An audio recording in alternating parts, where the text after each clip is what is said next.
down with BCP?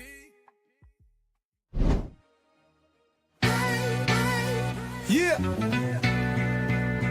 To the tune of OPP, minority by nature. No time for idle chitter chat and petty iterations. Teaming to me exponentially like I'm Barack's inauguration. Erratic calculations, nah, I runs the infinite. Only way I slow me down is with some calc and by a limit. They might no longer show the work, the answer self-evident. Some truth should be proclaimed in the Declaration of Independence. Things not instantaneous can be approximated. By adding up our changes till everything integrated. Word to my partners in calculus.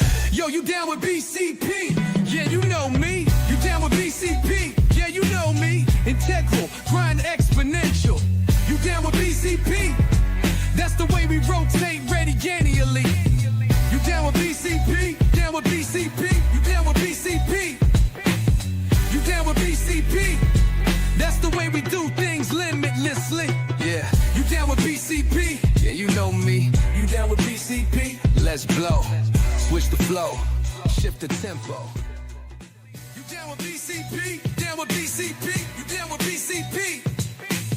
You down with BCP? That's the way we do things limitlessly. Apparently, PJ tells me I need to dance slower, and he's not even here to see it. Like, let's blow. Switch the flow.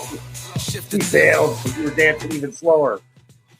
PJ cuts out right before the show because he doesn't want to see me dance. I see. Wait, is it Thursday? Is it Yeah. Thursday? It's It is Thursday, right? It's Thursday at 9 I'm o'clock. awake. Okay. I'm okay. I'm okay too at this moment. Let's see. We'll see what happens in the next 10 minutes. Guys, we've got a really fun guest. He's somebody. He just popped in, so we didn't get to talk to him before the pregame. His name is Lewis Parks. He's a former football player for Bowling Green, and can't wait to talk to him a little bit.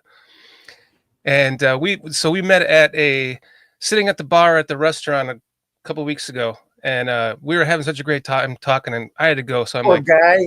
dude, you just want to come on the show? He's like, yeah. I'll warn you though, he's a Packer fan, but he's a nice one. Yeah, I feel sorry for him too, having to sit there put up listening to my conversation. That's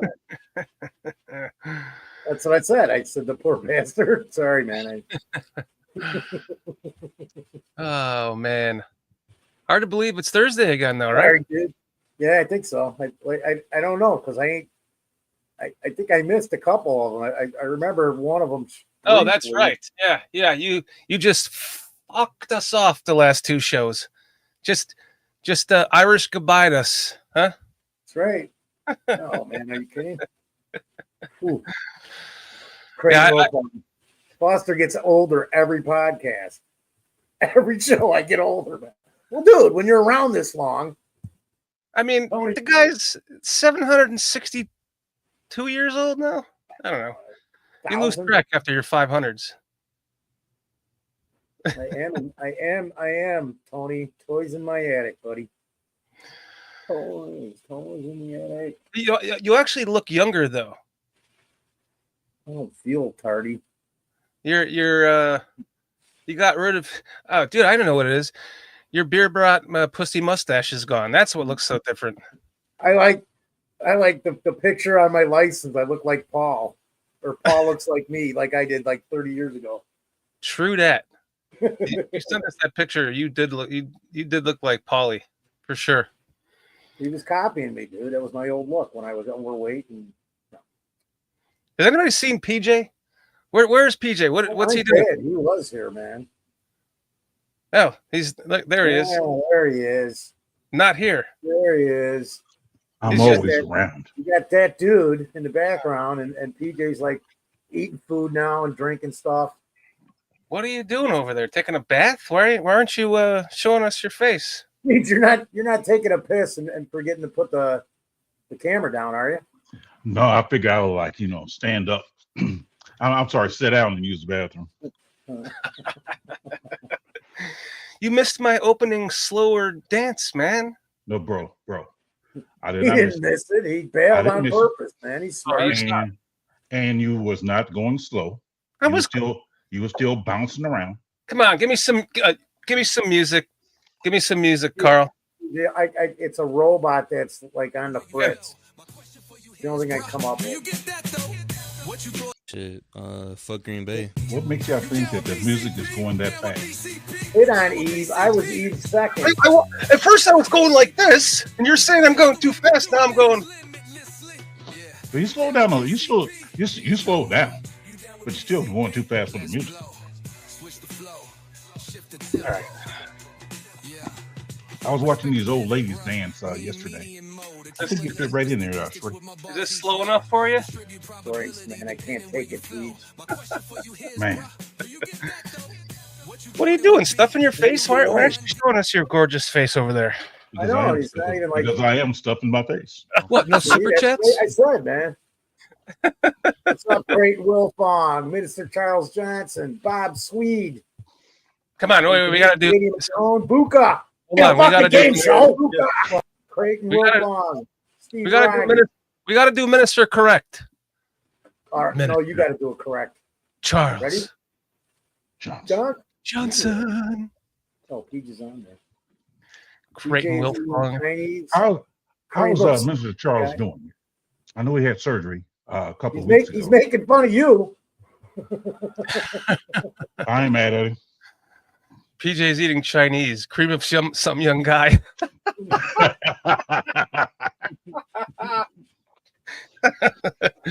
Oh my goodness. You guys ever have that pop-up chicken? Pop-up chicken? What is it? A restaurant? Yes. No, never heard of it. Chicken I have that pops up is King Buka World, good to see you. Thank you. Blessing to you and your family too, as well, my friend. I appreciate it. Squeegee pork fried lice. You haven't eaten pork fried? I am here, but I'm not here.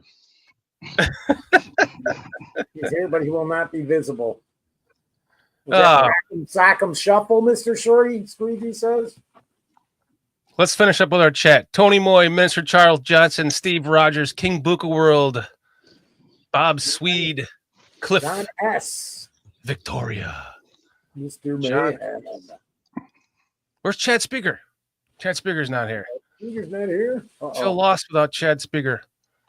And Cliff Victoria. If Cliff Victoria wasn't here, I'd be calling him to make sure he was okay. Yeah. Levante Rogers. I was able to do members only content today. You what? Did members only content. Oh, you did?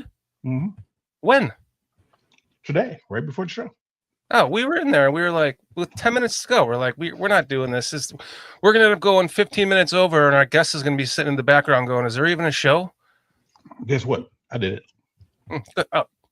Did you? Mm-hmm. I sure did. Man, that's where he was hiding. Guess I got to go make a thumbnail for that now. Thank you. Yes, sir. Mr. Mayhem, Steve Rogers, Creighton Will Fong. I got the thumbnail. Oh, look at this guy. There's the guy. Look at this. Tony Moy, I'm not eating no stinky fish. Oh. Jello. Okay, we're going to have to ask our guest about that. Well, we'll save it for when he's on the show. Mm-hmm. We'll have to see what his opinion is of one of your favorite meals. Well, crap. Yeah. Let's bring him on, and then we can introduce him, and let PJ interrogate him, and we'll go through the whole freaking spiel. Let's bring that handsome devil on here. I can't interrogate the old days. Food. Like the old days. Awesome. Love it. Lewis, I want to thank you for coming on tonight with us, man. Wearing a fuck Green Bay shirt. Of course you had to. I did.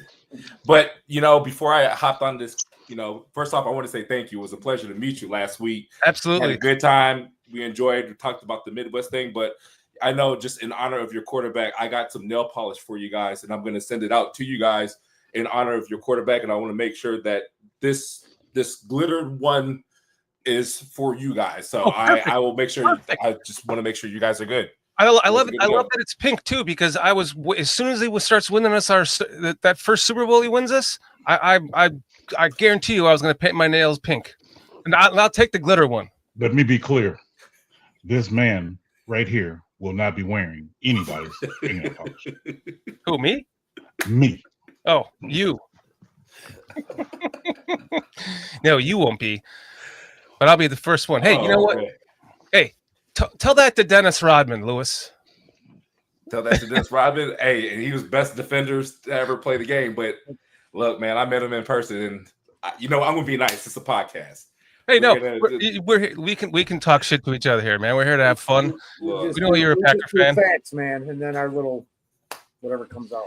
Yep, but I literally, hey Lewis, I was literally looking for a way just to black out your screen and the shirt you're wearing, and then I was gonna remove them, and then I almost threw them out of the studio, but I thought I'll give it a little longer than 10 seconds. So I appreciate that, man. And I joke around, dude. So I appreciate that. right. So Lewis, this is my co-host Nice Foster, to my meet you. co-host Hey, PJ, you too, brother. our producer Carl's in the back. He'll be popping in and How's out. it going, buddy? I'm good, boss man. How you doing, man? And just so you know, whenever somebody starts getting out of line, yeah, they get the fuck out of here for a second. Right. So if we pull you like that just for fun, we'll bring you right back. It's just for comedic content. I love it. Telling you, he was so stupid. He was so unwise. He was like an unwise man. And now he's back. I get pulled from my own show quite often. What? Oh, No man. super chats? So Lewis, tell us a little bit. Lewis, it was Dan's first mistake was giving me some control because I get yanked in the middle of it. Yeah. Dad, early 3 years ago.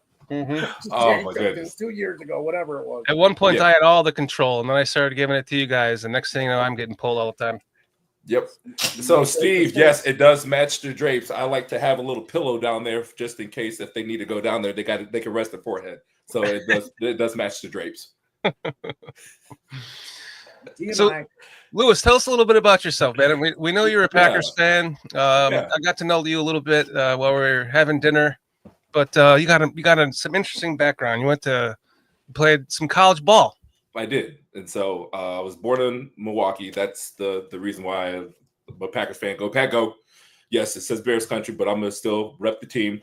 But my family moved to Atlanta, Georgia, when I was 7, and I've been down here ever since. And football was actually the very last sport I played. I was big in basketball, golf. I played other sports, and I was really big in baseball.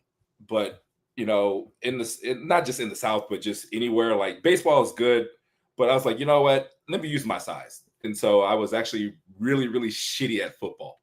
Very, very terrible. Really? They called me Grandma Parks because I didn't know how to tackle in middle school. And that shit, it's been like 25 years, and that shit still haunts me till this day. But my parents, and I appreciate them because they're the ones that say, okay, you want to play the sport, you either work hard towards it or just get the fuck off the field and stop wasting our time. Because we're not going to go to a game and we're not going to see you sit on the sideline. So you either put up or shut up. And it's just, it's always that one day, like you just go full speed and you just hit somebody. And when you blast the fuck out of them, you just like, that was it? Oh shit, like I like that. So it was like that throughout like high school and all that. And I, wasn't real big on like where I was ranked in anything. And I was like, you know what, and I was a tight end, and because I played basketball and played football and on the track team. And all of a sudden I get the rankings going in from junior year to senior year, and I'm the 3rd ranked tight end in the state of Georgia. I was like, wait, what? I was like, wait, there's no way. And I was in a wing T offense. So to be a 3rd ranked tight end in a wing T offense, you're not catching the ball or anything. But I had 4 catches, 4 touchdowns, 102 yards receiving. Wow. But right. And so they liked, schools liked what they saw because I love to hit. And they're like, well, he'll be a good fullback, or he'll be a good H-back, or you know what, let's see you at tight end. But I also play defensive end as well, and I love to hit. So I went to just this combine. It was my high school coach. He held a combine for certain schools in the metro Atlanta area, and Bowling Green was there. And I wasn't getting recruited at all. And I never forget, all the tight ends went with the receivers, and I was the only tight end that went with the offensive lineman. And I wanted to block. I was like, if you know how to catch, you can catch, but do you know how to block? So I was like, let me go against the 270-pound defensive tackles, the defensive ends. And I remember one play, I remember picking the guy up and I slammed him, and everybody went nuts. And it wasn't just Bowling Green, it was Vanderbilt, Kentucky. All these schools just came about. They're like, we want to recruit you. And I wasn't getting looked at all. And if there's kids that watch this, like, if you got an opportunity to showcase yourself, do it.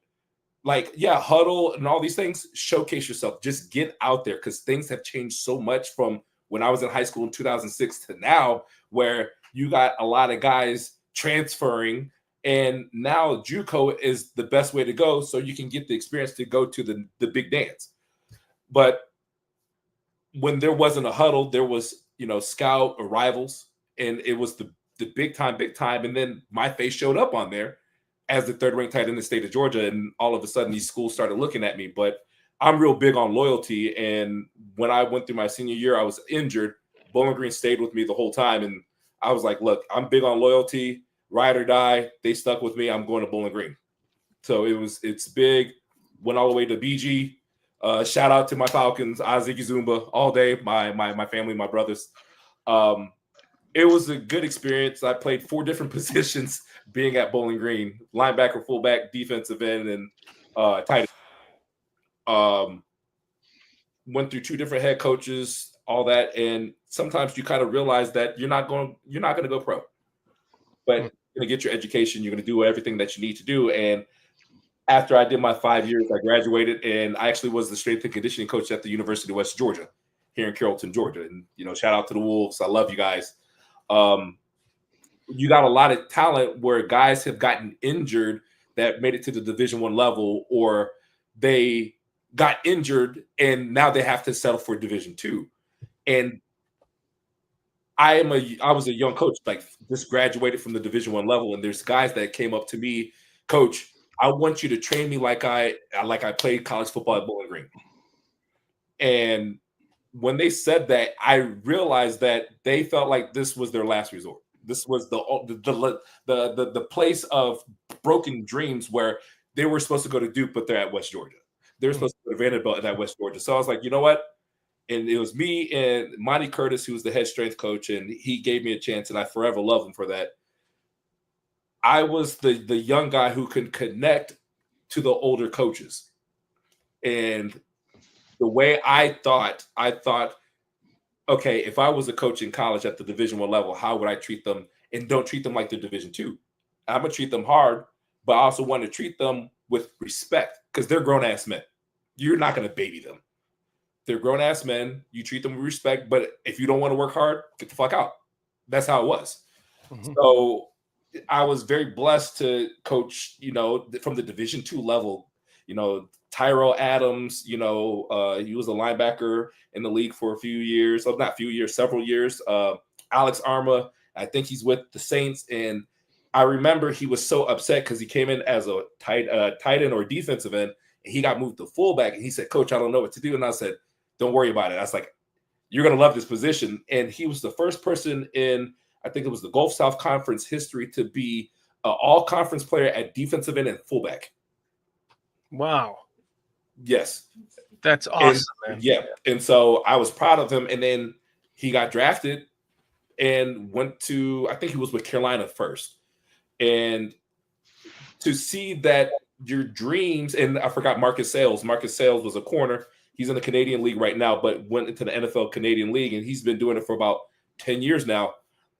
It doesn't matter where you're at, whether it's Division II, Division III, Division I, AA, it doesn't matter. If you can perform to the highest ability and showcase yourself, fucking do it. Mm-hmm. They just give you a chance, give you an opportunity to get on the field and just ball out. So, I'm real big with, I know that was a question I wanted to ask you guys, because things have changed so much with the NIL, and it's tough because now players are getting paid, and you guys are shaking your head. I feel the same way. Football's fun, but it's not fun. People who, and I don't know people's upbringing, people have gone through shit, gone through the dirt, single parent household, whatever. and they made their way to get to the highest level to perform. But now it's the same thing. Now you got money added to it, and they're now making more money than the coaches.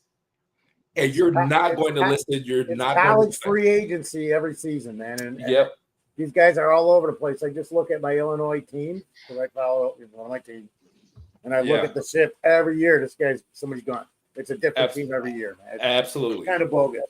And I'm not going to say anybody's name, but there's a player who's transferred to 5 different schools in 2 years, and I was like, what's going on here? Like, just because you don't know what hard work is, like, I remember being last string defensive end and had to work my ass off to be in a starting rotation. I remember that because I'd be damned my senior year to be on the sidelines. And it goes back to what my parents said. I'm not going to drive all the way to Bowling Green, Ohio from Atlanta, Georgia to see you sit on the sideline. Mm-hmm. That's not going to happen. Yeah. And so, but I will admit, like, players go through that depressive state. When things don't go your way, all these things, you kind of go to that deep state, and there's nobody there to help you. And I guess I kind of changed the subject. I'm sorry, but I went through that tough phase with the new head coaching change and moved me to a different position. He didn't want me there, and it was like I just wanted to give up. But my dad was like, "Are you a pussy or not?" Right. He said, because the last name Parks, yes, it starts with a P, like pussy, but Parks and pussy are not the same. He was like, "You do something about it," and I had to work my ass off to get to the starting rotation. P is also for prick. Yeah, and Packers. Oh, that's it. You're out of here. Shit, fuck Green Bay. It's also for puke. That was a good one, bro. That was a good one. Thank you, appreciate it. Thank you, man. So But you're talking to a fellow coach right next to you there. Pete I love that. He's also a coach, and it just kind of fell in his lap, and we're so proud of him. I wouldn't say that. You know, PJ. So Shorty, I gotta give him a lot of love and a lot of credit because he talked about you and said that you got a huge blessing, and I wanted to say kudos to you for taking that blessing and to be able to do what you love, which you have a good heart. And you want to see people who are better than you are now or were before to elevate to a higher level to great lengths. That's the reason why I got into coaching. And then now you're blessed with the opportunity where you are at right now. Yeah. Yeah. I love it. So kudos to you. And, Shorty said a lot of love to you, man. And I wanted to say kudos. I appreciate you, sir. And, congratulations. I appreciate it, man. I mean, I was talking to Dion, the assistant head coach, yesterday about this very topic. And I said, when you have this opportunity to be in a position where you're affecting the lives of young people, and the thing about the way we have our setup is we allow our players to come in our office and sit down, talk with us about school, football, life. As a matter of fact, we saw my girlfriends yesterday. And it's like to have that avenue for a player to talk, because some of them coming from Florida, coming all the way to Central Illinois, and they don't have no one else here, so they have us to talk to, and to be able to do that, and they actually listen. And I told her, I told Dion, I said, you know what, man? I said that's a blessing that you guys laid that foundation last year, and now it's carrying on this year to give those kids that outlet. So yeah, I agree with you, man. It's a blessing to be in this position. Yes. To affect the lives, and I don't take it short. I mean, I don't take it lightly. So thank you. No, absolutely. And so again, what school are you coaching at? I wanted to make sure. Eureka College, located in Eureka, Illinois. Eureka, Illinois. So I'm going to give a huge shout out to Eureka College in Eureka, Illinois. I mean, look, you got a good coach, and just from what Shorty was saying about you and everything, I trust everything this man said. Even though he's a Bear fan, it's tough. But for any person who is willing to help the younger generation be better men and better citizens in this society, kudos to you, man. And Yeah. and I'm gonna say this, in any way that I can help you out, PJ, please call me. I got the college strength coach. I still got everything. Like, if you need expertise in anything, call me, because I want somebody from your college to go to pro and then Right. put you guys on the map. And then Yeah. you guys go up to certain rankings to Division 2, Division 1, and then work your way up, man. So Right. I appreciate that, bro. yeah, absolutely. I really do. And I will get your number from Shorty, man. Okay, perfect. I don't even have his number yet. We're just exchanging emails right now, but looks like we might just exchange numbers, because this is one cool dude. I appreciate you, they man. talked for like an hour and a half, Peach, and at the end of the show, at the end of the talk, he just goes, "Oh yeah," and then there's this guy fucking Foster, but we don't need to talk about his ass. No, come on, Foster. No, he told me everything about everybody. He said, "Yeah, oh, blackout. All right, awesome." No, No, we were having a great time, and it was like I got to the point where I had to go home and feed my dogs and let them out and stuff, and it was like, man, just come on the show and let's continue this, because you were a great conversation. Man, I was telling them that I have it's just an investment. I never go to games unless the Bears go, unless there's like Tom Brady was there, but I have Falcon season tickets, and right then I found out he's the DJ for the Falcons at Mercedes-Benz Stadium for the games. I'm like, what? That's so cool. Like, how'd you get into that? So, it's amazing when you go through the pandemic and go through a rough time, you're stuck in home. My therapist, and huge shout out to a therapist, and I'm real big on like mental health, like definitely. My therapist told me something, and they said, find your inner child. Because as we grow up, we lose track of who we are and what we love, and then we have to work. We have to take care of our families. We have to do all these things.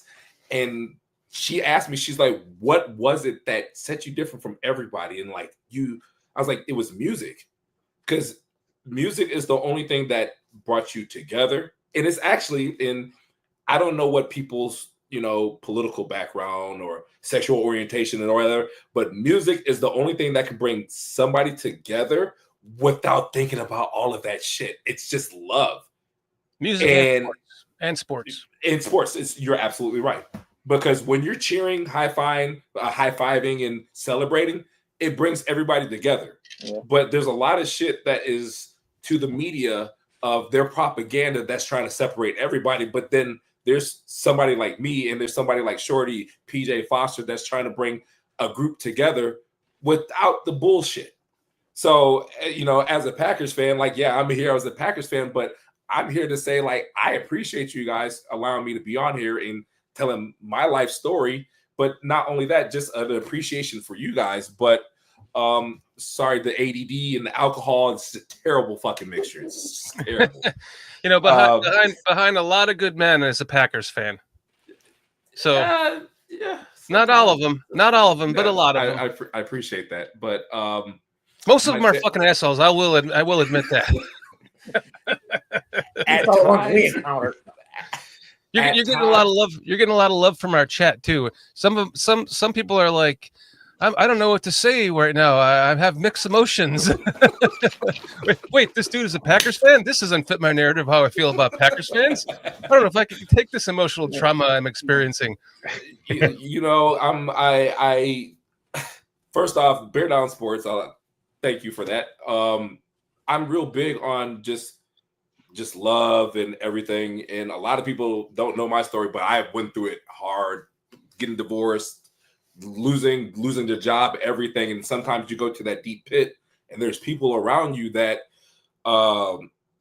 lift you up. But then sometimes it's people and they're strangers that God puts into your life that make you a better person. Like, I met Shorty just walking in, they're getting ready to close, and I start talking shit. Him and his girl wearing bear shit, and we're just laughing.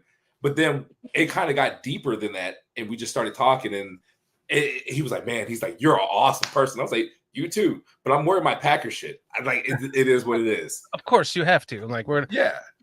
and I let them know like how we are on the show. We can have fun, respectfully, talking shit with each other. The three of us here, the four of us actually. What makes this show is us picking on each other. It's sometimes we laugh so hysterically that it's like I gotta walk away. No, absolutely. Absolutely. And I know you kind of, and I'm sorry we shied away from the question about me being a DJ. The therapist told me about my inner child, and it was music. And I was like, I love playing music. And she was like, send me your playlist. And I sent her the playlist, and she's like, you're really good. Like, you have good taste in music. Why don't you share it with the world? I was like, okay. And she was like, I was like, what do you mean by that? And she was like, you're an eclectic. Like, you have country, you have rap, you have old school. Like, my very first concert I went to was America. Horse with No Name, Ventura Highway. Like, man, one of my favorite groups, Chicago. Yes, I said Chicago. Yeah, with you Bears, good fucking. Okay, got it. Quick side note: I was born because of Chicago. Like, my mother was hanging out with them when they were a garage band, and met my. Wow. I never met my biological father because it was just kind of like, oh wait, I knocked her up. I'm going to join the military. So I never saw the guy, never met him, whatnot. But my mother was like hanging out with Chicago in the garage while they were playing their music before they were a famous band. I was gonna say a joke like, does anybody really know what time it is? But I didn't want to say that either. Like, look, PJ is waiting to say 25 or 6 to 25 to 9. 6 to 25 or 6 to 9. It like literally is 25 or 6 to 9 right now as we're talking. It is. That's funny. That's actually funny. 25, 6 to 9, 25, 9 to 6. Damn. 25 or 6 to 4. Yeah, man, but that is hilarious. That's great. but But finish. I know I just bought a set of turntables during the pandemic, and I went live on social media on Facebook literally the next day, and people are like, "Oh my God, you DJ, we need a party."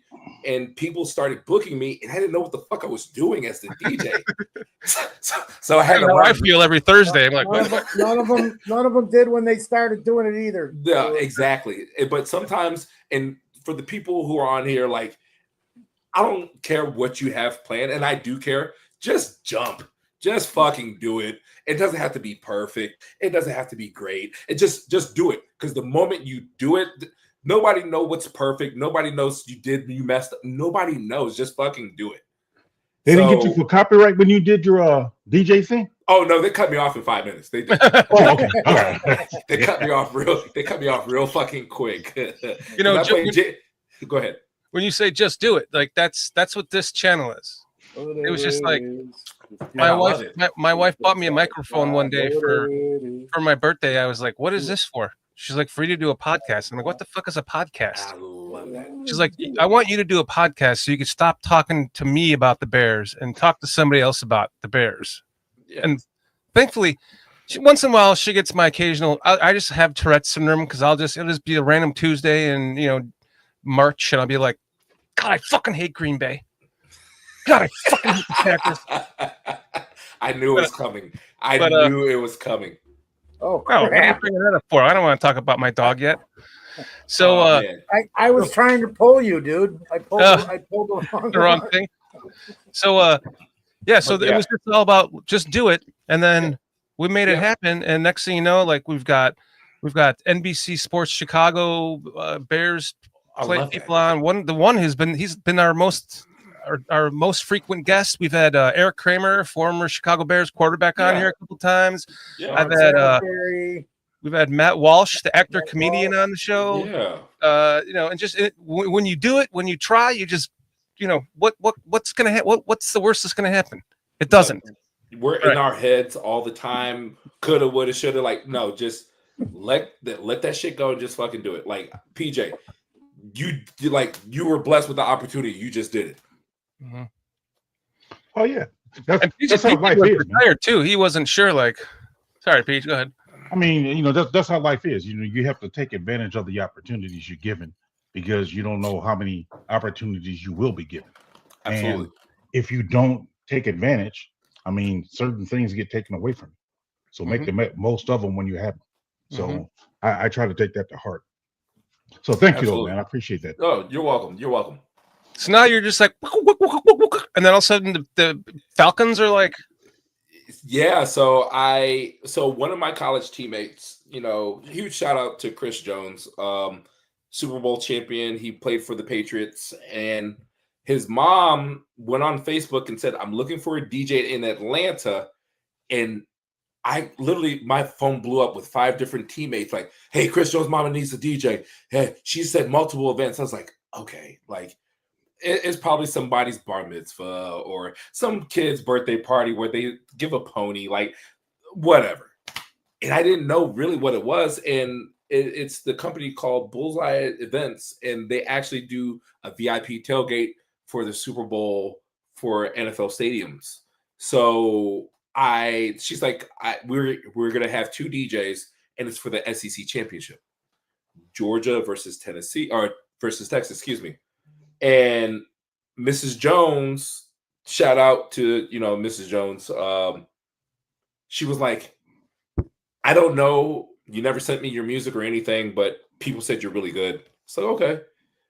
And she's like, if I were you, she's like, you have the Atlanta background and you know Atlanta music, stay in this tent. And it was a smaller tent. And the other tent was a 10,000 square foot tent that was right next to the stadium. And I was like, the fuck? I was like, he got better speakers and everything, and I'm playing in this little ass tent. Like, no, like, but she didn't tell me who was going to be in the tent, and it was the Mercedes-Benz corporate higher ups who were going to be in this tent. And she's like, just listen to me, just be in this tent. And she's like, just it's Georgia fans and just play music. So I started playing music, and then it was actually I'm trying to remember his name. It was a Texas Hall of Famer, and he hopped over the fence and played football, Hall of Famer, and he tipped me $200. And the first 10 minutes as I'm playing music, he tipped me $200, and he said, "Man, keep playing this shit." He's like, "I'm staying on this side. I'm not going over there." I said, "Oh, okay." So I'm playing more the Atlanta music because, you know, I don't want to say Atlanta, the culture of sports, football, music, everything kind of like brought it together. So I started playing old school Atlanta music, and people from the Texas side were hopping the fence, and security ran from my side to try to stop these fans because I was playing better music than the 10,000 square foot tent. And I said, okay. And so, and Mrs. Jones was like, see, I told you not to worry about what he's playing over there. You play here. So I just kept playing and playing and playing. And as I was sitting there DJing, the guy from he was the director of events for the Mercedes-Benz. And he said, "Man, you fucking killed it." He's wearing a suit, and it's hot as shit. Well, it wasn't hot. It was December. It was kind of cold, but it was hot in that tent. And he was wearing a full suit. He said, "Man," he's like, "I love everything that. I hope you come back for the Falcons game." I said, "What?" And he was like, "Yeah, the Falcons play next week. We have this shit set up." And Mrs. Jones walks over, and she was like, "Well, I didn't tell him yet, but I guess you're DJing next week." I said, "For what?" She's like, "For the Atlanta Falcons game." She's like, "Oh shit!" It's like, okay. So I do the VIP tailgates, and then I did that, and then I crushed it and played old school Atlanta music. And then, hey, we have the Chick-fil-A Bowl. It's Texas versus Arizona State. Do the same thing, but they put me in a big tent, and I'm the only DJ. So I was like, okay. I said, awesome. And I played, you know, the Texas fight songs and played party music and everything, and people had a blast. And I did not know that in the same tent, it was the assistant athletic director with his wife and kids. And I was just having fun. Like, first off, I don't want to say having fun with his son. That sounds so fucking crazy. Let me backtrack that. So I was playing music, and he was the only kid dancing. So I said, "So, hey, man, what do you want to listen to?"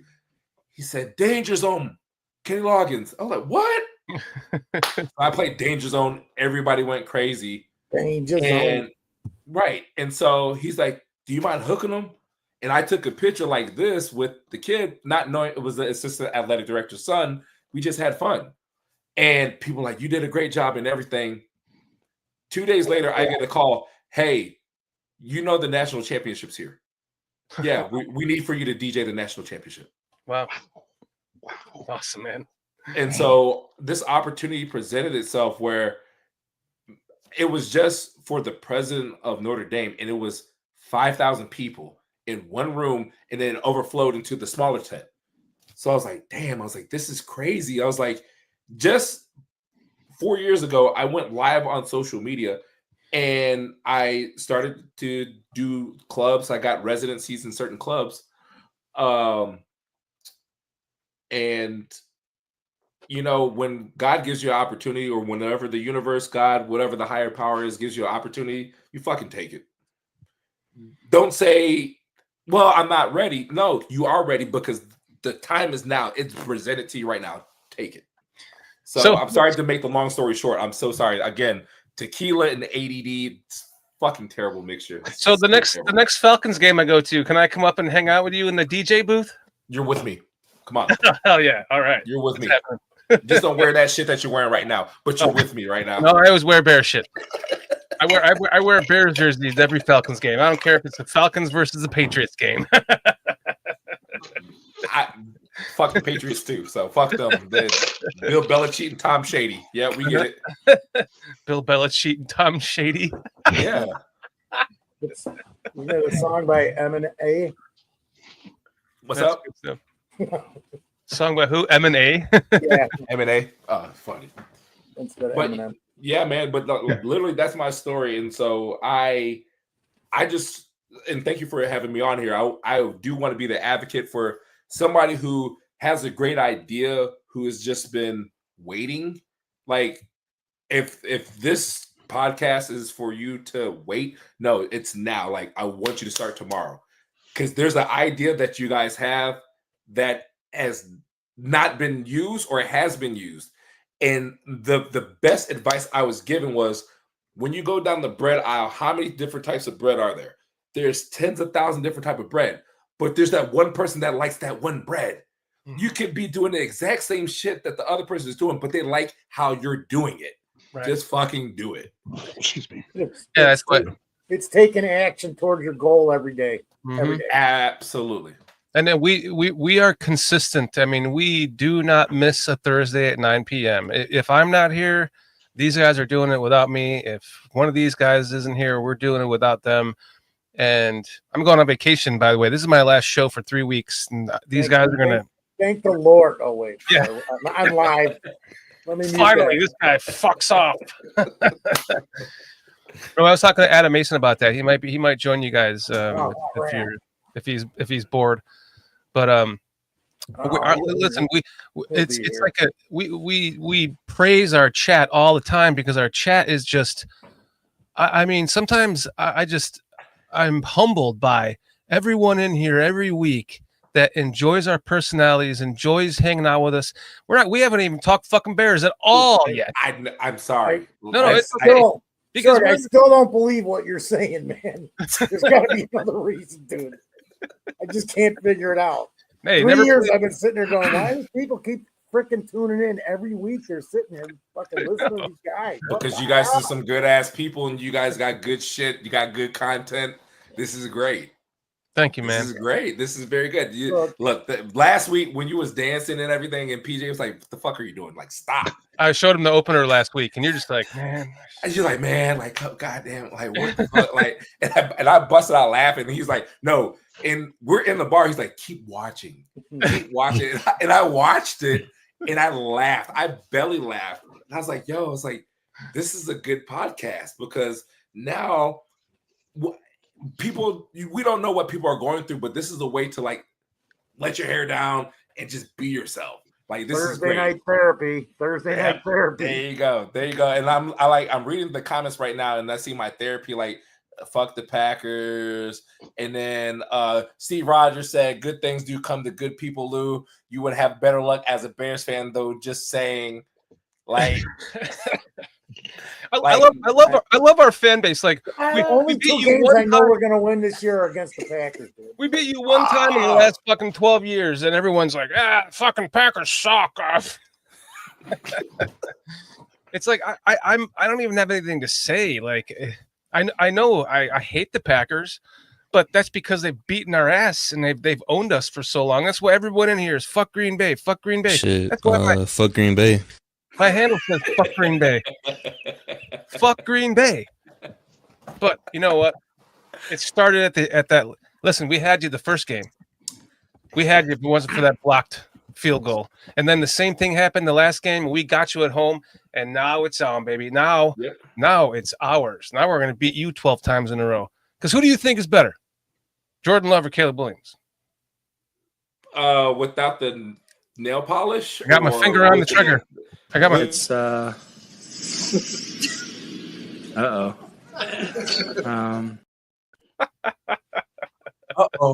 It didn't dry. Shit. Fuck Green Bay. I'll be the first. I'll be the first to paint my nails. I'll take the sparkly. By the way, speaking of fun, Carl, let's show him our sponsor. I think he'll like our new sponsor. She's probably not. Greetings. I'm Dr. Dick Richards. You may know my brother Chim Richards from the iconic film Anchorman, but I'm not here to talk about that. I'm here to talk about my revolutionary new product, Drippy Dicks. Have you ever thought you were done going pee-pee, and then suddenly you found... Dr. Dick, the camera's to your left. Damn it! You told me the camera was to my right. Have you ever thought you were done going pee-pee, only moments later to find a drip or 2 or 3 in your underwear? Perhaps even saturated through to your outerwear? Have you ever felt ashamed? Well, feel ashamed no more. Even the iconic legendary musician Elvis Presley has had his own share of drippy dick. For all the males and the they, them, their, though, thou arts out there. Anyone with a dick. I've invented a revolutionary patented design called Drippy Dicks. Not only will it prevent your outerwear from becoming saturated, but also your innerwear. Here's how it works. Our state-of-the-art patented design can absorb up to 2.5 cups of pee-pee. Simply remove the plastic from the adhesive side. Place adhesive side down in your banana hammock. Nobody wants a sticky pee-pee. We're trying to prevent a drippy pee-pee. Just watch Drippy Dicks go to work.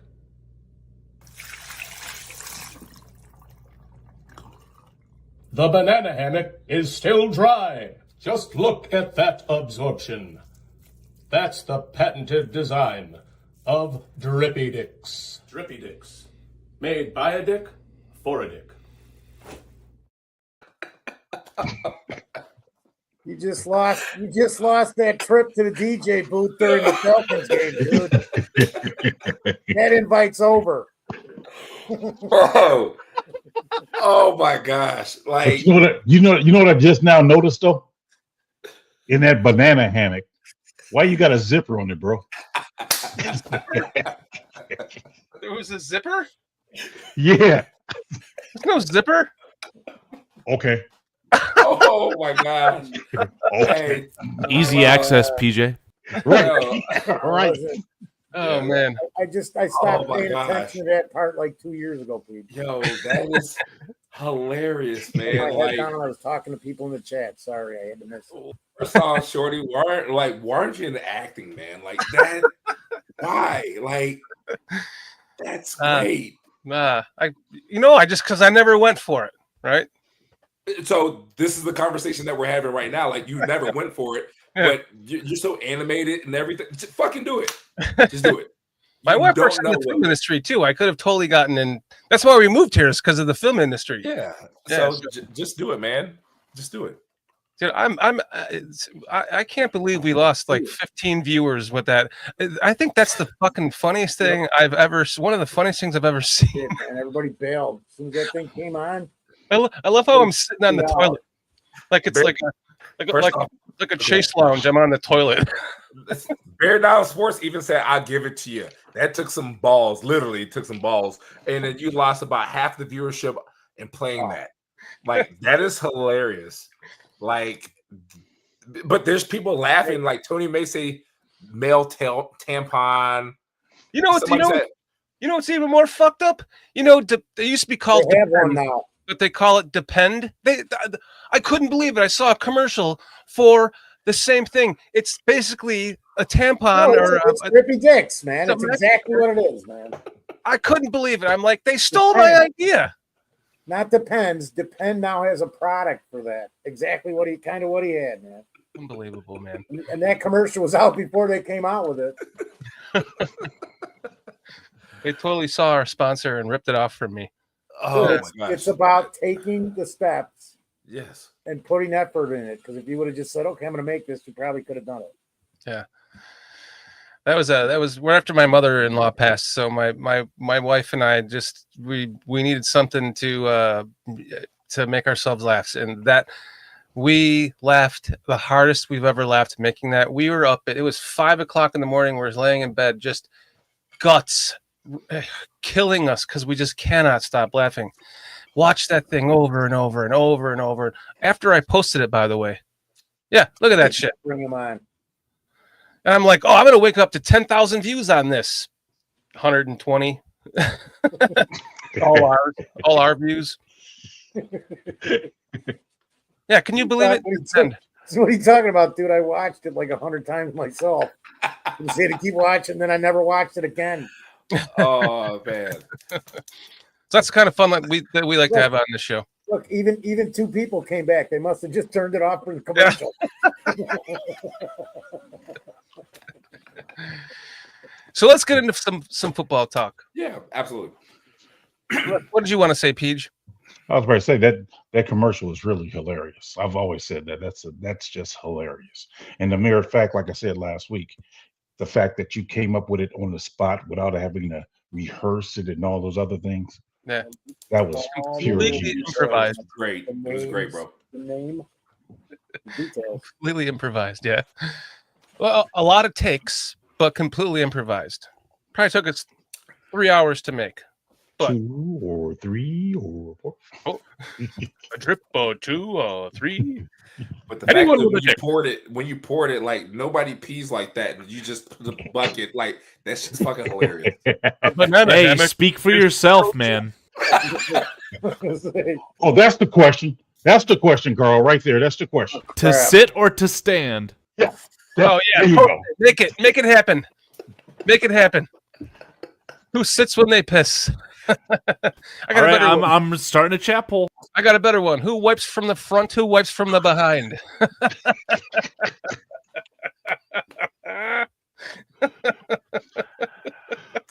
So, Lou, what the question became a couple of weeks ago was, what the fuck? The question was, do you ever?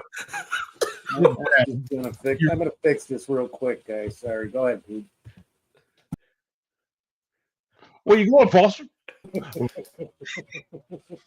you ever sit down to urinate? What the fuck? When I first started potty training at 2, yeah, but no. There was the word "ever" was in there. Well, if you got to pee to take a shit, then yeah. So you don't get up in the middle of the night, like stumble in the bathroom, sit down, it's more comfortable. I'm peeing on somebody's slippers, standing up. Hey, let me ask you this: you ever been standing there pissing with shorts on? And you feel it hitting all of it's splashing back on your legs. Yeah, and I'm not sitting down. Like, so you ever go to a friend's house and they got kids' toys all around the toilet? Fuck them kids. Shouldn't put your toys there. Hey, clean up your shit. You should have. Hey, took the shit out the bathtub. You put it back in there. Like, clean up your shit before you go to bed. Like, look, kids gonna be vroom vroom. Like somebody vroom vrooming with piss on. I'm sorry. Like, fuck them kids. Like, it is what it is. Like. Oh man, no, but I'm sorry that I got a set of twins and they're 2 years old, so I'm not gonna say fuck them kids, but fuck them kids. Like I'm just gonna say they're not your kids, so fuck them kids. Yeah, fuck them kids. I'm redoing my bathroom, man, and I'm gonna just make the wall behind it next to it like a locker room. It's all gonna be freaking tile with fucking 6 coats of sealing on it. Just put a urinal in there. I could, but a woman does come here like once every 6 years, so. Hey, she can bend over, turn around, and shoot it out. That's what they do in the woods. It's hard to get them in the coffin, dude. You know, women don't even use public restrooms. They don't sit down in public restrooms. They always bend over and squeeze it out. And you know this how? Because I'm married to a woman. So you actually go in there and watch other women? No, she tells me. You know, we don't women. That's why she said women's bathrooms are because she's, you know. A woman. Oh fuck! I can't handle this. So she runs into the men's room. They're like, "What are you gonna do?" Right? And she's like, "Women's bathrooms public restrooms are far more disgusting than men's public restrooms, because women don't actually put their asses down on the toilet because they have to every single time. So they just kind of bend and let it go." Why don't they have the little things like that? Like you put the paper down and yeah. At a concert though. They don't have that. They don't have that. They don't have that shit at Mercedes-Benz Stadium. That's Lewis, you got to go find out. You got to go into the bathroom and find out what they got. And then sit down. And then sit down when I pee. And then sit down when I pee. Got it. I will do that, and I'll come back to you and be like, I've done it at 37 years old. Yeah, this is crazy. Like, did you take a shit? No, I just sat down and pee. So, like that's it. So women. How many times have you heard this from your woman or a woman? Period. I gotta pee. So for 30 all the time, right? I mean, every hour on a road trip, yeah. Okay, so every time for like 35 years, a woman has said that. I don't care if it was my mother, my wife, my mistress, whatever. Your mistress. Your mistress. I would just go, I got it. I got it, and cup my hands, man. I literally did that for 35 years. People that is hilarious. Oh, man. Right. Anyway, so Clip Victoria, like sorry. There's a question that we got to talk about football. Yes, that question right there. I saw that. I was like, look, if you're in full-fledged diarrhea, you jump out the shower, and then you have to. Your toilet should be close to your shower. Should be close to your shower. But in that case, just let it go. Hey, frozen. Depending on what type of drain you got, though, man. I mean, if you're gonna have diarrhea, it may not make it down the drain. So is it the same drain in the movie It when the motherfucker came out the drain and that shit was this wide? Then just let it go. I got a better question for anyone and everyone, man. When the fuck has this ever happened to any of you? Because it's never happened to me. I've never. I might have finished up. I might have had to taken a shower and then take a shit. Just finished my shower and took a shit, and then was mad because I just took a fucking shower. But and then you got to jump back in to shower. Yes. I mean, I've definitely pissed in the shower, but that's different. That's different. I won't even do that, dude.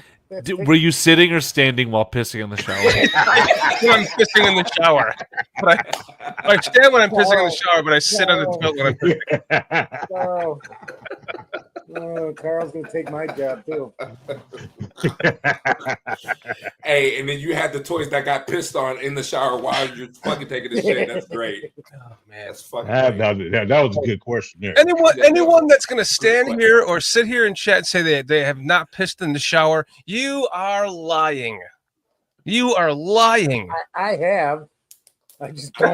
I don't do it. I have, but I normally don't because my feet, bottom of the feet, everything. Yeah. I won't.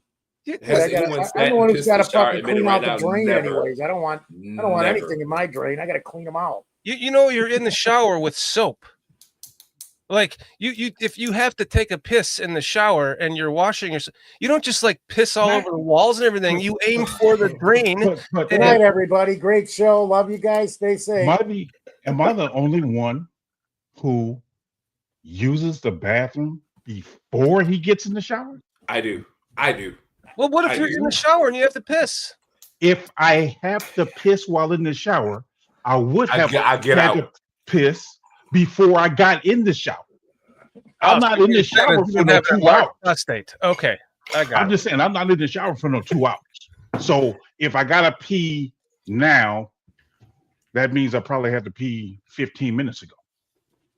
That's what happens when you get to be that fucking old, man. Don't get as old as PJ. That's all I'm saying. I'm just trying to make it make sense. It's like, who has to get out the shower to use the bathroom? Because I would like to think you used the bathroom before you got in the shower. That is hilarious, bro. I think the last time I did that, PJ, I think was like 20 some years ago, man. I think I drank like 2 cases of beer and a bottle of Jack Daniels or something. And you weren't dead? No, and then I took a shower because I was ready to go back out. Okay, Foster, I like this, man. You're gonna get along just fine. I love this, man. I like this, bro. Here, you know what? I wanted to tell you this, Lou. Yes. So I just had a weekly. I was doing like concert shirts, and I just had an America 50-year anniversary T-shirt. Oh and my then, gosh! Because I saw them for their 50th anniversary a couple years ago, and then Yeah. Terry Kath of Chicago. Yep. The original name was the Chicago Transit Authority. They got sued and had to. Correct. He went to school with the dude across from me growing up. So. Oh no shit. In the late 60s and early 70s, as a little kid, I would see him. That's amazing. So small world, man. Small world, but to the iconic bands that, the music being played now, even as a DJ, I'm not supposed to say it's terrible, but there's no creativity to it. There's no just say drums, it for what it is, man. Yeah, but as a DJ, I still have to keep my job for the Atlanta Falcons, so I can't. But dude, but, you give us 500 a month, we won't send this video to him. we gotta get revenue somehow, man. We don't even know how we're staying on the air. Well, you know what? I feel like he's renting out one of his sheds in Atlanta to some homeless. And I'll be moving in about January, dude. But if this is gonna blow up, this is great. Like I know we haven't talked about football yet, so but just as like, somebody who's just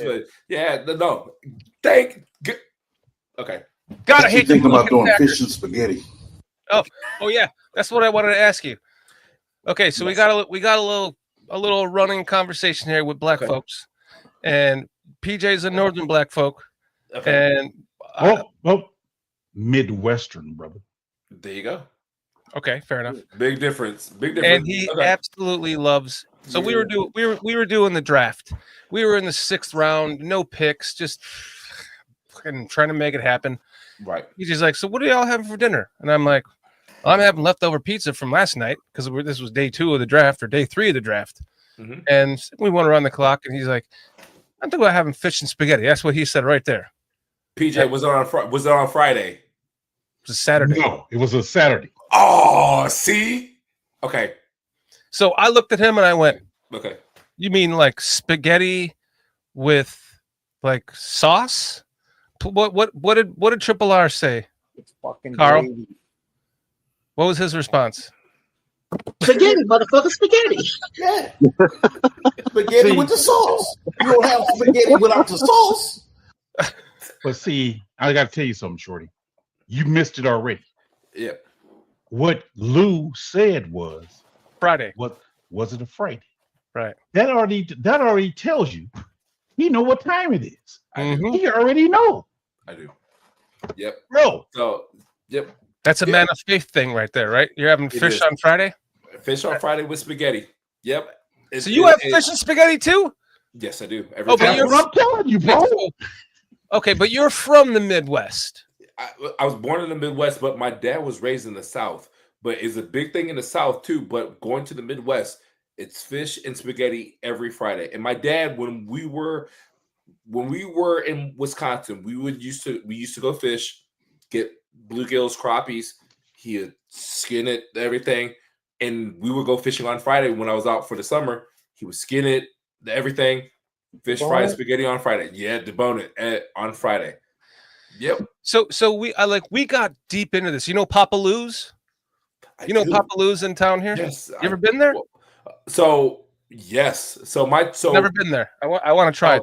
Yes, I do. And I looked it up. No fish and spaghetti on the menu. It's fucking wild. It's like total Southern food, Southern soul food, right? Yep. No fish and spaghetti on there. But they'll do fish and grits on Sunday, but not fish and spaghetti on Fridays. I never understood that. Okay, so that's what made us think it was like a northern or a midwestern and a southern thing. I think it's a southern thing and a midwestern thing because so if you don't mind me like explaining, so please. In the South there weren't many jobs, so a lot of people moved to Detroit, Chicago, Milwaukee, where they worked on the lines.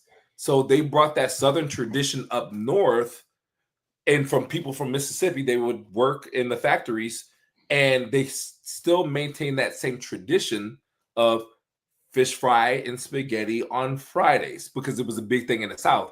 But a lot of people moved up north because there was more money for Black people to work in the factories during that time.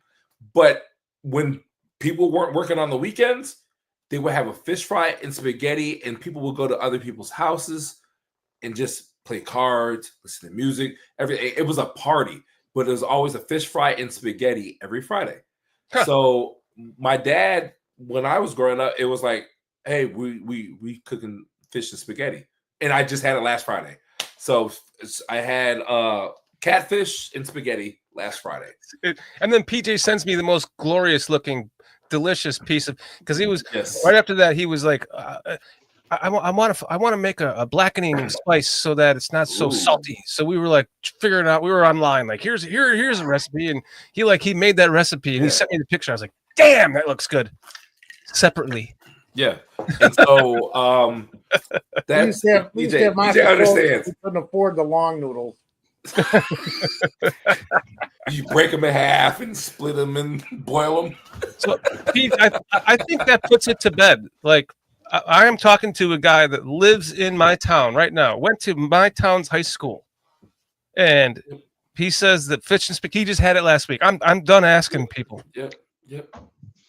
So I tell you, bro. All right, I lose. Another 30-month shorty freaking rant that we fucking finally finished with. It only took 30 months this time, dude. I love you. Next guest. What about fish and spaghetti? Shorty? Oh, yeah. Yeah. Well, there. We did the fish and spaghetti now. Do we got any fish and jello or oh yeah, we had a Polish guy Polish delicacies? Oh, so if we get the sauce, the beer batter, put it in a big ass pot with the sausage, with the beer. You give me some sauerkraut, give me some mustard, not ketchup, not ketchup. Or you get you a Chicago style hot dog. Yeah, talking about yes, both. There's not look being in the South. Shorty knows they ain't shit out here. Nothing. Not even pizza, dude. Fucking Pizza Hut is the best. Johnny's pizza is okay. Johnny's pizza is, but it's not pizza. But Shorty, I will tell you what I will do, and this is what I will do for you. There's a Giordano's where I have to go pick up the kids tomorrow up north, and he's a Chicago guy. This is Giordano's. There's a Nancy's Pizza too, probably closer than that. Correct. But I'll do one better. I have the actual Lou Malnati's recipe, the real Lou Malnati's recipe, and my wife and I make it all the time. Only we make it with love, so it's better. I'll send that to you. Did you say Jordan? Man, I've been asking him for 3 years for that. He won't give it to me. You fucking live there. Go buy one. I'll buy one for you. So what I heard, Shorty, was you said you make it with Jordan Love with the pizza. Oh, okay. Now I gotta stand up. That's what get the fuck out of here, Lou. I'm on my soapbox now, right? I'm standing up. Now, let's talk about it. This is great. I'm sorry. The great segue for football. I'm sorry. No, this is a great warm up because you're a new guest. You're a fun dude. What are you talking about? I thought he's been on the show like 10 times already. We want to get our chat to know your That's what it personality. feels like. No. Our chat just immediately started shitting on you. Fuck this guy. He's a Packers fan. Like, dude, he's a good guy. He was like, "Oh, he's good. Like, he can't be a Packer fan." And I said that bullshit. It was like, "Fuck him. Fuck him." That's fine. So, as a Packers fan, people rebelling, though, Shorty. Tony Moy said he'd rather have ravioli than this spaghetti. fish and raviolis. Well, PJ sent me a picture of fish and lasagna. PJ's eyes, you kind of just what ravioli? Yeah. Look, I'm telling you guys, you don't know what you miss. I don't You're like missing fish it. with You're red not sauce. telling No, me but you're not nothing, putting the red sauce. So I have to say this: you're not putting. You can put the red sauce on the fish, but sometimes it's just separate. I put hot sauce and mustard on mine, and you just got the spaghetti. What kind of hot sauce? It's red hot. Oh, red hot. I never said put the red sauce on the fish, bro. You said that you like. No, don't come on now. No, What? He never. He said he likes slop. He like. No, he didn't. No, never. it's separate, bro. Never. It's He separate. never said I've he did never that. put spaghetti sauce on a fish, especially if it's blackened. Oh, you put hot sauce? The pictures you show me are on the same plate. It's on the same plate. Sauce. It's on this. You have this beautiful, crispy fried fish, and then it's sitting on soggy. 3 fucking years. 3 fucking years, and he's even got his thought wrong on it. I'm actually thinking about doing fish and spaghetti. Fish and spaghetti. Scrody fits. A fish. Nice piece of fish spaghetti next to it. That's all. So, And I was going to just say, sometimes we like to do catfish, and we'll put mastacholi, and we might put a little tartar sauce on the side, but a lot of there people you don't go. like Tartar sauce and hot sauce. Louisiana hot sauce or Mike's or just. So I'm a red hot. PJ forgets. Wait, Shorty forgets when we had this conversation 3 fucking years ago with Glenn Morgan the first time when this came up. I was telling him about some of my family barbecues we'd go to, and because you were bringing in the color thing, I'm like, dude, there's only like 3 black people at this and 2 Hispanics, and then 60 white fuckers, and we're all eating fish and mastacholi or spaghetti. So there's just your reminder. What am I looking at in this picture? You tell me. I'm looking at beautifully deep fried blackened No, catfish. it's not even fried. It is liquid pan-seared. red It's sauce. pan-seared. It's not fried. It's pan-seared, Right, it's not blackened. deep fried. It's blackened fish. pan-seared. Yeah. Looks But then delicious. there's no spaghetti sauce on it at all. You never put spaghetti sauce on a good fish It's like that. look, dude. The Ever. spaghetti sauce is underneath the fish because it's like draining out from the. It's not like a total ragu that it's so thick that it still has a. Hey, Shorty. Fucking technicalities. PJ. Yeah. That is a fucking great fish right there. That is a fucking good Thank you, spaghetti. brother. And first off, Cliff Victoria, malt vinegar on yes. So not on blackened, but it's got to be fried. Like if you get you a good fish that is flaky with a good malt vinegar on it, abso-fucking-lutely. So I'm agree with you on that. But when you have Unbelievable. Somebody read Carl's thing here. I just got to get this out of my. I'll read it for myself. My girlfriend just said, she said, why do they have dinner on the screen? And then she says, it looks like a prison meal, which I don't agree with that. That's good in prison. Yeah, I know. Prison meal is fucking rice and potatoes. It's carbs. They don't give you anything. Ironically, she works at a prison. Hey, I got to step away. I'll be back.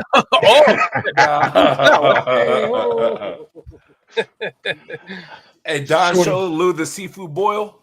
Yeah, show me the seafood boil. I love it. Oh, okay. I got it. Shorty, what you have to understand. I got to load that up. When I made that blackened fish, I made it in butter sauce. Yeah, it looks amazing. Well, I made it in butter. So the liquid you're seeing underneath it is butter, not Have to bread. stick the melted butter so he can clog his arteries while he's enjoying the fish. I'm joking. Okay. I'm All right, Peach. In Peach, I trust. Just saying, bro. That's what I do. I did drink the butter too. And the only thing I disagree with Lou on, what's up? It got to be Louisiana hot sauce. Louisiana. Whatever your choice is. I love El Yucateco hot sauce. I like my hot sauce thick, like I like my women. I ain't mad at you there. I'm not mad at you there, bro. I'm not mad at you there. That's all I have to say. Exactly what my girlfriend said when she left me. She said not the white sauce, but the hot sauce. Got it? Is that what she said when thick. she did? She likes her women thick too. I was really depressed. I'm getting depressed. You know what? Look, I'm a cheers to all you guys. This is a great podcast. This has been fantastic. So cheers to you too, man. Thank you for coming on, man. Absolutely. So salute. And then to the chat, the members, if you're not on the screen, salute. This is love all day. This is great. And we haven't even talked about football yet. Yeah, let's show you the fish boil, and then we'll start ripping on each other's teams. Ooh. I was there for Cliff's party one time, and it was the exact same thing. I'm going to tell you what, man. Cliff, I have never stopped thinking about that. I think about that once a month. That was so fucking delicious. See, I don't even like mussels, but those mussels were delicious. The corn on the cob, the sausage, crab, lobster. Wow, my gosh. Oh my goodness. The remoulade sauce on the side. Yep. And then like you guys even got scissors. Look, y'all went to fucking Target and got the fucking area for the scissors and the crap. Man. Yeah, dude. Don't fuck around. But time out. It's called. I see the Tonys, the big ass thing of Tonys, a lifetime supply of the Tony Saturatus over there in the corner. Like that's a lifetime supply because if you use half of that motherfucker, you cough it and you already got emphysema. Oh shit. That's so true. He's had that for the last 18 boils. Man. PJ know what Murray's hair grease is. That's like a Murray's hair grease. Look, yes. One tube.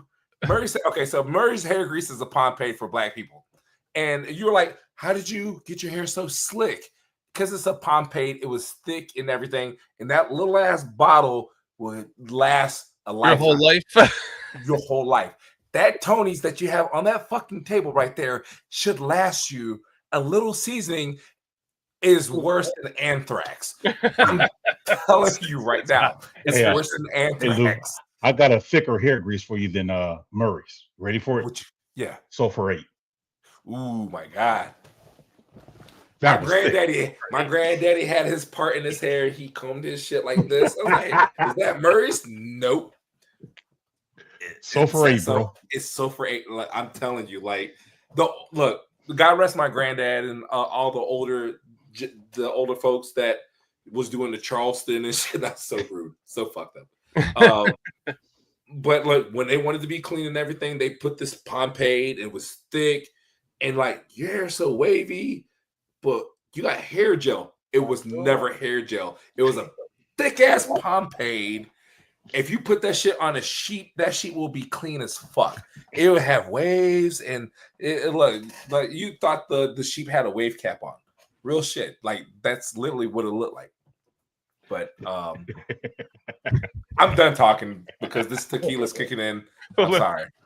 Well, I want to show you that this is so. Cliff is our resident chef. Like Cliff and I talk food all the time. We used to do like we were all at one point. In the beginning of this show with all of us when we became the show, up cooking meals all day and fucking night. It was fucking how it started was it was midnight and Cliff was like, I just put the meatloaf in the oven. We're like, whoa, what? It was midnight here in he's in Eastern time zone. Like, dude, you just put the meatloaf in the like, what the fuck are you? So we started making running jokes that he's like on crystal meth and he's vacuuming his front lawn and shit, you know? Yes. And then it just evolved into constant food talk. And I mean, we used to talk a lot more about food actually than we do now. I'm ashamed of us. But this is Cliff always sends me pictures of things he's been working on. And my goodness, Cliff. That's wild, man. So Cliff, how long did you have that on the grill, if you don't mind me asking? Because that looked like it's to fall off the bone. Yeah, that's just give him his phone number now, man. Yeah, but I see Minister Charles Johnson said Pompeii Lou. Yes, Murray's is a Pompeii. You're absolutely right. And then Steve Rogers said, what about So Glow? So Glow will dry your shit out, and that's why half of the men who are black are bald because of that bullshit right there. I wish I could remember the theme song to that. You got that. I never used Soul Glow.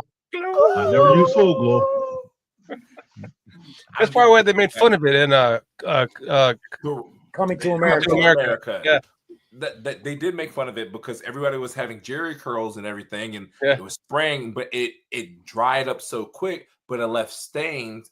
Knowing that in Black culture, you have to have hair grease.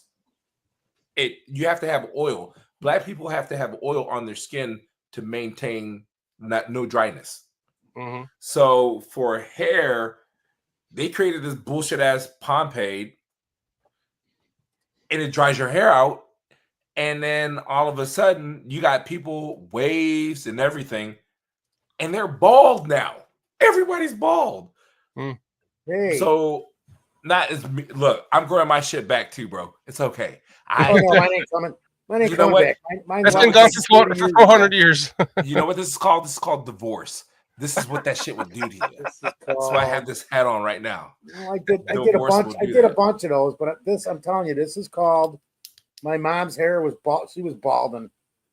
You usually get your hair gene from your mom, believe it or not. I hate You get your hair gene from your mother's father. Yeah. Yes. I hate those Rogaine commercials. Dad was bald. Well, but my dad got his last haircut about 2 weeks after they put him in the ground. He had to get it cut every 3 weeks for like 80 years. 2 weeks after they put him in the ground, they dug him up. We gotta cut this man's hair. I was looking at the comments. Tony May said something. Tony May, that shit's hilarious. I remember when my high school PE teacher, he's a brother. I love how he said it. He's a brother. And his swim cap fell off. Well, first off, he's the swim teacher who's Black. I'm surprised you know how to swim. That's number one. So I'm not going to say that. I'm not going to be rude. I'm just going to say that.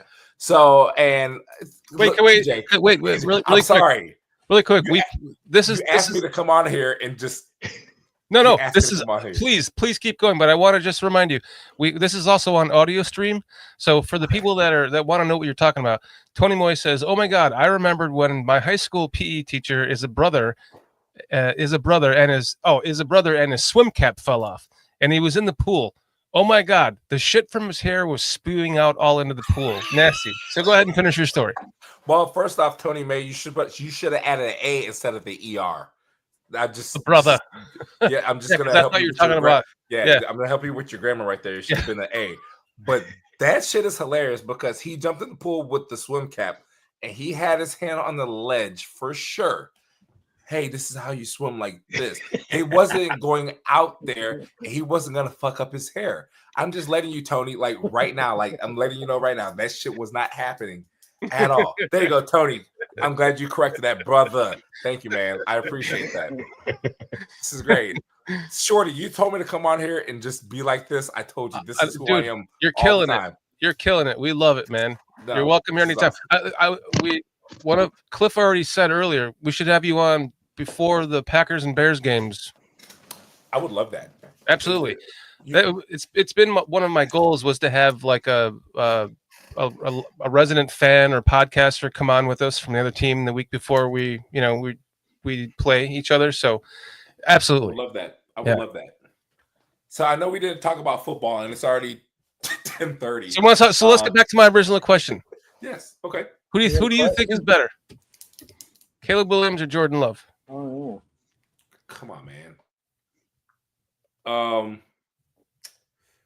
Put away the nail polish. So you saw me thinking. I was like, let me see here. Let me see here. Let me see here. No, I'm gonna put that away. You have a Heisman Trophy winner with a release that's 1/3 of a second, which is quick. Jordan Love learned underneath Aaron Rodgers, and then Aaron Rodgers learned under Brett Favre. So Jordan Love he mimics Rodgers. Correct. So Caleb Williams, it was a new wake-up call for him because he's never had a losing season ever. And he had it his first season in the NFL as a first rounder. After going 4-2.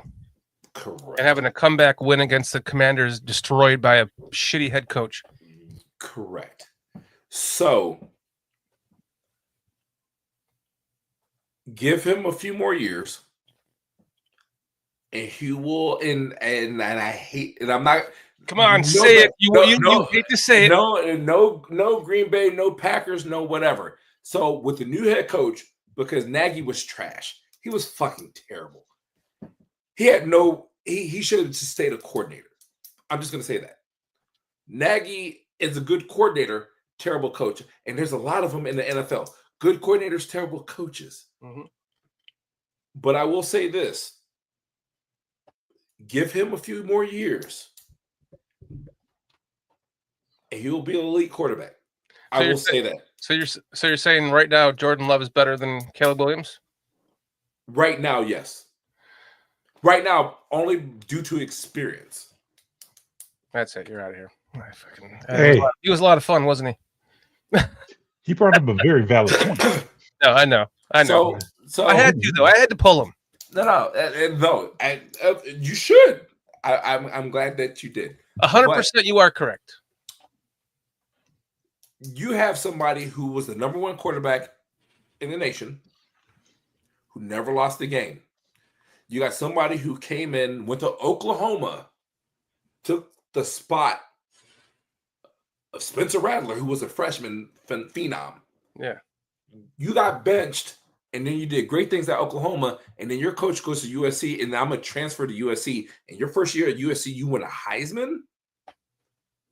And then your very first year in the NFL. Well, and he played one season. He played one season in which he did not have a good season, but it was still a winning season. Yeah. Mm-hmm. Let's say that. It was still a winning season. And then you come first rounder, a great contract, and he put it underneath this LLC, which is most people don't get to do that, but he was smart enough to do that. So kudos to fucking Caleb Williams for doing that, because there's so many motherfuckers that have been trying to do that.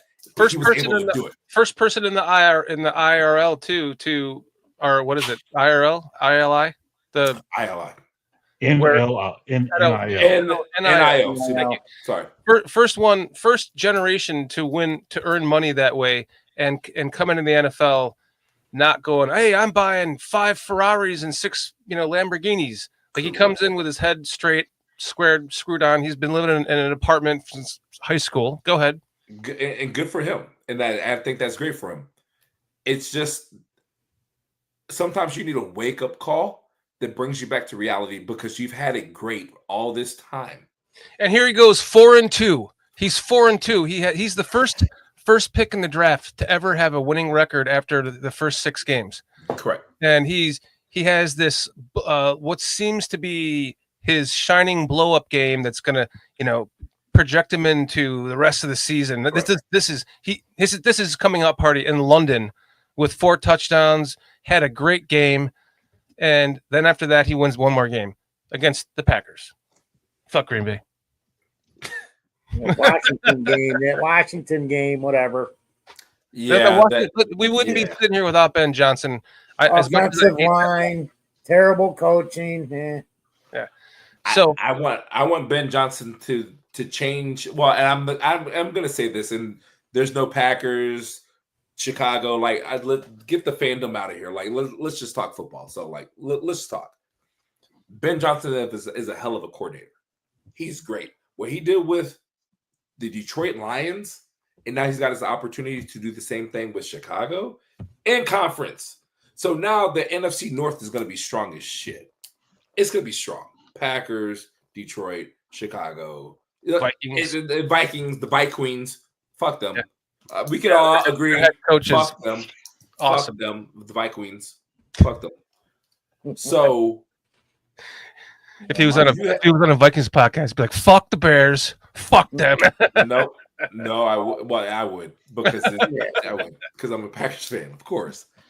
But with that, you got a guy that is a young coach who is a player's coach,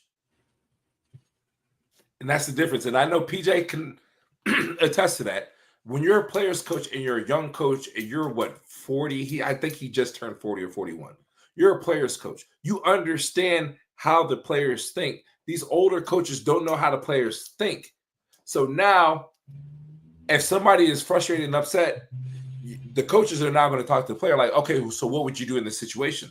Because I'm trusting in you as a quarterback, or I'm trusting in you as the leader of this team. What would you do in this situation? And then let me understand and let me see things differently, because as a coach, you are now the head honcho. I'm doing things and I'm running shit the way I'm supposed to, but I'm going to learn through a player who doesn't, who may teach me something. And that's a player's coach. Mm-hmm. So they're going to see something on the field that you didn't see being up top or being on the sideline. That's a player's coach. Ben Johnson is a player's coach. And go ahead, Shorty. So you start off with Nagy, and Nagy started off his first season 12-4, and he looked to be a player's coach. But then he had a lot of gimmicky plays in the first season that he never tried to develop from that, and so he just kind of tried to go to the offense he wanted to run with Mitch Trubisky. So I know that you weren't worried about Matt Nagy as a Packers fan. I know you weren't worried about fucking Matt Eberflus as a Packers fan. Like, any concerns now? So with what the Detroit Lions did to both teams, we just call it like it is, what they did with both teams, and for Ben Johnson to go to the Chicago Bears and bring that same energy, you guys got something great. And then you guys had some good draft picks. Great draft picks, honestly. But then you also had great draft picks the season before. Just a shitty offense with Matt Nagy. No, Matt Eberflus. Thank you. I'm sorry. Yeah. Thank you. Two Matts and two Ryans for us. Yeah. One of our doormats. Right. One of your doormats, just wipe your feet off of them and everything. But you guys have something good. I see what Ben Johnson's trying to do, because I hate to say that, to go back to the 85 Bears that won the Super Bowl, but the closest thing that you guys can do is go back to the early 2000 defense that you guys had. Yeah. The Chicago Bears defense was fucking amazing. Yeah. That's when we finally started to beat Favre. Urlacher, Peanut Tillman. Like, you guys had it made, and I see what he's trying to do, and he's trying to bring the team around something like that. And so when somebody is, and what I love, so I as a Packers fan, I will say that, I hate to say this, what Ben Johnson is trying to do is bring old tradition back to what made the Bears great. Well, see, but Lou, we've had 76, 77, 78, 79, 81, 81. All the Ditka years, we've had defense. We had a really good defense in 2018. Go look at the Vic Fangio defense. You're right. The problem's been we haven't had a freaking quarterback outside of maybe three guys that were capable of doing something since 1949. So that's why Ben Johnson's here, man, hopefully for us. And then, like I said, you guys will lose 2 games to the Bears this year. Correct. PJ. He said correct. We got to make sure that we clip that and blackmail money. Oh, wait, I'm saying this live. Anquan Randall L. So Tony May said, don't forget DA, Al Harris, Anquan Randall L. You're right. It does. Coaching does matter. It does. But a lot of these coaches are players' coaches. That's the difference. Paige, what do you feel? How do you feel about Ben Johnson compared to the Packers head coach? Where do you think he ranks as?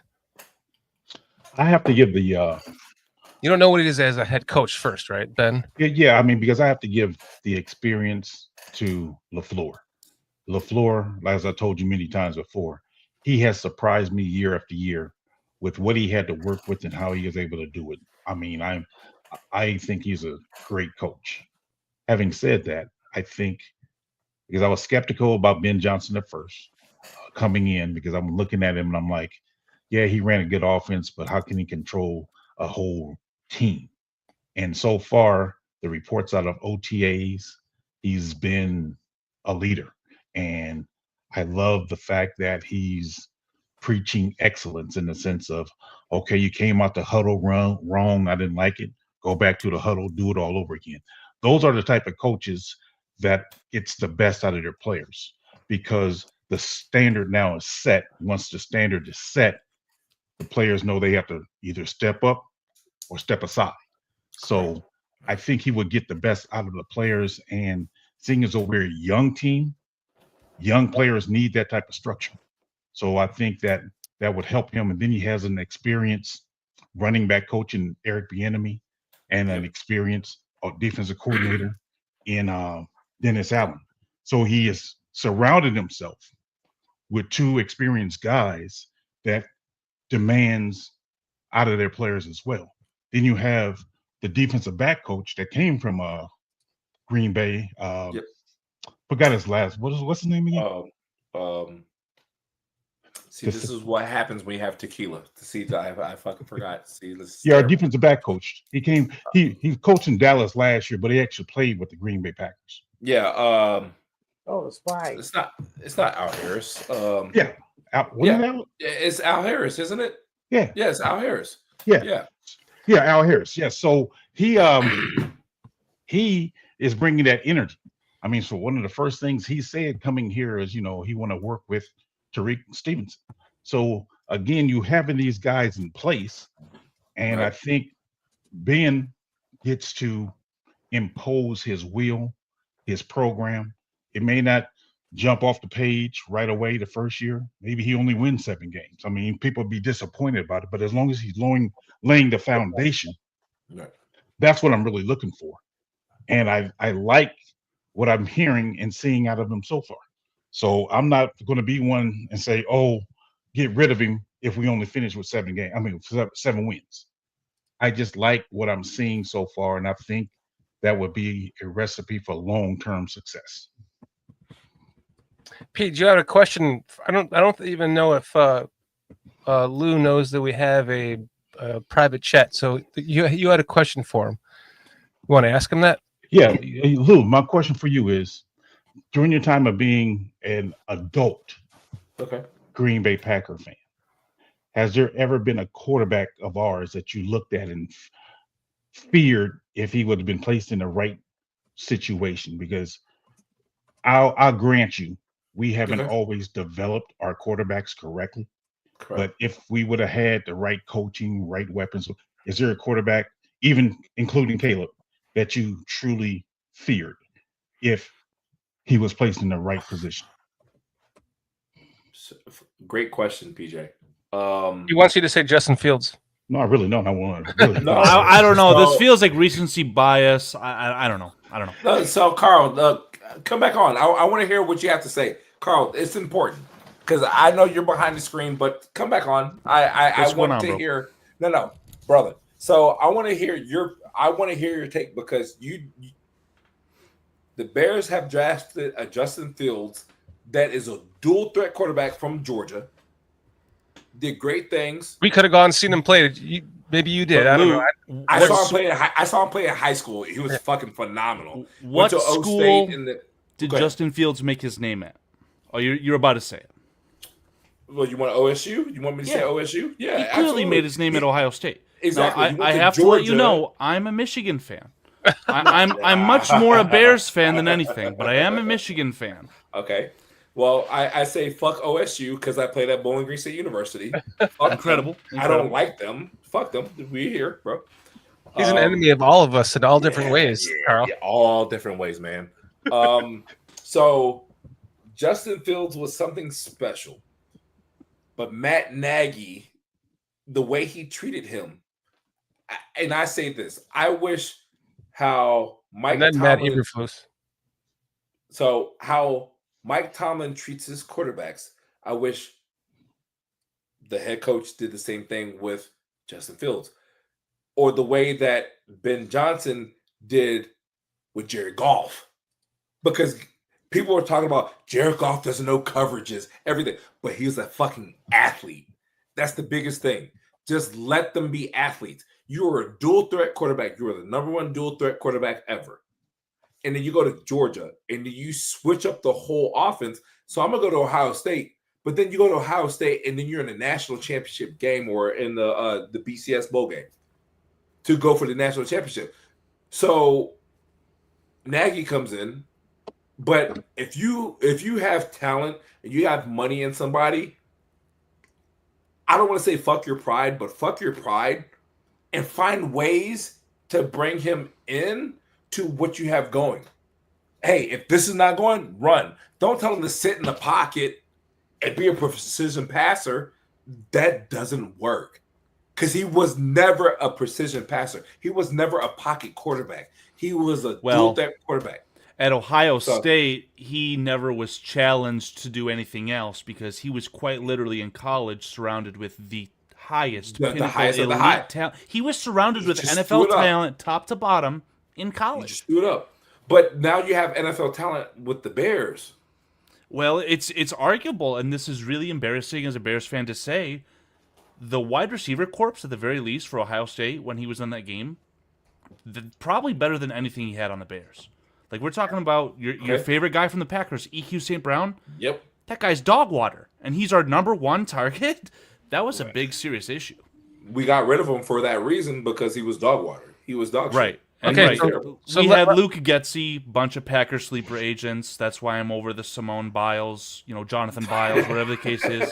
All these guys got to go. I'm sick and tired of these sleeper agents, but please continue. I love how you said Jonathan Biles. I love how you said that. That was let me good. be the host of this show and end the Justin Fields conversation because I just thought that's where you're going, Pete. But you said no. That's not where you were going with I saw Foster shaking his head no, too. But go ahead, Shorty. No, I was shaking my head when Shorty said, let me be the host of the show. I'm going, no. That's what I was shaking. Everyone knows that Foster is the host of this show. Well, Foster. And he's getting this gummy situation under wraps. No one thinks that gummy's hitting. No one's talking about it. Dude, that thing's kicked in, bro. What, you don't know? You don't know. I mean, look at his eyes. Dude, if it didn't kick in, I'd be crying because the two pieces of bone in my wrist rubbing together have been killing me. Oh my gosh! So, you know what you gotta do? You gotta hit that with a mallet. It'll correct it right away. I stapled my finger to the rafter today, putting on insulation. So that'll fix it. Yeah, the pain goes to the finger. You don't think about it anymore. Hey, but that gummy's kicking in hard, and you don't feel that shit. Hell yeah! Hell yeah! I had to 2 weeks ago. I couldn't even take the pain, man. I actually left the show after 30 minutes. And you missed the next two shows. No, I didn't. It was just last week, man, when I was feeling shitty, and I slept I woke up right after the show ended. I made sure I got up then. But you weren't on the show. I know. So Peach, please, I want you to have your question answered. Yeah. No, I mean, I'm not trying to push you or towards a certain answer. I'm just wanting to know as a opposing fan. Okay. When you looked at the Bears, I'm sorry, Foster, what you say? I said you're trying to lean on him, man. You want him to go to a narrative. Please do, Joseph. You want him to go to a narrative, PJ. Now push the narrative. Just feels I keep forgetting we're live. Yeah, I'm just trying to figure out gummy, Foster. Good. I mean, because me as a Bears every fan, week. Yes. Okay. When I looked at the Packers, Aaron Rodgers, I mean, even more so than Brett Favre, I feared him more because of his accuracy. And I mean, he's like going 36 touchdowns to 8 interceptions, something like that. So that's why I'm wondering for you, although we haven't had great quarterback play, if we would have had the right coaching, right situations with the quarterbacks we have had that you've seen, is there one that you really like, man, if they get the right guys around this guy, he'd be a problem? So at first it was Jay Cutler for me. At first. So coming from a Vanderbilt school in which I got recruited by Vanderbilt, saw Jay Cutler play, and I was like, this kid's phenomenal. And then he gets drafted first round, but then he's so worried about being on the OC with his wife and all this bullshit. His mind wasn't in it. It was more about fame instead of football. So fuck him. Okay, got it. Right. So now you got Justin Fields. And I saw what about Rex Grossman? Man, we got to show him some love. Fuck no. Fuck no.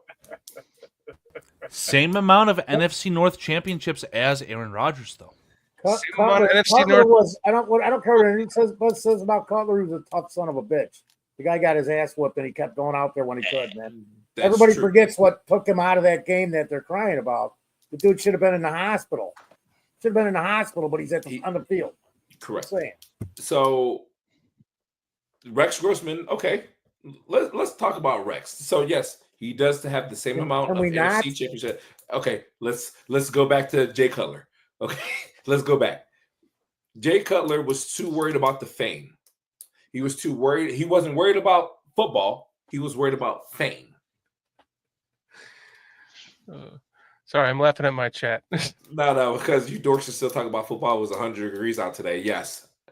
The back of the knees start to sweat. It's fucking crazy. And there's no glands back there. But when the back of your knees start to sweat, it's fucking hot. So, yes, Linda, you're right. So, just so you know, that's my sister, Lou. Hi, Linda. Hi, sister. Nice to meet you. She's always got to give us some. When she hops in, it's always a comment like that. Yeah, just so you know. I love it. So, PJ, to answer your question, Justin Fields was the quarterback that I don't want to say I feared, but I saw the most potential. I knew Justin Fields had potential when he went to Pittsburgh and went 7-1, 6-1 without a Russell Wilson. That lets you know, and that's why I kept saying, I was like, oh, okay, so like let's talk about the coaches. If Mike Tomlin could take a guy who had a shitty seasons in Chicago and be a 7-1 quarterback at Pittsburgh, that lets you know it wasn't talent. He had the talent, because let me tell you, Justin Fields' last 3 games, he ran over 130, 140 yards rushing, scrambling.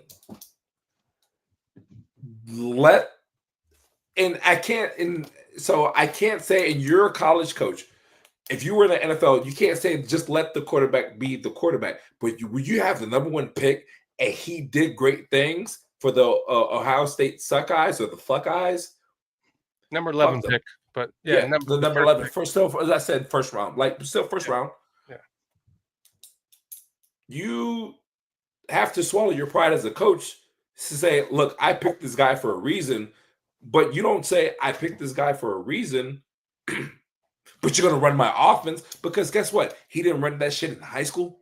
He didn't run that shit in college. He sure as hell is not going to run that shit in the NFL. So guess what? They did it in Pittsburgh, and that's why he went 7-1 without a Russell Wilson, who has a Super Bowl, 2 Super Bowl appearances in 3 years. So that lets you know the coaching staff was an issue. And that's why Ben Johnson is in right now, because Ben Johnson now can tell Caleb Williams, this is what you need to do. Shit, you got Rome Ozuna? Was it Ozuna? Ozuna. Fucking phenomenal athlete. Fucking phenomenal athlete. He was a phenomenal athlete in high school or in college. First season, yeah, but he's still a phenomenal athlete. Mm-hmm. Now you got good coaching. Mm-hmm. So for me, to answer your question, Justin Fields, was it for me? It was Justin Fields for me. And then now with Caleb Williams, you got a 6'6" quarterback. No, he's 6 foot. Oh, he's only 6 foot? He's 6'1" and 1/8. Okay, well, the fingernail polish was weighing him down. Sorry. Damn, if he was 6'6", bro, we'd be like, you're fucked. Yeah, I like Cam Newton minus the male of the female talking shit. But yeah, if that's Justin Fields, guys, is what made me start thinking about the T formation again. And you don't know this about me, but I preach it all the time. I only have 2 hours for this. I did a whole I did a whole show on I drew plays up on the screen to show you how I think it could work in a modern NFL, because we're a pass heavy defense. And it started with Justin Fields because of his running ability, and if you would have been able to use him in that fashion, in a T formation fashion, you'd be able to turn him into a better passer because your timing would be better for him within his own rhythm of his passing style. Yep. I think it would have really helped him. Now, that being said, I have to stick with it because I still think there's a place for the T formation in the NFL. Just for all you guys. Yeah, if you didn't think you were going to get away with me talking about the fucking T formation again, chat, you were wrong. Let's talk about it. Let's talk about it. Let's talk about it. You said over and over and over. Someone gets shorted to some Nugenics to boost his low T. That's funny. But no, let's talk about that offense. I'm new. Like, I'm not saying I'm new to the T offense, but let's talk about it because everybody's been trying to go to the RPO in the NFL. Not really working. Spread offense, everybody's doing West Coast. Everybody knows how to stop it. So what do you go back to? So do you go back to having a fullback? No. Go back. No. The T in my modern version, the T formation is just the formation. So you start off with one running back and two receivers in the backfield, lined up as in the T formation behind the quarterback. Quarterback's under center or in shotgun. But then when you get to the line, you can motion out from there. You can motion one receiver out. You can motion the other receiver out, and you still you started off in a fully symmetrical offense with two tight ends and two running backs. Yep. Yes, basically two wide receivers, or a running back, two running backs and a wide receiver. Okay. And if you have like a DeAndre Swift, you can motion him out as a receiver. You can motion the other receiver out as a receiver. Now you're in a single back formation. Yep. You have so many fucking variations of this that you can do, but you always start off in the same symmetrical position. Right. And once in a while, you actually run an actual T formation play out of that. But most of the time, you do not. And everyone's going to they're going to know you're lining up in a T formation every time. So when they get the personnel called onto the field and they're going to try to match your personnel, you're going to have their fucking brains scrambling, trying to figure out what the mismatch is. Because are they running a receiver out of the backfield? Are they running? Do they have a Deebo Samuel who, like DJ Moore, could be if you had the right blocking schemes? Could be correct. I mean, it could totally work. I don't. If Ben Johnson brings it back, there is 38 people here at least right now, and then the other 300, 400 people that might watch this show that are going to scream my fucking name when they see the T formation being called. They're going to be like, fucking Shorty. They're going to spit their coffee out of their mouth or their beer or their water or their piss, whatever they like to drink. Because I'm not talking. Drinking their piss? Yeah, who knows? Some people are weird. We are in the Midwest. I mean, we did have Jeffrey Dahmer, all them shits. Exactly, in the Midwest. Yeah. We already heard that in the chat. Yeah, he's from Milwaukee. That's Jeffrey Dahmer's. It is, and I'll tell you a crazy story about that with my dad and Jeffrey Dahmer. But that's another side. But keep talking. So the T formation. I'm just saying. I think that there's a place I'll for. I'll trade you one John Wayne Gacy story now. Oh no, he lived a block away from John Wayne I Gacy. used to walk past Gacy's house every day. He was friends for years. He was his best friend. He helped him. Then when John was done, that's when the bodies ended up in the wall. Oh, that's how it fucking happened. He lived next door to the people from Chicago across the street when he was growing up. I knew it. The T formation is just the formation. It's just no, but it's just the formation. That's it. You could line up with 3 wide receivers in the backfield. Keep one of them if you want that can run the ball. Go to or go to a 3 receiver set in motion. But I tell you this, Tariq Cohen would have been great for that offense. Ooh. Yeah. Oh yeah, for sure. Tariq Cohen was a little dynamite stick. Not a fan. You're not a fan of Tariq Cohen, Shorty? Like not Shorty. Yeah, Foster. Let me ask you why. I would like to ask why. You know what? I just coming out. I'm going. He's not going to last. He's going to get hurt. He's a shorter running back. He's short. Yeah. Just the way he moved and everything. I'm like, I knew he was not going to be around one. I just had, I had a feeling. After watching some of his college tape, and then like great season with the Bears, but I'm like, this will end too. And it's terrible. Right. Because I've probably done this with 7 or 8 guys over the last 50 years that I've been watching the Bears. So I don't know. It's just one of them things, man. I'm not always right. That's for damn sure. Right. Look at my glorious chat right now. 56% in the poll. Devin Hester. Yes. 1,000%. I'll tell you this. 1,000%. Speaking about the T formation,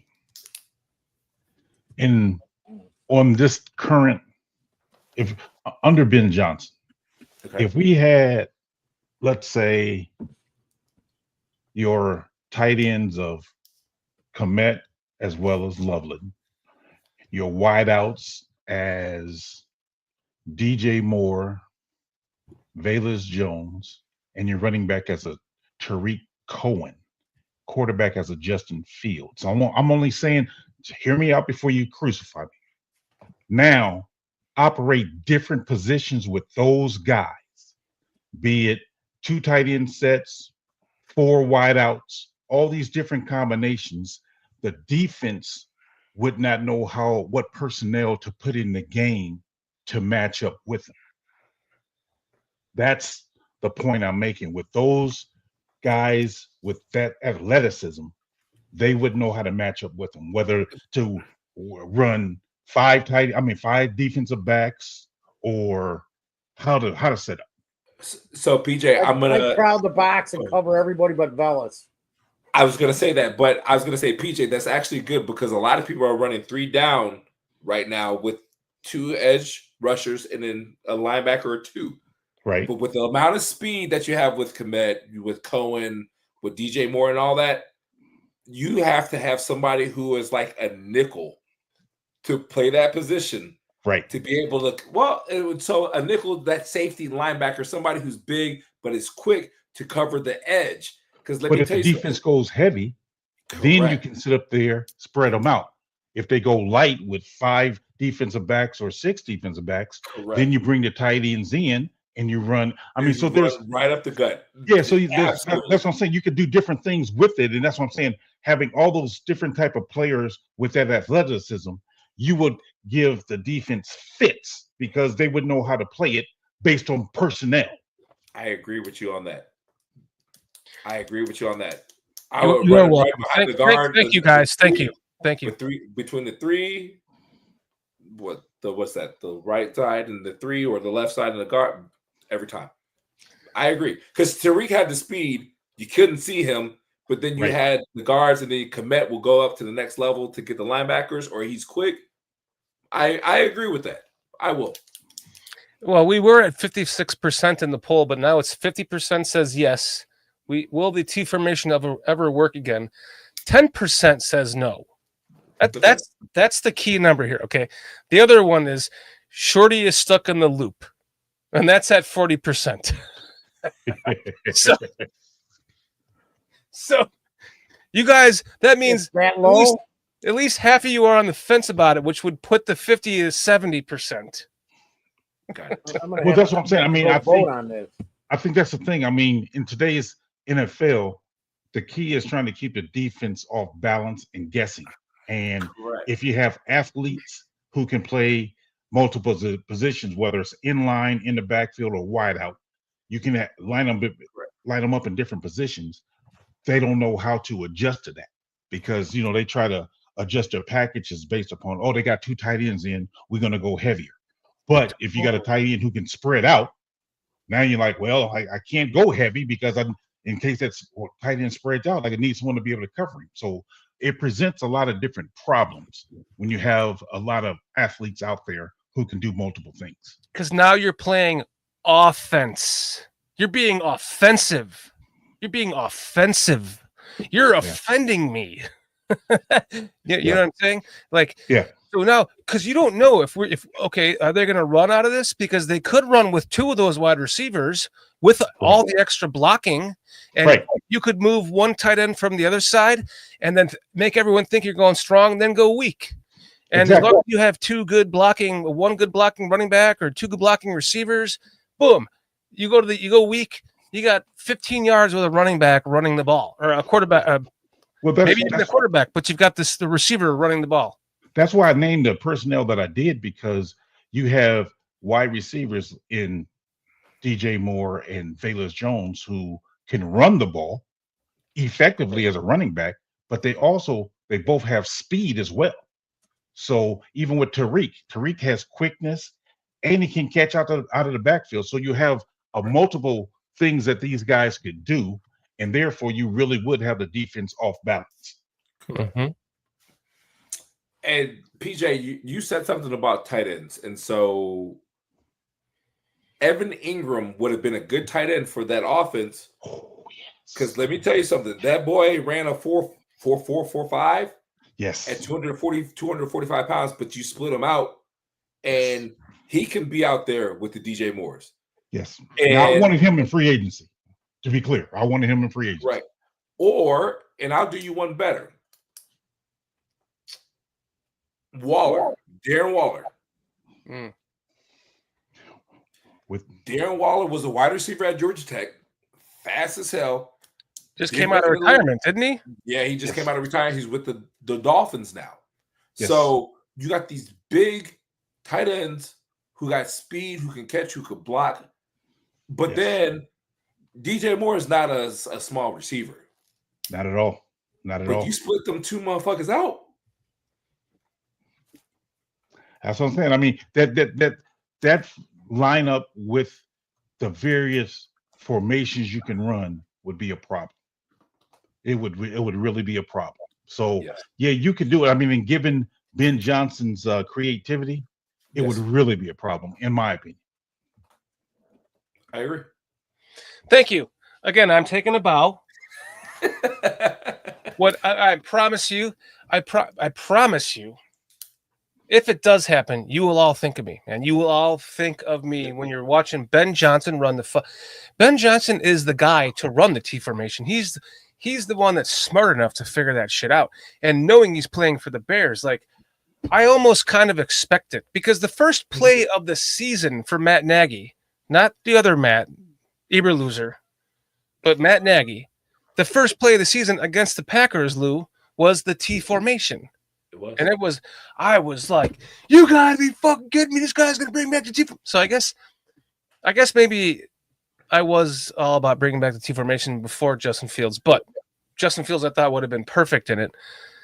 But it just has, I don't know. I just think the more and more that we are in this pass heavy defense, it's and just like you all said, you dictate with that who's coming onto the field on defense, and they are trying to dictate what they're going to do against it, and they're going to be so confused by week 4. They'll be so confused the first game, they probably won't figure it out for a couple of years. Right.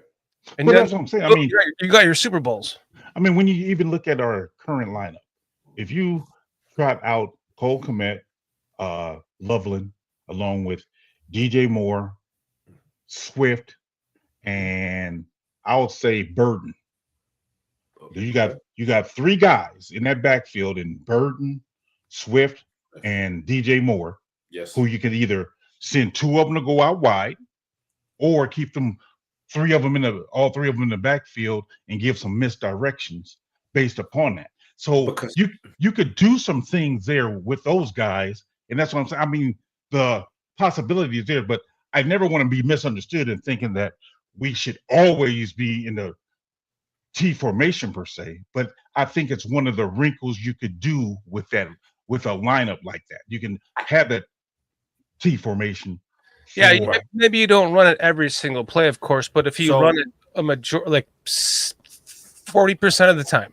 I was about to say, if you're going to put so much thought into this and design it to be so strategic to kind of counteract where the NFL is going towards the finesse style, you have to compose a roster that's built to run it often. I would wager you have to run it at least 60% of the time. I was going to say that, but that's to put it light. And I don't know. But see, that's what I'm saying. It's a silly idea. My idea of the T formation is different than Shorty's. My thing is you may run it 20% of the time.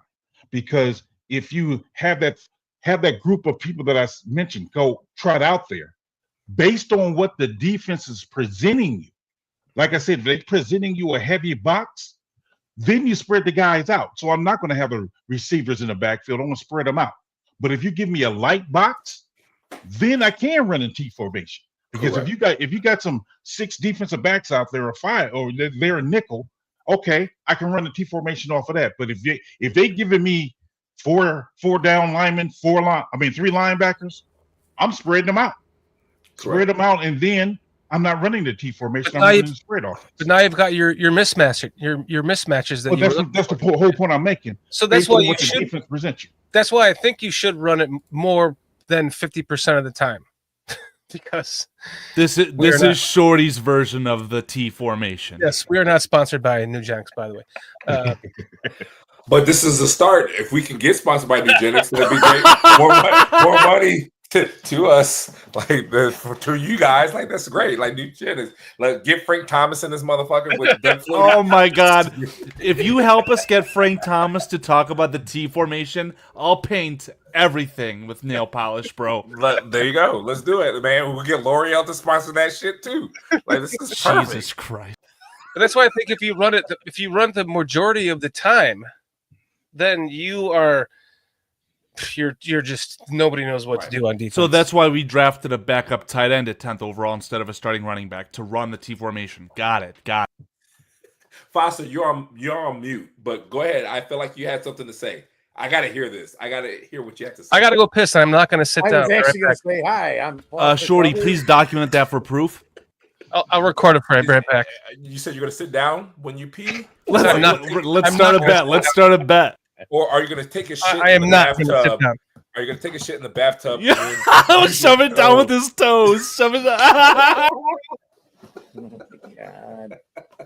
Yeah. This is great. So, but PJ, I understood what you're saying, because when you see the box, you're gonna overload the box. If there's 3 down or 4 down, if you have 3 down, you're gonna have the linebackers come down. You have 1. You're gonna run a 3-2-5. Well, not 3-2-5, but you're gonna have people come down to set the edge. You got somebody to contain. Mm-hmm. You split them out. You now have a running back, 3 down, and a middle linebacker, but you still have 5 down linemen or the quarterback and the running back.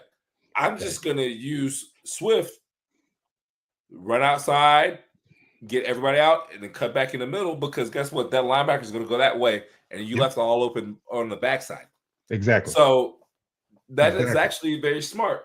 And then you got DJ Moore, who can block. You also have Cole Kmet, who's a tight end. He should know how to block. Right.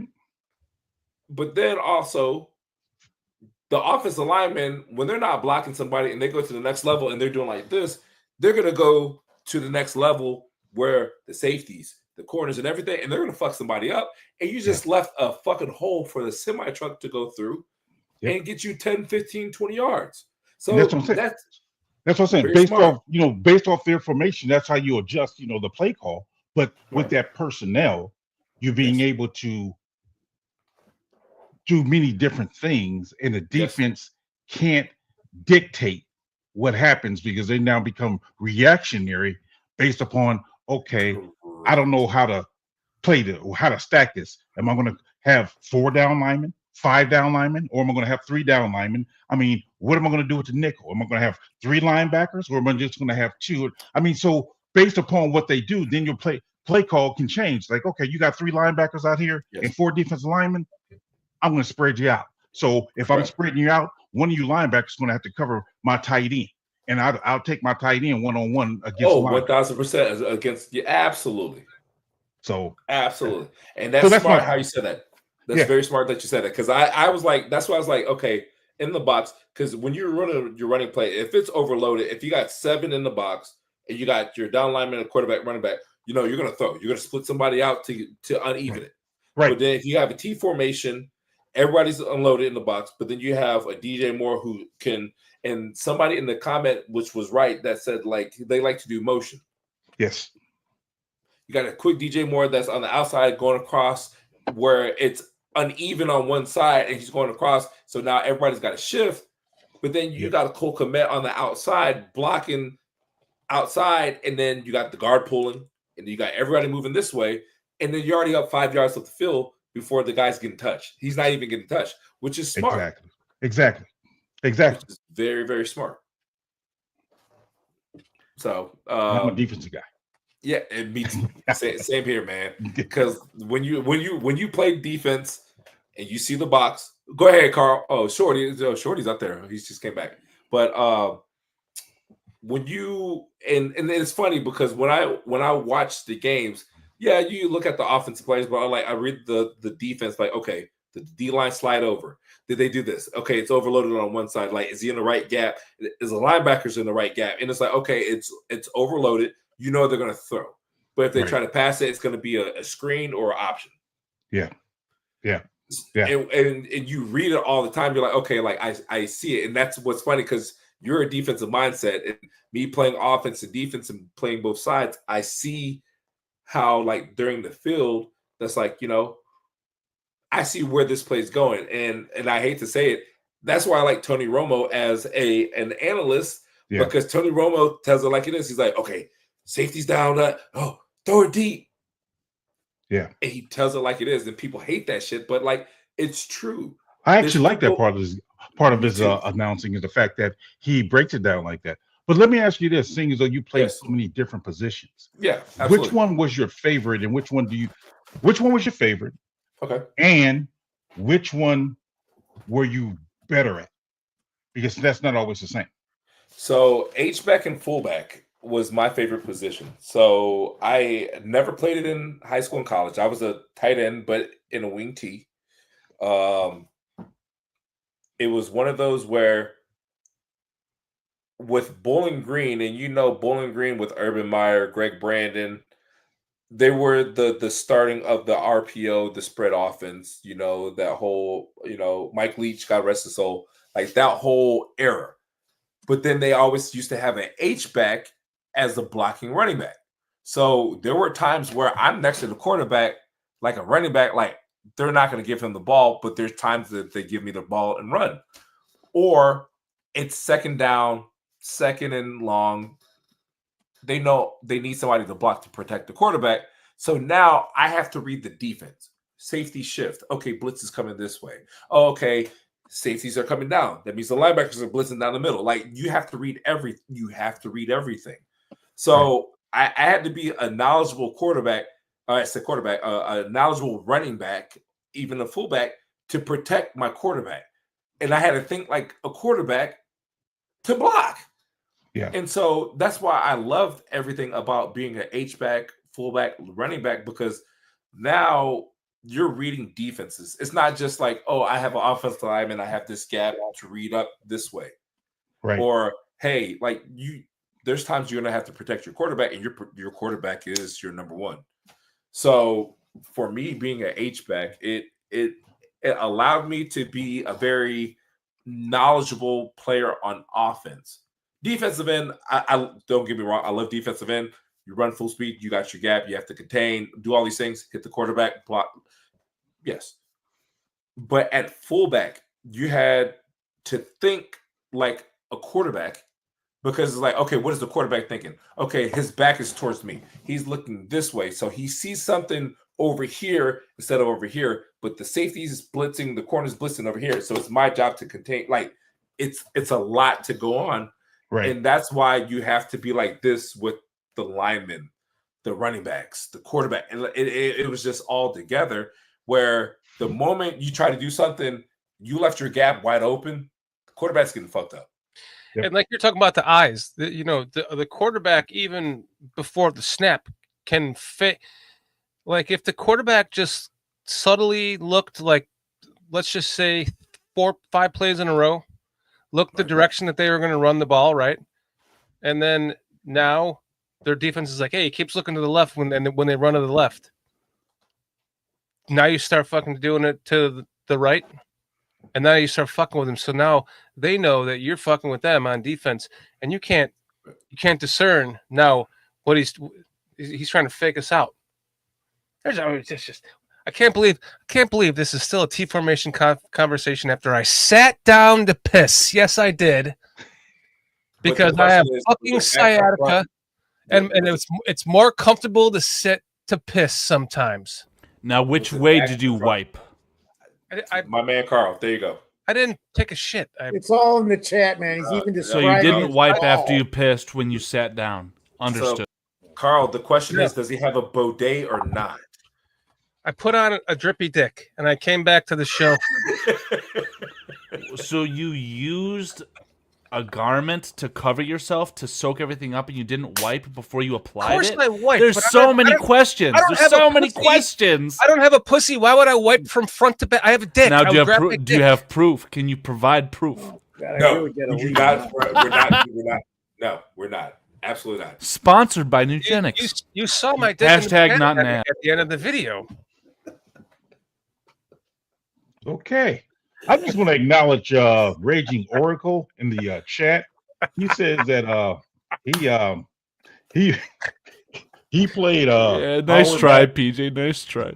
Right. He played power back there, and just much like Lou there, he was a power back to helping aid in blocking. So Yeah, thank you, Raging Oracle. Power back, right? Yeah. Yes. You know, I'm not fucking afraid. I'm not ashamed to admit that I sit when I piss. Sometimes I don't sit when I piss every time. You mongrels. Once in a while, there's a time for it, and I just did it. There. You guys are wild. I love this. This is great. I love it. Tony Moy from the top rope. Ooh. Sturdy wiped his mouth. I sat to piss, and it's still dirty. Yeah. Okay. All right.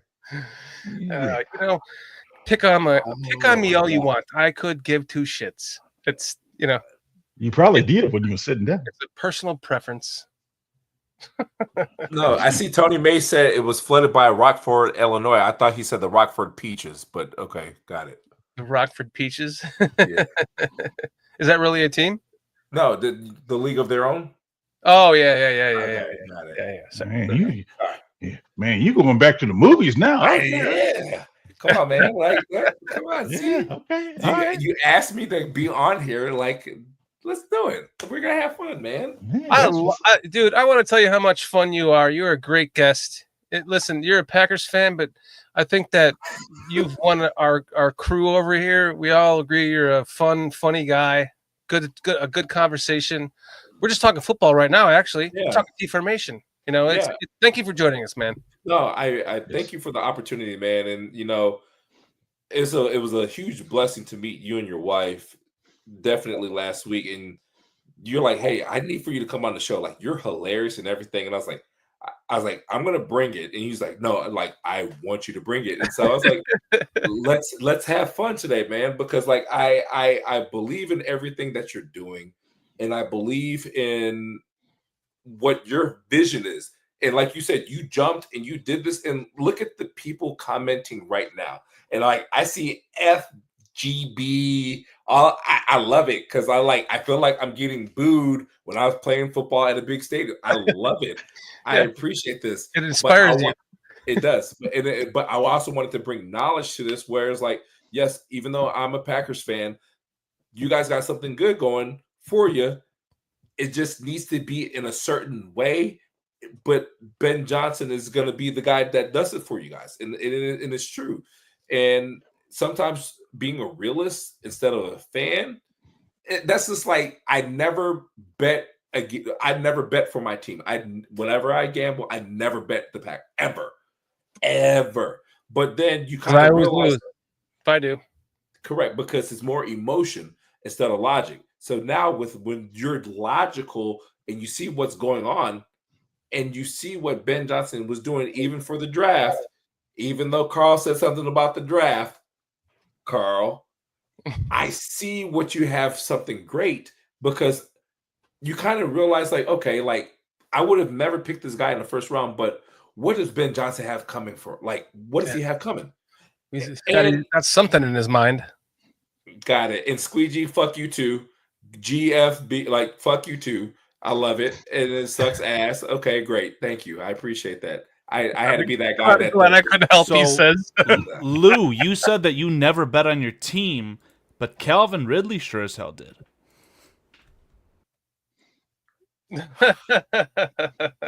Hey, and so did Malik Beasley, and look how he's doing right now. Oh wait. So did I. Oh, that is a 1 of 5 gold-plated signed card. Oh, by Caleb Williams. Good for you, man. I believe Caleb Williams is going to become. Close your ears.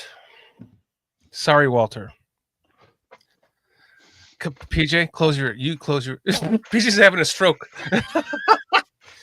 The greatest Chicago Bear of all time when he retires. So I am investing in his rookie cards like I'm buying fucking Apple stock. I will say.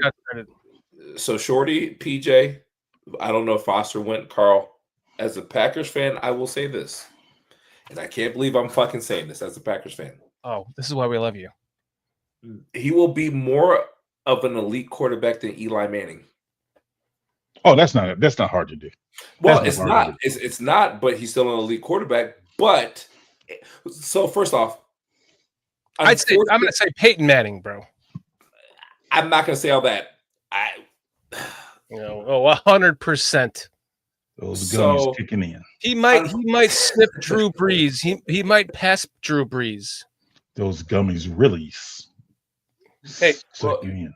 They were legal. And the only person that took the gummies. I bought these. Never mind. They were legal. I bought them in New Orleans. Who dat? Who shout out to who dat? And I only ate 2 of them. They were 10 milligrams a piece. Hashtag not an ad. Huge shout out to them. But somebody said Archie Manning. That's hilarious. That's hilarious. But you know what's crazy? Joe Flacco, because he won a Super Bowl, is considered elite. Matt Ryan, they try to say is an elite quarterback. He is not.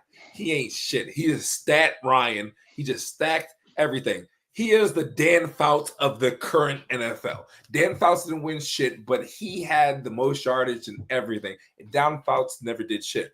That's not Caleb Williams. Caleb Williams is going to be an elite quarterback. And that's what I honestly think. But you cannot do what you did to Justin Fields. The Bears cannot do what they did to Justin Fields. Agreed. I want to circle back to what Dan said about Caleb Williams retiring as He doesn't know who Dan is. I'm Shorty. You keep calling me fucking Dan when I'm Shorty on my show. Sorry, Mr. Scantolini. Producer. Mr. Scantolini, you said that Caleb Williams would end his career as the best Chicago Bear of all time. Yes. But currently, I think we can agree that's Walter Payton, right? But he is right now. Walter Payton was the greatest running back of all time in NFL history. Yes. Are you suggesting that Caleb Williams would have to be the best quarterback in NFL history? Walter Payton is not the best running back of all time in history. Emmitt Smith technically is. When he left the Bears, he was. We're talking, yeah. That's a hard thing to discuss. Goes down. Right? This goes down to a quarterback versus a running back. If you want to apples and oranges, orange it. But he will be so elite when he retires that he will have obviously smashed every Bears record, but he will be up there with the top 3 or 4 in all of time, in all of history. So he will be a top 5 quarterback of all time. He might surpass obviously very easily be the best quarterback the Bears have ever had. I think he could surpass Aaron Rodgers. I think he could possibly surpass Drew Brees. I think he could win more Super Bowls, especially with his head coach. I don't even have a dialed in like top 5 quarterbacks. I know. I might be talking out of my ass, but Tony, I told Lou you missed. I don't think you were in the first half of the show. He pulled out a bottle of nail polish. It's actually pink, and it's sparkly.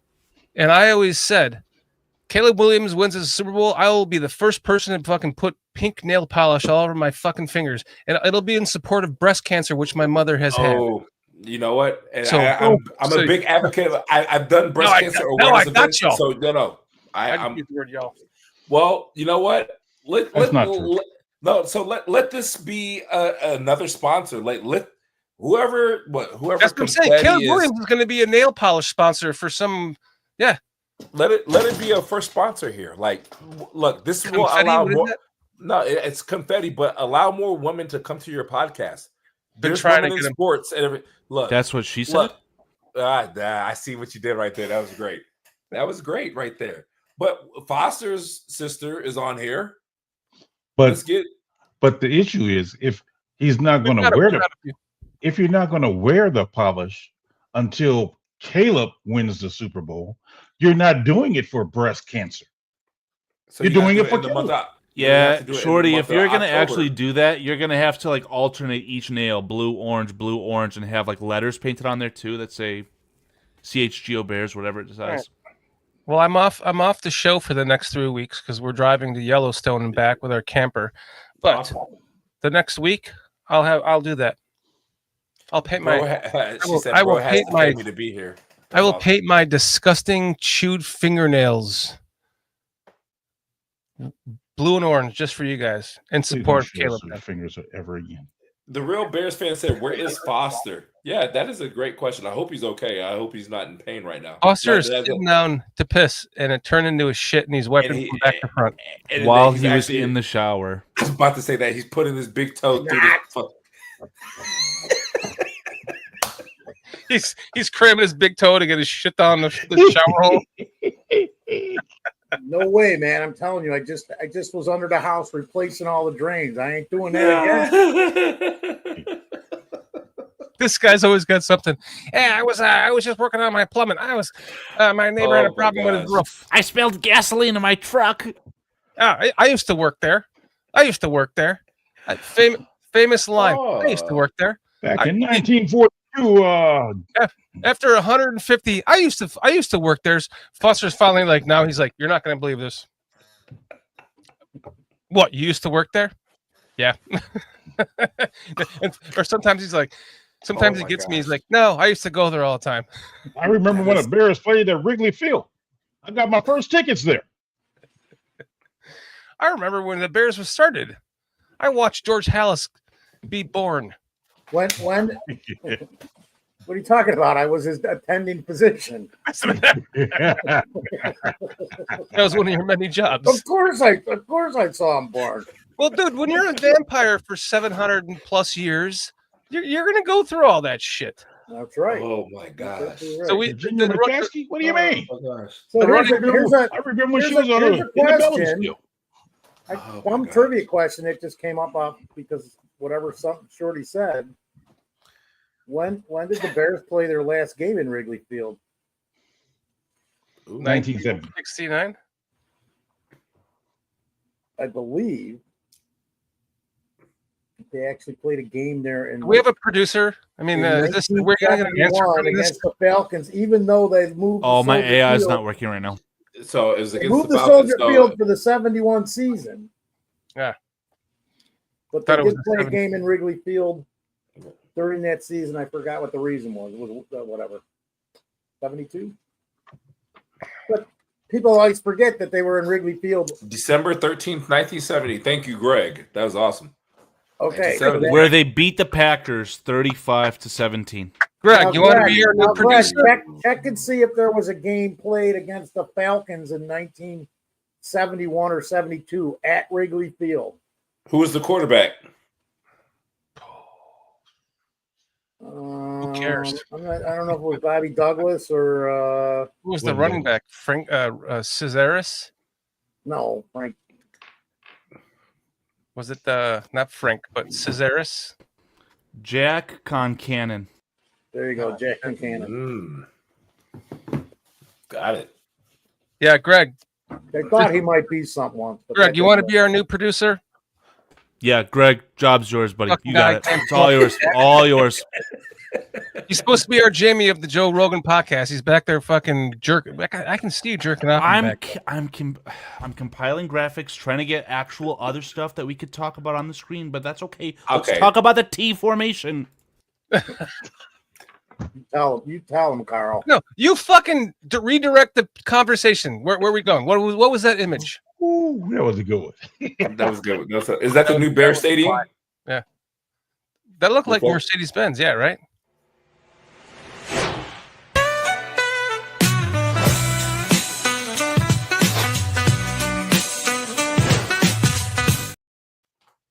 I was going to say, you better not. You better not leave that play to the end. That's our closer, by the way, Lou. Damn, Whenever we're trying to end early already. It's no, he already always 11. fucks with us when we're like, "Oh, that's enough, we're done." Then he ends the conversation. He plays the closer like we're about to end. Is that what stadium is that? Is that Soldier Field? Okay, so that's Soldier these Field. are actual images and things that people had received from the Chicago Bears directly, people being season ticket holders. So the left image is a mock-up of the stadium seating, and the screenshot on the right is from a phone, of course. It's an email snippet. I think I can find the handle for Jeffrey on Twitter. I don't know exactly what the handle is. But it says, the Chicago Bears are exploring the development of a new state-of-the-art stadium that will serve all of Chicagoland in the state of Illinois. It will be an enclosed, world-class venue for concerts, family shows, sports, and community events year-round, which we all have heard from Kevin Warren's mouth. We invite you to take a survey to share your thoughts and preferences. Your feedback will play a key role in shaping fan experience, amenities, and ticket options Who took in the the new gummy? stadium. Yeah, Foster. The survey will take about 20 to 25 minutes. Your response will be kept confidential, blah, blah, blah. There's nothing confidential about it, right? It's out. So again, this is just a mock-up of the seating. I can't tell a lot from it, but from me, it seems like there's not that much seating on the ground level. It's a lot more towards the top. And I have to imagine the down low seating is going to be extremely expensive. There are some more renderings that I found. Kids will be paying for it somehow. Oh, that's So the wait, crap I don't like. Pull that image back up. Pull that up. So can we see your cursor on the screen? It's literally an image. Why? Okay, so look at the bottom. Look at my cursor. I want you use to your see the bot- colors. Well, for everyone in chat, I want you to see the bottom of the screen where it's like a marine blue. Okay, those seats. Yes. Go to the left, you see the orange. Yes. Go to the left a little more, you see the three red, maroon. Yes. Then the first blue after that. That's about my seats at the Falcon Stadium. And I'm going to tell you what, they're fucking great seats. I can see the whole field and it doesn't bother. I'm not like, I can't see shit. Okay, so now take the Bear Stadium. Let's start from the bottom again, okay? The three marine blue, and then let's go to the right. You got the two orange. Let's go to the third maroon one after the two orange. I sat in those seats for the first Caleb Williams game last year. His first fucking game. I had this card. I was at this game. I was at that game I showed you. That's why it's even more special to me, because I was at that game, the card that I showed you. And those fucking seats were amazing. I could see everything. Now, take that into contrast. I have a buddy who has third row, 30-yard line. He has 6 seats. He's had him since I was a kid. I've gone to so many games there. It's hard to see the field because you're just like 4 feet above the players, and you're trying to look all the way down the like, for example, I was there at the Dolphins game when Justin Fields ran that awesome run back. I couldn't see jack shit until he was like in the wide open, because he was on the other side of the field running down on the left sideline, on the other sideline for a touchdown. And I couldn't see it until he had broken loose. And we were just like, you could hear the crowd, and then you get into it and you're like, oh my God, and then you can see it. If you're sitting up in those seats, dude, those are the best. In my opinion, it's up there. It's high. It's got a steep pitch to walk up those stairs. Yeah, but you get the view, man. Right. And if even with bad eyes, you can see the whole field. That's awesome. So I wouldn't shit on that at all. I think this is a great rendering. And Alex is my name. Said it best. It is a copy of the Allegiant Field. So if you remember, about 1.5 years, 2 years ago, Chicago said that they're going to build a brand new casino. I will not be surprised if that casino is in walking distance of that stadium, where they've created Chicagoland right there, where you have each end zone VIP area. And then after the game, people are going to go gamble, and there's a hotel connected to it. I will not be surprised with that, that is like the, in Vegas. So, but that's going to bring more people to the game, more jobs to Chicago, more opportunity. I say do it. Well, it's really Arlington Heights. It's really Arlington Heights, but that, it's you know what? for the entire existence of the Bears, I have gotten on a fucking train and I have taken the train from Round Lake or Grays Lake or Fox Lake and taken it all the way down to Union Station or Pingree Station and then walked my fucking ass all the way from there to Soldier Field. And there's no restaurants down there really. Like there's like one restaurant on Michigan Avenue. That's Kitty O'Shea's, but it's always packed after a game. You almost have to get a reservation. There's really not much around there right on Michigan Avenue or off of it to eat and go to. And so if you, with the complex that they have in Arlington Heights, if you build that and you put restaurants all around and hotels and kind of like the Atlanta Braves, right, Lou, where you can be in a hotel and see down you can see out your window onto the field and things like that. Like they'll be able to, and the train goes there. Multiple trains go there. Yes. Well, they will come. Really, only one I don't train. even give a crap. My thing is this, man. How much are the taxpayers going to pay for this? That is the biggest question. Because it's billionaires. No, it's what? Billionaires and millionaires, and then the taxpayers foot the bill most of the time anyway. Well, if they stay in Chicago, paying for fucking like a $850 million renovation of Soldier Field from 20-something years ago.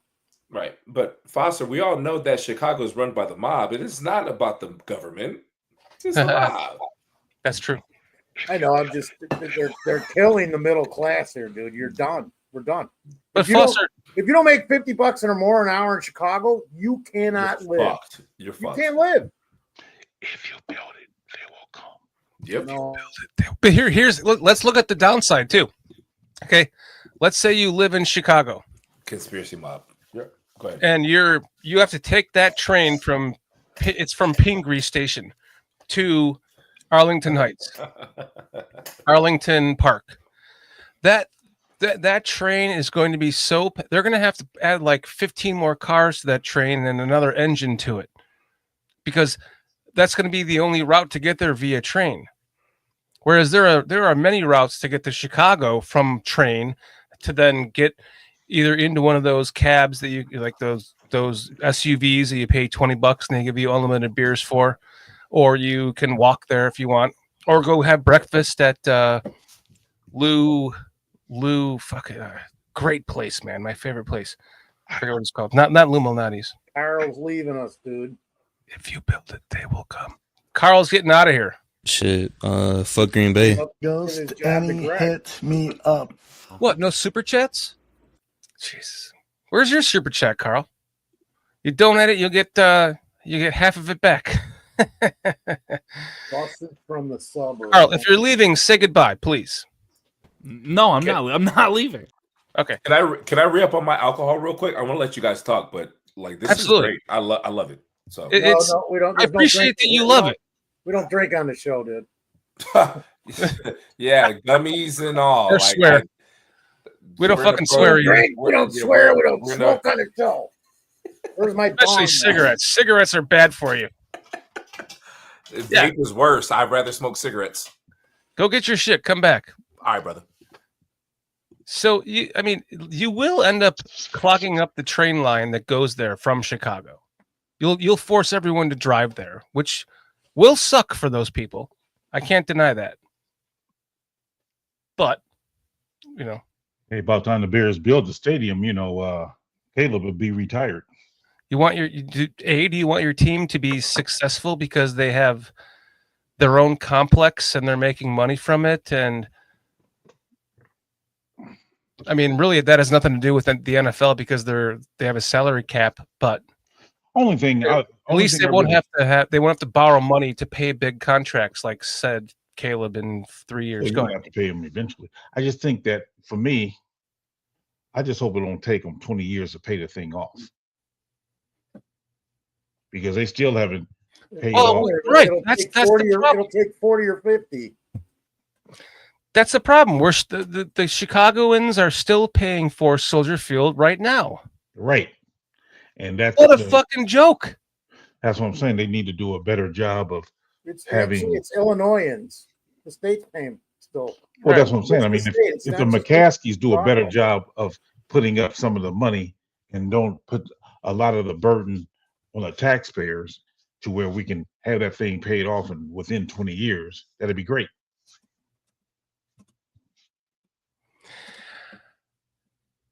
The problem is, though, is even though Soldier Field will become a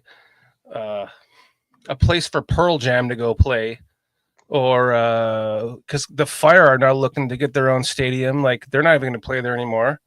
Like it's going to be a giant kind of an eyesore relic that's sitting on Lake Michigan that is used for like certain things that just. I disagree. About Soldier Field? Yeah. I disagree. That's prime real estate. Here. Let me tell you, that place made money for 70 years before the Bears played in it. They'll find a way to make money in it. If they don't, they're terrible. They're even more crooked than they are. That place has always had something in it. Always. It's been there longer than the Bears. I'm just saying. You've even seen it. They've I don't know if you guys have seen, but like I think a couple of years they're doing some football games, they're college games again. Because all the big college games used to be played at Soldier Field, man. A lot of Notre Dame's games were played there. They'll start bringing it back because it'll make money. Mm-hmm. So I would, what if you're going to lose 9 or 10 games a year, then you've got to have 10 or 12 more concerts. That's all. Although all the people that are good in concert are dying now. But it becomes a summer event place. It's not a right. You got 4 months out of the year that you can do something with Soldier Field, and the rest of that's. And Alex is my name. And Bob's your uncle. Looks like look at the McCormick Place disaster. You've heard of that one, PJ? Mm-mm. Yeah, it's like so you go like, how do I change the light bulb? Well, you grab the old one, you unscrew it, take a new one, take it out of the box, put it in your hand, put it back into the same place, screw it back in. Bob's your uncle. My wife pulled that one out of me, and I was like, "Bob's your uncle? What the fuck does that mean?" Right. Yeah, this one here. This is another one. Tony's saying this, and I, because they're going to build that new stadium. Who's paying for that $650 million? I'm just. From what I understand, they're paying for it. I would hope so, and I just don't believe what you're saying until I see it. Hey, don't believe everything you hear. No, you shouldn't believe everything you think or hear. That too. Fire are paying for the whole thing. Good. About freaking time these people pay for their shit. They charge us enough to go see them all. Is Fire the soccer team? Yeah. Okay. That's the only thing that pisses me off about a new stadium is like you haven't even the fucking Vikings paid off their stadium in 5 years, and it cost them billions, and this one wasn't even $1 billion, and you can't get it paid. Like you're just sitting there fucking sucking all the money out of the fucking people of Illinois. You're just robbing everyone in Illinois. Oh God, don't get me on a soapbox right now. I mean, I should change this my handle to FCB, FCM, FIL, FAR, and LCBC. Let Caleb be Caleb. What about CHGO? Oh, you want to get me on a soapbox about that? I want the communist. Do you see the bottom music on? Let me just do it in my narration voice. First Hogan Johns, now Phil and Shane. Read that. What? Duh. Excuse me? Read the headline. Oh. BTNL. First Hogan Johns, Dark. Now Phil and Shane joining on Mondays. CHGO is blowing up the Bears universe. So they no longer have their own show? Sounds like CHGO is just fucking spreading its cancer across the entire world. By the fucking way, can I remind any of you that don't know this? Phil and Shane and Greg Braggs, all three of those fucks started off on the Ballroom Network with Aldo Gandia. They were an audio stream only, and Aldo presented them to the YouTube world. And they had a great show that built, and Shane and fucking Phil and even Greg said, fuck off, Aldo. And they hired lawyers to take all of the content down that he had done with them, which was previously called the Bears Barroom. And then they fucking, it was the Bears Barroom 100%. 100 proof. 100 proof. And then they changed it to TTNL. And they went on there and started turning into these fucking asshole cunty pieces of shit who never even fucking stepped foot in. Barrel. Never even, let me stand up. Never even stood foot. Put a fucking single foot in Illinois. And they're going to pretend that they're Bears fans and fucking shit all over you in their chat because you have a different opinion. Those guys are the fucking most poisonous pieces of shit. They shat the fuck all over the Podfather, the founder of many podcasts, the guy that made many podcasts happen, including this one, Aldo Gandia, Nomad Network, many others on his channel, the Greg Gabriel Show. Greg Gabriel now is with Swift Sports because of Aldo. So that okay, I was like, cool, whatever. I kind of expected Adam Johns to go put his head back up Adam Hogue's ass. But for them to be, for CHGO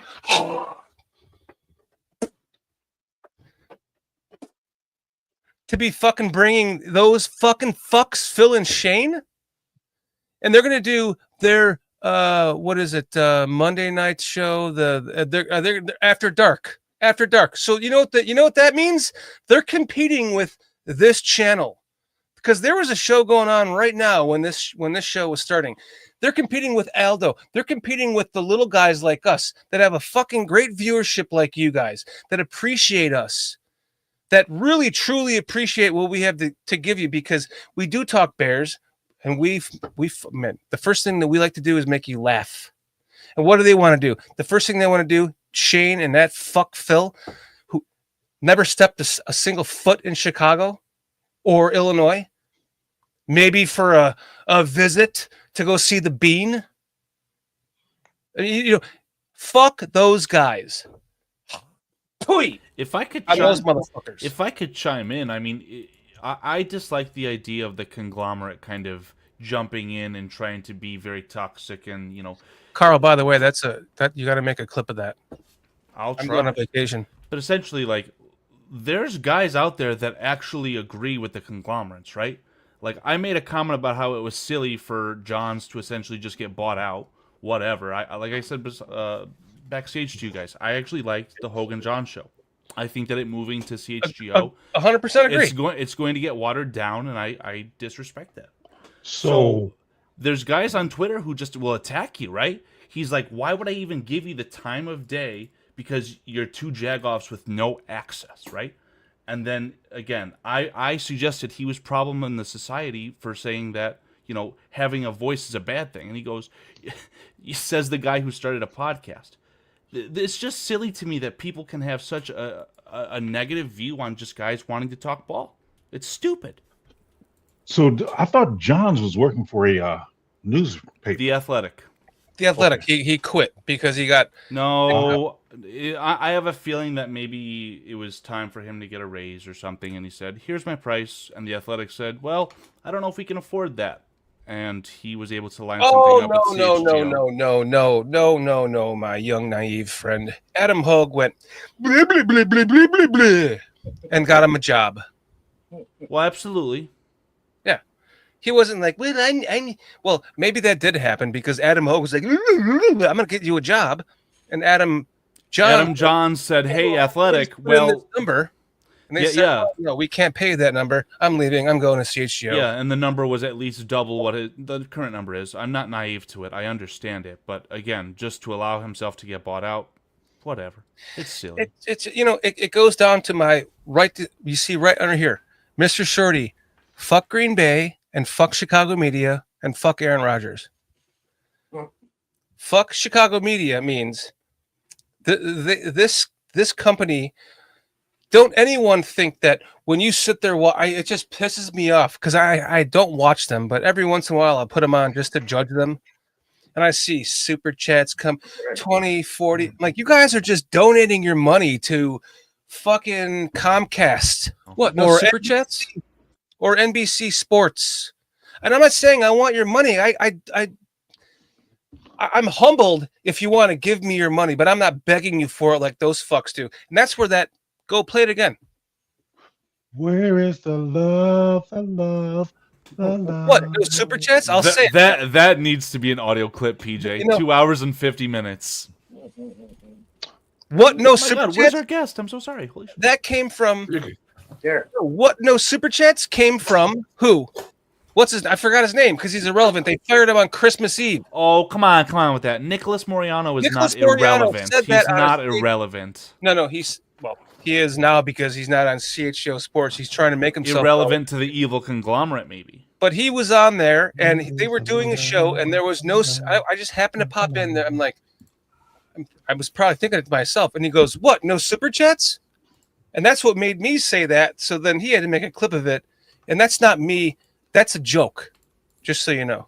Do you have proof? Come on on, that? Shorty. We know you were looking for primitive house building YouTube videos. I can play you like 4 right now. I had them on while I put on a 2-hour one while I'm working. I'm like, fuck, I missed that. Rewind. TJ's meditating.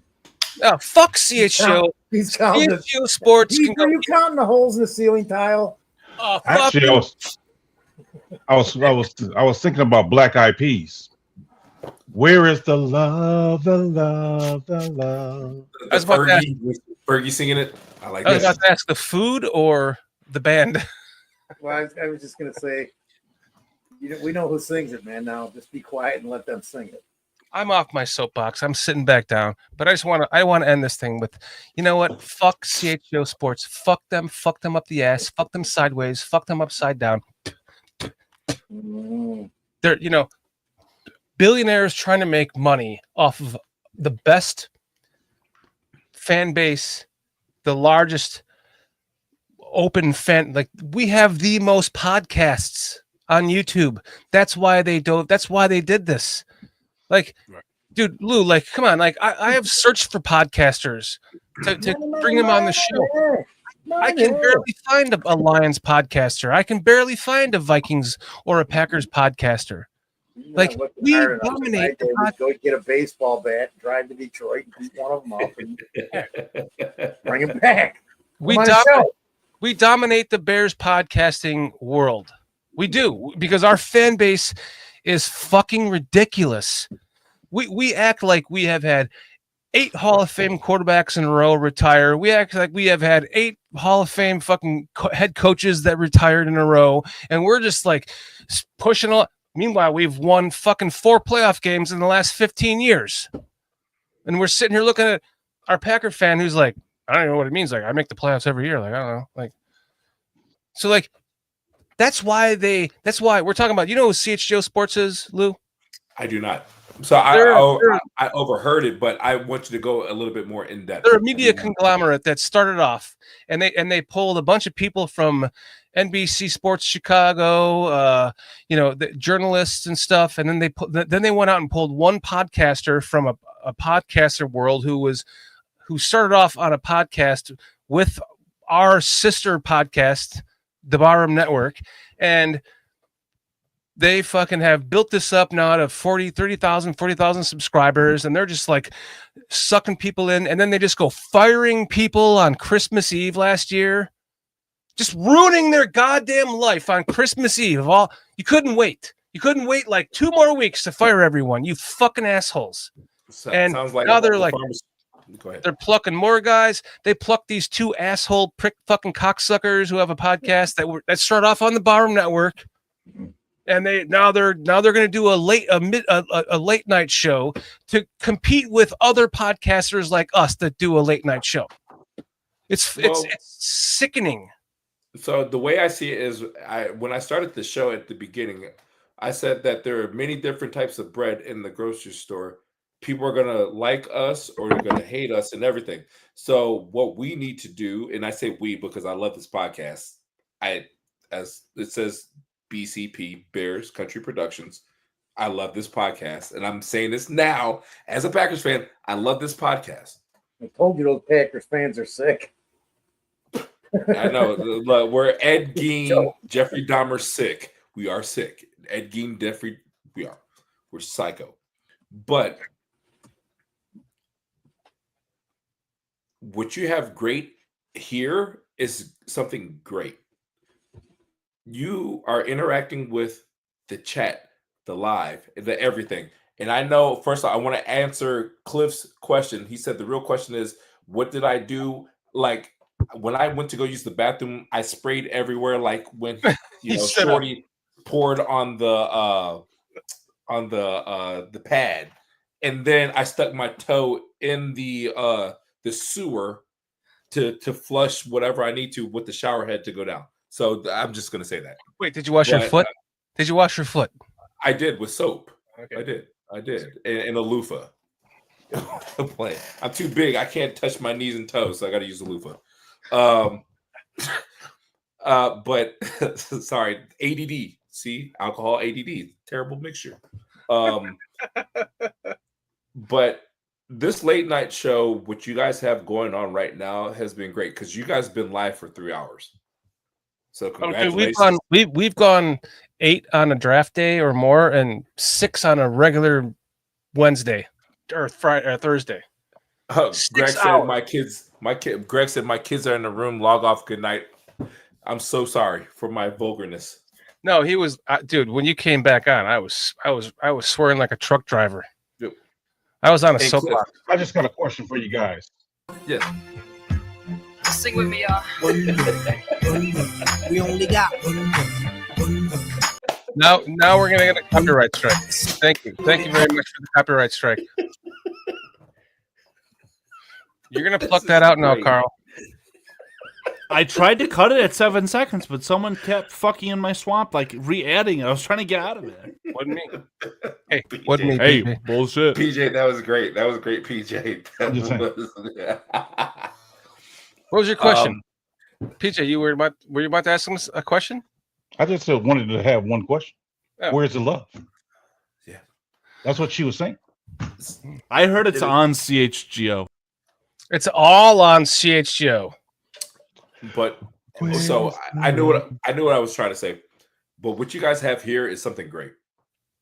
It's something really, really big. And so I'm honored to be a part of something that I don't even want to say it on the ground floor, because you have 2,000 subscribers and followers, and that's something to be celebrating about. So kudos to you, Shorty, to have 2,000 subscribers with this, and it's going to continue to grow, because the Midwest needs something like this where it's honest. They need something where it's uncut, raw, no sugarcoating, no bullshit, where you have live comments, live fans. People can say fuck the Packers and all that, and I laugh about it and don't get offended.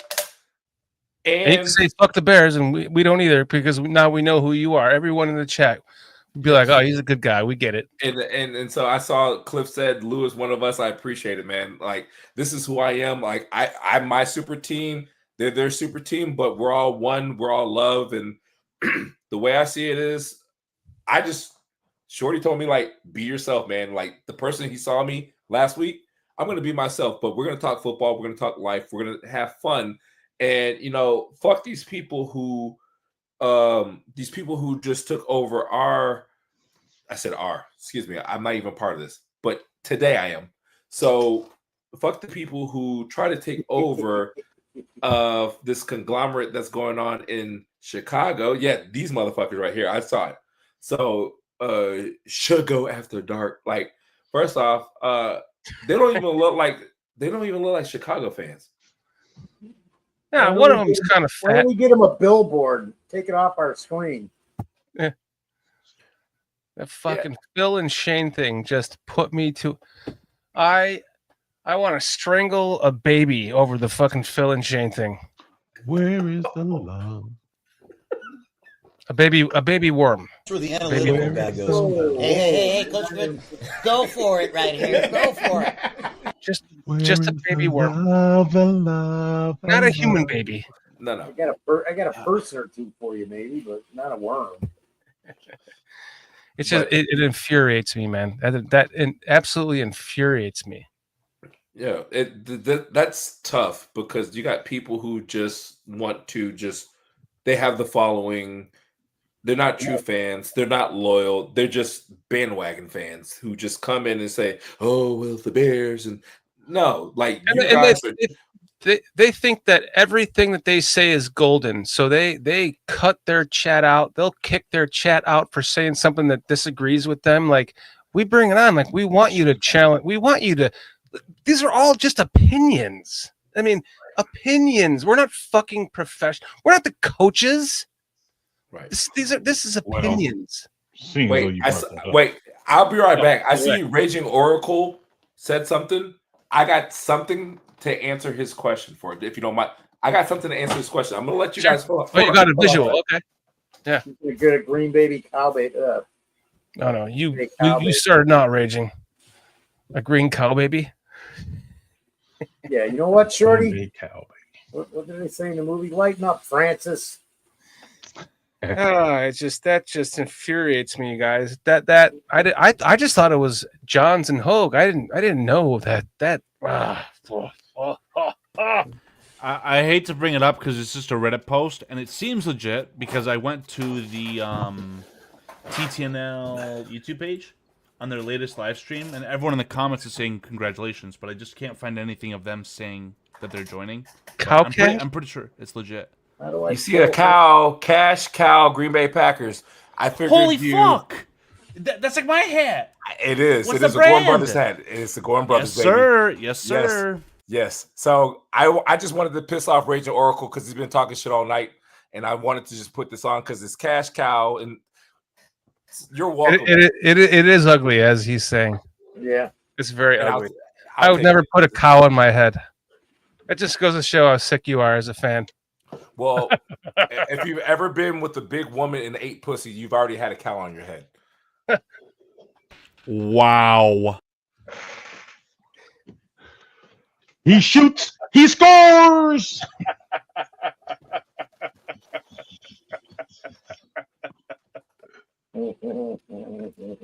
We said we're uncut. It is past 12 o'clock. It is uncut. Totally right? uncut.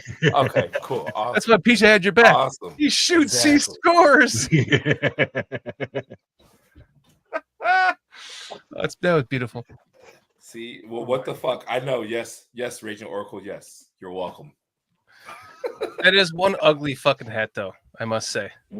Thank you so much. Carl's looks much better. Carl's looks much Lou, better. the shirt's not much better either. You know what let's talk a little shit. Let's talk a little shit, Lou. You know what I call your colors? Booger green and hangover piss yellow. Go. Wow. So the way I see your colors is you just stuck your toe down a drain to shove your shit down.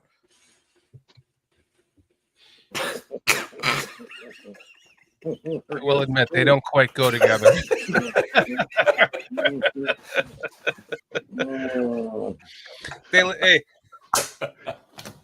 They do look terrible on my arm. I got the whole jersey under the skin tattoo going. And you're in the South and you're pale. Arm. What One the more fuck? time. Look, Shorty, you're in the South and you're pale. Come on, man. Dude, I am pale as fuck. You know why? Because I work and I do a podcast. I work and I do a podcast. One more time. One more time. If I have to see that pale arm, one He more doesn't. time. He doesn't have any opportunity in 7 days of the week to get out of the house. Dude, you're stuck. You're stuck with this face. Look, the face is just as pale. I can handle the face. Look at Foster. Foster is pink. But my goodness, you I got show some that sunburn arm today. at least once every 2 weeks. Foster is like the color of that a kid would use with a crayon to color a no person deflection in a here, coloring bro. book. We're not deflecting. We're talking about that pale arm that you just have to show every 2 weeks. Look at We're this. not talking What is about this? the face, brother. We're talking about that pale arm that has the wrong color blue on it. We're not talking about Foster Look at my because we fucking don't see hands. Foster with his shirt off. I'm practically transparent. Look at my hands. But we're talking about that arm that you see. What does it matter? Every 2 weeks. I have to wear a hat so that you can't see my brain. That's how transparent I am. But we still talking about that arm that you want to show every 2 Definitely weeks. not much to PJ, see under the honestly, hat. PJ, honestly, show you again. Tomorrow is Friday. He needs to go ahead and get some fish and some spaghetti in the system. He might get a little darker. I'm actually thinking about doing fish and spaghetti. Hey, do me a favor. Do me a favor, Luke. He won't get any darker. You can leave him in the sun all day. I would turn red if I tried to sit in the sun. Slide by, give him some of that fish and spaghetti. He'll be all right. He might even come back on the show in 3 weeks, knowing how to dance. Spaghetti, motherfucker, spaghetti. Yeah. Play the music, Carl, because the next time that I have If to the dance, scroty fits, it's going to be like this. Hurry up, motherfucker. Because the sunburn, you're just gonna be in pain. Just bro, if I'm out in the sun, I could spend a week in the sun, no shade whatsoever, working in the field with just a pair of just a banana hammock on with a fucking Drippy Dicks pad in it, and I would be I did not need fucking red as a lobster, and I'm not kidding you, red as a lobster, and I'd be like, everyone would be like, "You're fried." I'd be like, "No, this is my tan." I would look like Foster. I just want some sun, man. That's all. So you're Would you like to saying stroke my pussy, darling? So you're saying that if you were to be out in the field, you'd be red. I would be lobster red, bro. Lobster. well. First off, Jay, when you said in the field, I'm gonna go there. I'm sorry. Wait, hold on. Pick I knew vomit. you was going to go there. That's why I tried to stop. Okay, I'll stop. Pick vomit. I am not bald. Cheers. I'm doing it. All coming. Okay. I'm not bald. I'm happy with my hair, pig. Nope. Yeah. No, I would be red as a fucking lobster. If I was outside every day with just a banana hammock on, let's just say, the entire top half of my body would be lobster red, and I would have white legs. I don't know why. That's the weirdest thing I could ever imagine. Why don't my legs get any sun? Is my body blocking it out? That's weird to begin with. But then lack of melanin. But then I would be fucking red. And I'd be like, this is my best tan in 10 years, man. And you guys would be like, you look like you're a fucking bride. You're like, no, this is my best tan ever. Look at this. Oh my gosh. Actually, my best tan ever came from being in Maui when my wife was working on a movie there. We were there for 2 months. And I spent every single day in a bathing suit and flip-flops, which I don't wear. And I was finally tan. I was like halfway between you, Lou, and you, Foster. If I was like right in the middle. Person wasn't hanging out listening to the what was the name of that band? Chicago. CSU? No, the band. Chicago. Yeah. Yeah, that was the band your mom hung out with. Yeah. Okay. I'm just saying, if a certain person, I ain't gonna say no names, if a certain person wouldn't have been hanging out with the Chicago band instead of could have been hanging out with like the Temptations, you would have got some darkness to you, bro. I guarantee it. I've got your ass though. Like used to let you go. Somehow I was born with this giant bubble butt. Like I'm talking about a bubble butt. Man, that's just called Midwest, bro. I was made fun of it my whole life. Chris Watts, for your knowledge, Lou is a British Bears fan that we made. Started to GoFundMe, brought him here to see a game. We were on the Bears website. He was on the Chicago Fox Morning News and stuff. It was a big deal. This fucking guy doesn't refuse a chance to rip on my big fat ass, and I'm proud of it. It's just a bubble butt. I had a bubble butt my whole life. I got 4 inches to go through. That's why I wiped from the front. I'm never going to comment on another. No, I was about to say I'm not saying shit. No, I'm not gonna. I'm not. That's number one. Number two, no, I'm not gonna look at it. Number three, Watts. I know you in the UK, but bro, we don't do that, man. That goes against the man code. I love it. Yes, it does. I just want to put it out there. I'm just saying. So if she would have been hanging out with the Temptations or the Commodores, You're right. I could be your brother. No. Your son. Oh, I so sorry. Like I see Raging Oracle going in on me. I love it, and I want to say something really, really bad, but you know what? It's uncut. Fuck it. So you said the last kid that wore my hat is still crying. Well, the last hat that you wore, the kid is still on the short bus. Oh, I hope his kid isn't on the short bus. That'd be. I know, and if so, but I apologize if so. If I referee for the Special Olympics, I do. So like I do. I love the Special Olympics. The kids that act bad in class have to wear that hat in the corner. And then the kids that need help with their tests was wearing the Chicago Bears shit. And it was a short class.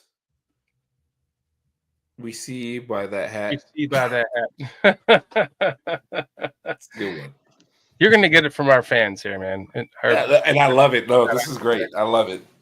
I like to call them fans. I like to call them our chat. I apologize. No. This is great.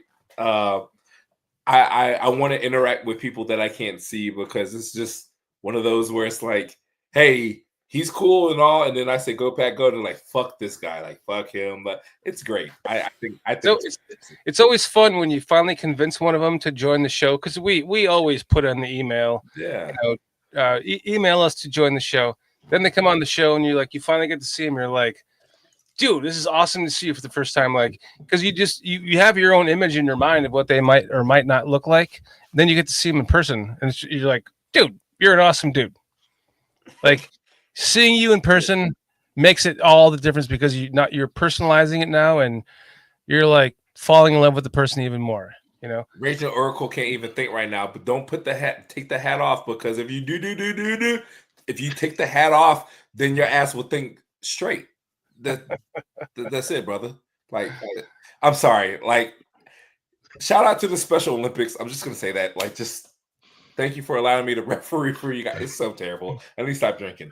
See, this is terrible. See, look, like this is why speakers take it off and go, wait, good night, gentlemen. I don't want to go into a love story because it's too long for the show. This show is too valuable to talk about concrete. But Chad, stick around for a second.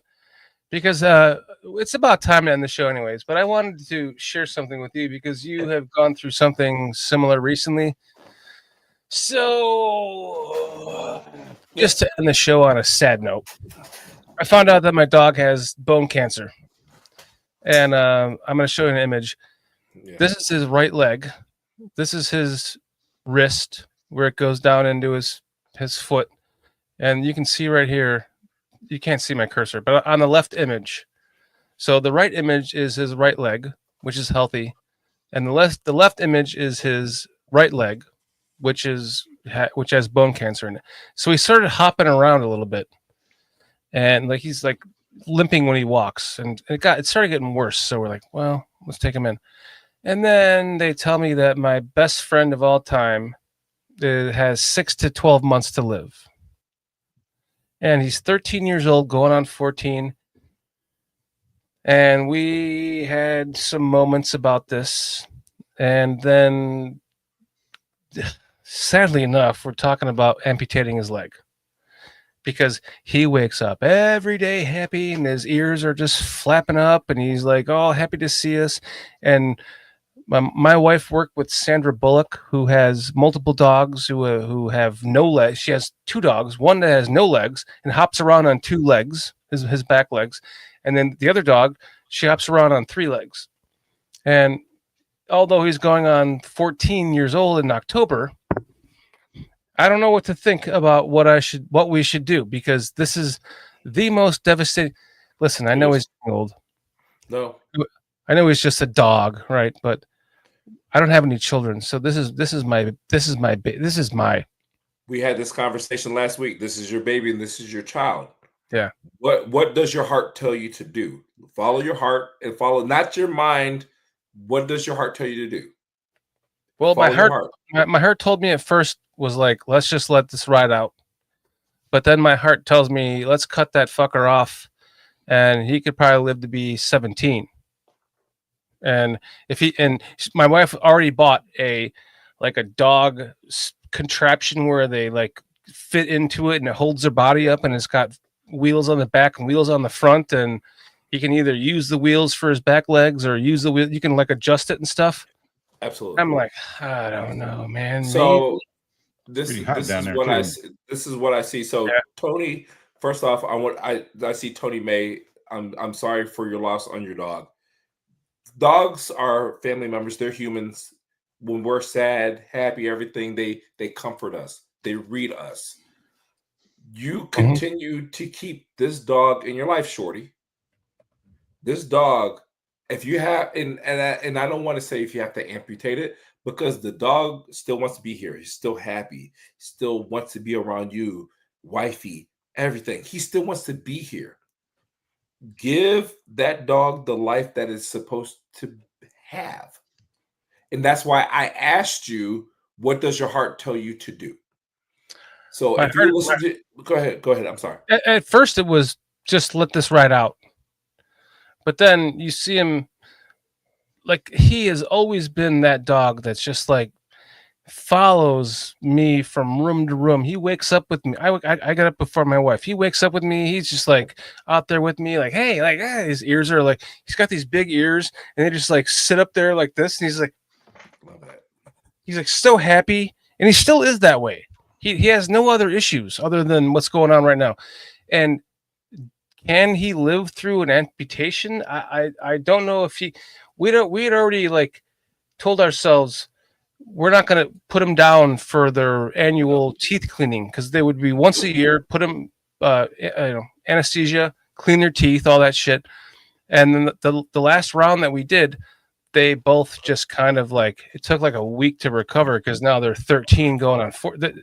He has a sister who's a sibling. Okay. And it's like, I honestly, it's like, it's almost like the more we think about it, it's like, well, he's so happy. Everything else is about him is healthy. Like, do we just fucking amputate it? Like, I don't know. I don't want to put him through that, but I don't know. Like, if he can, I know it's going to be a lot of money, but if you can get 4 more years out of him.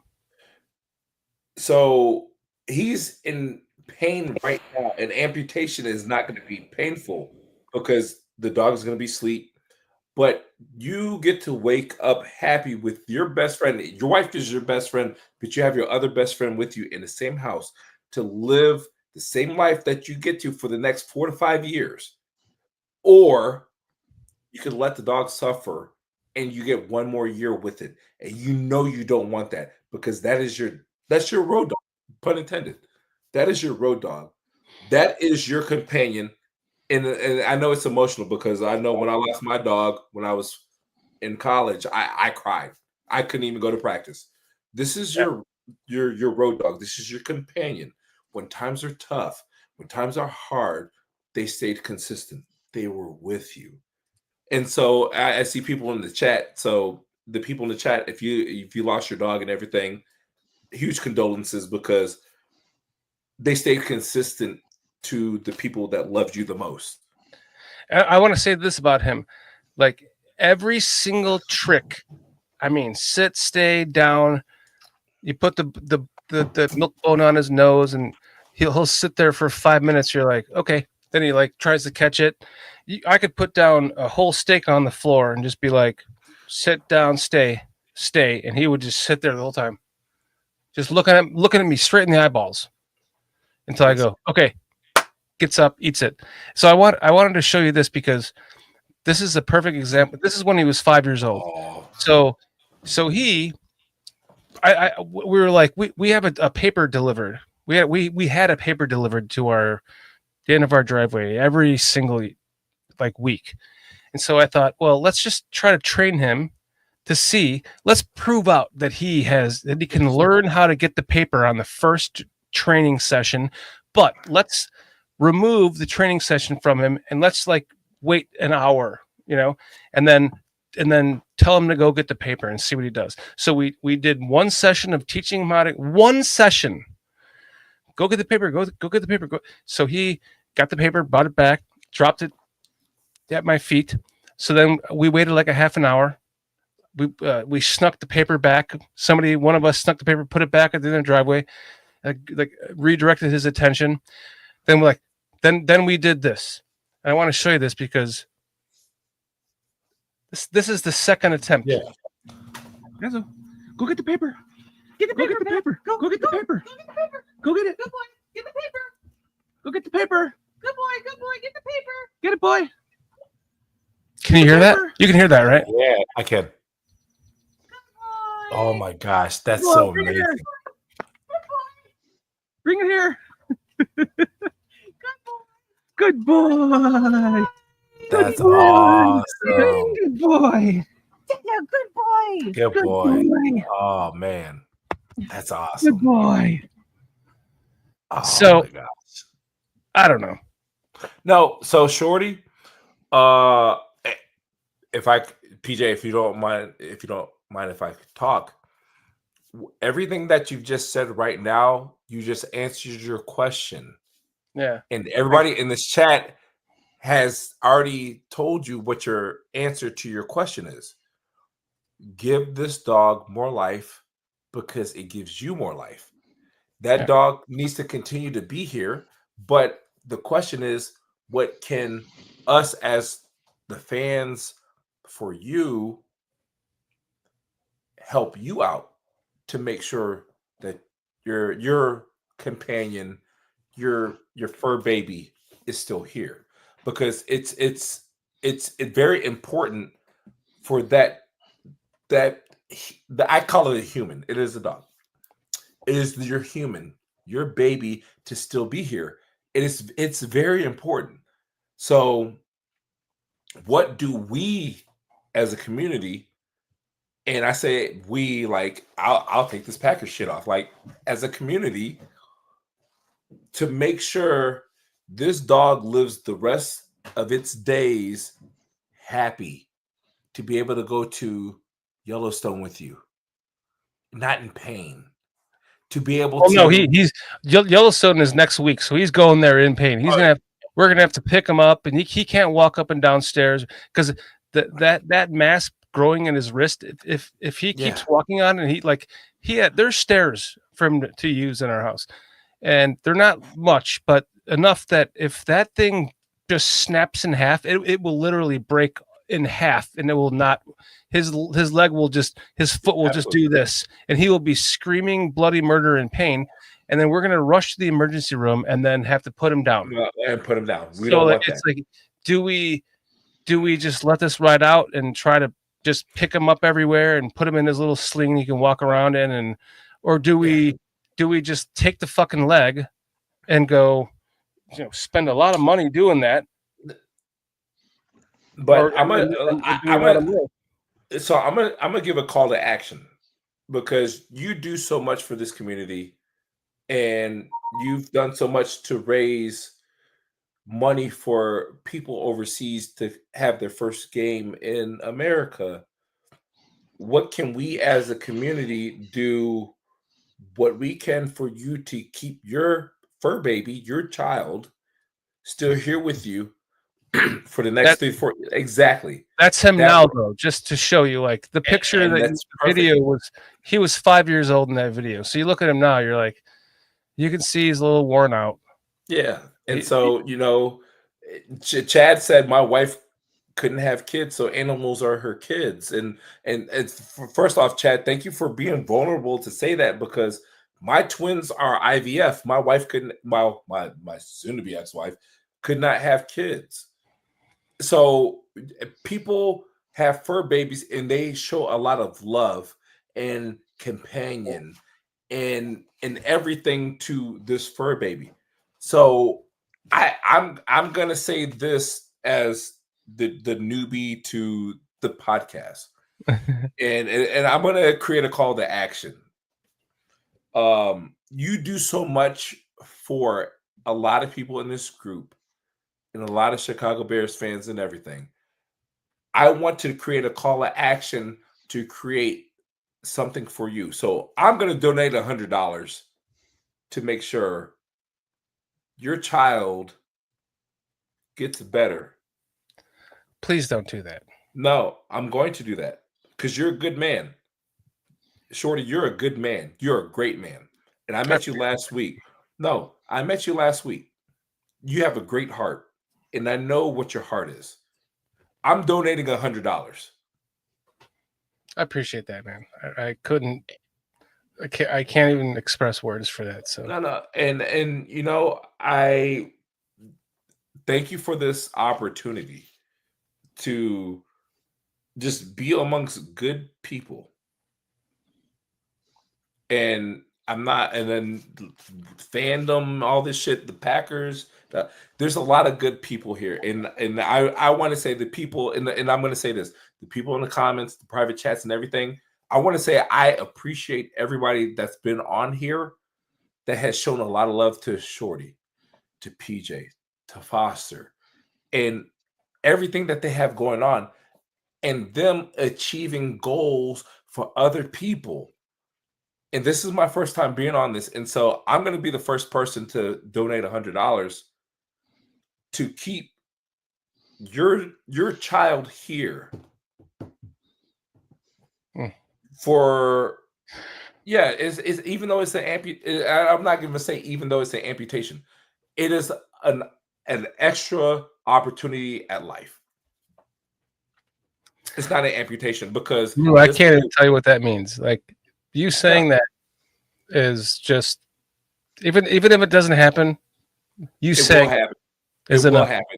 No, I'm real big on the universe. I'm real big on everything. It will happen. So I'm donating $100, and I would love people in this community to donate to keep his child here to live the best days of his or her life without pain. Because there's more love. Just because they can't walk, there's more love. There's more hugs. There's more petting. There's more everything instead of sorrow. Mm-hmm. There's more of that. So your fur baby is, you said 13, 14 years old. Your fur baby will not be in pain. If they can get it at a right part where there's no cancer, it will continue to love hard as you loved them for the past 13 to 14 years, Shorty. I appreciate that, man. I can't even. I have no words, man. I really have no words. Like you're a great dude. And you know, I'm real big on love. And a lot of people don't know my story. I've gone through a lot of shit the past year, and I'm now going to live in the realm and in the circle of love. Of giving, and making sure people live a life worth of fulfillment. Your fur baby is not done. It is living the life worth of fulfillment, and it's still going to be here for the next 4 to 5 years. I'm donating $100 to the surgery because it's still going to be here. I want, after the surgery on this podcast, this fur baby, you hold it up. It's going to be missing a lip, but it's going to be the happiest it's ever been because it's not in pain. It's not hurting. Yeah. That's the most important thing, man. Yeah. And you know, as much as he might look old in that last picture I showed, like he wakes every day is the best day. And he doesn't look that. He's laying there tired, and he just woke up from a nap when I took that picture. But his eyes are wide and his ears are popped. He's got these long ears. They just pop up like Like he looks at you like you're making him breakfast, and he's just sitting here with his ears popped up, and just he follows you around. He's your best friend. Like he's not ready to die. No, those ears popped up needs the next 4 to 5 years with you, and your wife. It's one thing when you can tell your animal is ready to die, and you know he's not, or she is not. He is not, and fucking. The first thought was, just nope, let this go. Nope. But now it's like thinking about this. Nope. Let's fucking just amputate it. Well, he'll walk around on one leg every morning, just be like, "Hey, mom, dad, how you doing?" He'll be fine for. It's whatever the money is. It's worth the extra year or two we might get out of him, as opposed to 6 months. Correct.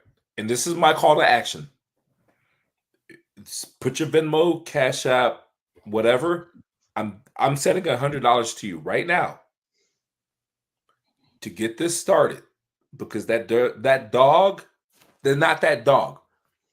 Your baby, your child, your child deserves an extra 5, 4, 6 years of life with you. It deserves that. It doesn't deserve pain. It doesn't deserve heartache. It doesn't deserve that at all. I appreciate you. Absolutely, man. And so I'm seeing people in the chat where like somebody like their cat lost their eye, and people just lost their pet, and that pet has gotten people through a lot of things. And I'm real big on mental health, and I'm real big on that. Oh, cool. So him and his sister, they're siblings. Yeah. They came together.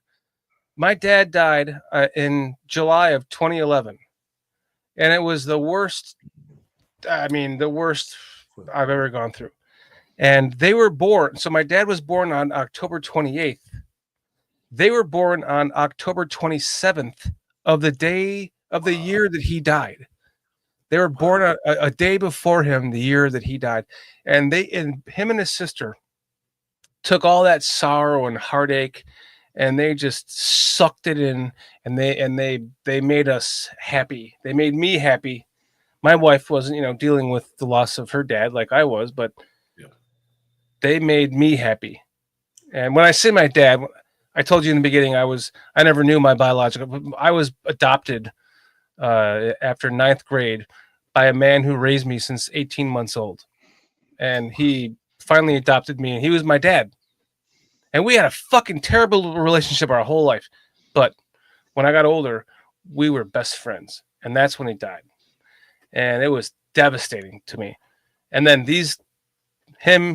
my dog comes along with his sister and changed everything. And so it means the world for me to keep him alive, even an extra 2 years if he's not ready to die. And you can tell when an animal is ready to die.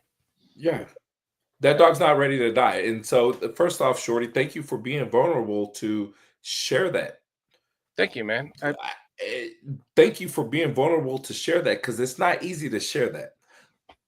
And I'm not going to say but, because I'm not going to negate what you said. And you got 2 dogs through adoption, same as you. And before your father passed away, he gave you life for you to spread love to a lot of people here on this podcast and in life. You have to do the exact same thing. You can't say one thing happened to me and I'm not going to do it. You can't do that. You have to do the exact same thing. So that's why I'm donating $100 to the surgery for your dog to still be here with you today. I'm serious. I'm not bullshitting with you. I'm dead ass serious. Dude, much love, much love, much love. I appreciate that. Absolutely. And I just want a lot of people and Chad, it was a great show. Thank you guys so much. Yes, I'm a Packers fan. Fuck you, fuck me. It's all these things. And then, I like to laugh about the shit and everything, but it's, it's bigger than that. It's more of a it's more about human us connecting hearts. A lot of we're all connected as one. The more that we are one, the better we are all. Absolutely. And so there was a reason why we connected last week, and you said, I want you on the call. And I know I didn't respond to your email, but I got your emails like I'm hopping on, and I just hopped on. You're like, holy shit, like he didn't You even go through responded the that pre-show. night at the bar, and I was like, holy shit. So I responded like 2 days later, and then you just like responded right away. I was like, cool, he's on the show. And so there was a reason why we are all connected right now, because you give to a lot of people, but that's your heart. You like to give, but there's no but, excuse me. You like to give, and you need to be able to receive, Shorty. Yeah. It's both. It goes both ways. It's just like that's hard. It's always been hard for me. I'm bad with compliments and stuff. I'd rather be shit on than take a compliment. I'll tell you that much. Correct. Correct. As long as you're not shit on it, you're putting your toe in the sewer system. We're not doing that. Like we're not. Yeah. So with that, you have a great heart, sir. Thank you, my friend. I saw there's a reason why your wife bought you a microphone, for you to come here today and for people to still log in. And I don't know how many people are still logged in right now, and it's almost 1 o'clock in the morning, but you asked me like, hey, I want a great show. I was like, I got you. Don't worry about it. Don't worry about that. I'm animated. But you told me about your dog, and I'm real big on that. And I wish I had extra years with my dog, but I was off in college when it passed away. But you have the opportunity with extra years with your baby, because you said you don't have kids. This is your baby that's with you right now. That's all I have. You have your wife. You're not gonna say that's all you have. You got your wife. So well, but no, as far as I don't know, like as far as a child is all I have is my right. So how can I be an advocate to you can be? I'm gonna end this on this. You can be my friend, because I'll be your brother. I'll be your brother. How about that? That's even better. Because I always told my wife before we moved here, like, I feel like my next door neighbor is going to be a Bears fan, and we're going to be like great friends. And then I came across you eating tacos at fucking Twisted Taco at the bar, and we made friends. And you're a fucking Packer fan. Well, shit, that can go either way, I guess. Just because we both come from the same breed, just a little bit different north and south. Yep. And that's what makes it so. That's what makes our fan base so special, and that's what makes us rivals so much. But it also makes us friends. I'll be the Packers fan because he does not fit the. This Packers fan doesn't be fuck Green Bay mold. Very down sports. I appreciate that, man. Adam probably left for a while. He's like, I'm getting ready to go to bed. Are these guys still on? Holy shit! Let me say something. Yeah. Now, Adam, we love you. Listen, I want to wrap this up. So I want to say this. Yes. Like, you are a fucking great human being and a great man, and you've become a great friend of this channel. And as far as the channel is concerned, I want to make sure that you come on with us before the Green Bay Bears games and the Bears Green Bay games, because we're gonna have a lot of fucking fun doing that. And I want to say to you that I met a friend that night, and I think I met my good friend from Atlanta, only he's a Packer fan. And we're gonna exchange numbers in that email, okay? No, absolutely. And so, first off, I want to say thank you to you, PJ, my brother.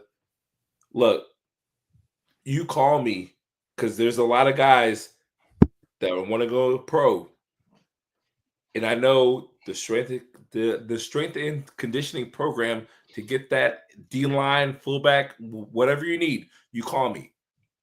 Shorty, you're brother for life, man. Like, you don't understand. Like, my mom, when we all went to dinner, like my mom and I, Yeah, your mom. Your mom. I met your mom that night too. Your mom's a wonderful woman. He's got great energy. And so the reason why I was late is because I, have my kids, and I was like, "Hey, you want to go to Twisted Taco tonight? It's Thursday." I said, "No, I got a podcast," but I was out of town at a work meeting, and I never responded to your email. But I was like, "No, I agreed to him. I'm a man of my word. I'm gonna hop on. You're not gonna know. I just hopped on." So I just wanted to say to not just you guys, to Foster, to Carl. I don't even know if Carl's still on this motherfucker, but he's gone. He's gone. But even with people on here, like, thank you guys so much for this opportunity. Even as a Packers fan, like, fuck the Packers, Bears, and all that. It's just about human love, opening your heart, and everything. There's a lot of great people on this channel, just good people, everything. And damn, you would make me tear up. Fuck. You almost hit me with my dog too. I know. I'm sorry. We've got one of our. I spelled his name wrong. Thank you, Chad. Chad saying amazing show tonight. Like, no. I mean, this is one of our biggest followers. I mean, Mayhem, Chad, Cliff, Victoria, a lot of these guys. They are here every week. And at first they were like, "What the fuck? You got a fucking Packers fan on here?" And now they're all like, "This is a great dude."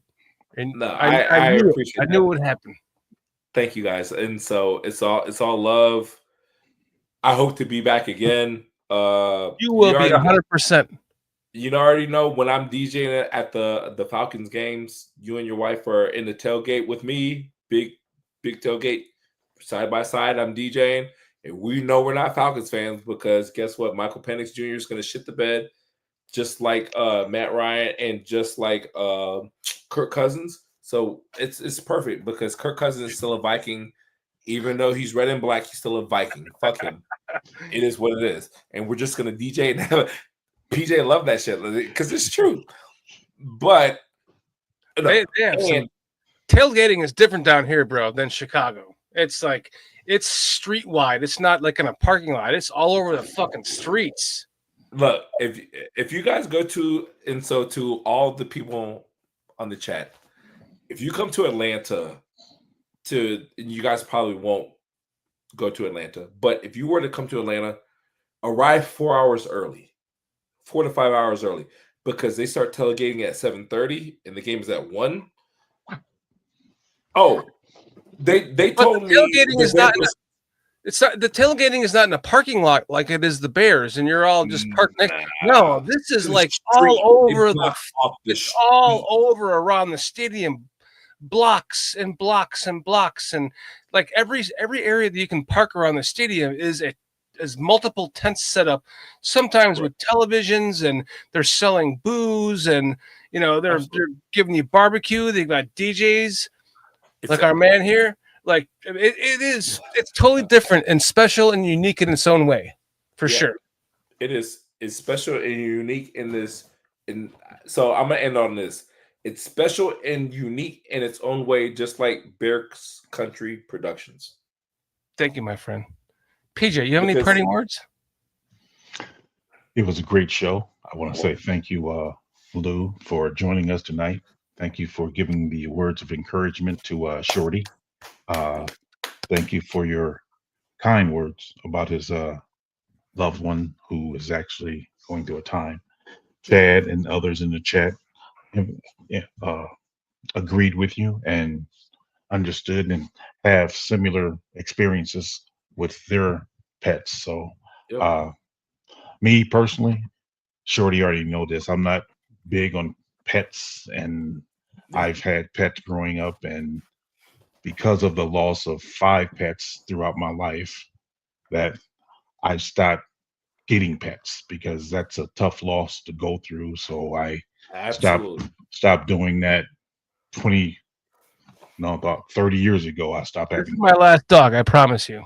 Yeah, it's tough. So that's why I choose not to, but I don't want to sound insensitive. But I choose because of that, to pour my love more into my family and my kids and grandkids, and those are the things I do. But it's heartfelt what Shorty's going through, because he shared this with us the other day, and I don't have the words of consolement for him, because again, that's a part of my life I let go. I know. But I understand. I get it. I know. yeah. I don't expect them from you, my friend. I know. Yeah. I mean, but I do feel for you though. I do. But yeah, it was a great show, and I appreciate you, Lou, for again comforting him in ways that I couldn't. So thank you for that. Absolutely. You're welcome. And so it's all love. I don't want to be the last words, because Shorty, this is all you, but to the people in the chat, the people in comments, thank you, Chad. I appreciate you guys. And Shorty said you'd be a great guest, and I said, look, I'm going to bring it, but I also don't want to just be a Packers fan, but I just want to be a fan for everybody. And, we're all together. We're all here. We're all love, man. So, damn, you got me emotional as shit. Chat. Everyone in chat, you guys know who Auteur is, right? Auteur. Auteur. He's a Lions fan. His name is Auteur. I wish he was here tonight, because he's usually here, and he's a fucking super Lions fan. But he has the most respectful logic and dialogue in his chats, that everyone has fallen in love with him. And that's a Lions fan, okay? Like, we have a Lions fan that, like, he goes through every single Bears chat. His name is Don Burr, and he fucking irritates. He gets to chat so pissed off at him that they're not paying attention to the show, and he does it deliberately. And he like, everyone falls for it, and everyone finally just blocks him, and they're like, fuck you, Don Burr. But when you get a fan like Auteur, who's in here, and he's literally, he played sports. He played multiple sports like you. Fuck, you could be Auteur for all I know. And he is that great of a fan of sports and a love of his own team, but not to have respect for other teams and not shit on them. And we can joke and have fun. We did that tonight. Our chat did it with you in the beginning before they knew you, and we did it. You did that with us and stuff. But like, when you get a good person like Auteur, the Lions fan in chat, and then we keep trying to get Auteur on the show, but then you get a Packers fan. That's big, right? Like, we've never had a Packers fan on the show ever. I'm honored. I'm very honored. You're the first one, and it wasn't about you being a Packers fan. That's why I invited you on. It was about you being you, and you shined through, man. And I want to thank you, and I appreciate you for being you tonight. And just like I said, you were you. Like, be you, and you were, and that's all we wanted. And that's all we expected from you. I appreciate fun banter. You are welcome on this show anytime, my friend, and definitely before each Packers game, I should say. Fuck the Packers.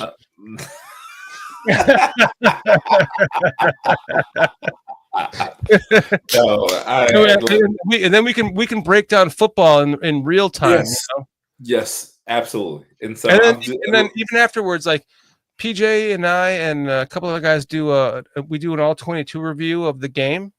Okay. After the following week, it'd be awesome to have you come on and hang out with us and do an all 22 of the Bears Packers games. I would invite you to do that if you're up to it. No, I'm committing to doing that right now. I'm awesome. Commit to that. Listen, you have been a fucking fantastic guest. PJ, let's get to our chat. Raging Oracle. Wait, what are you doing? Raging. Rage.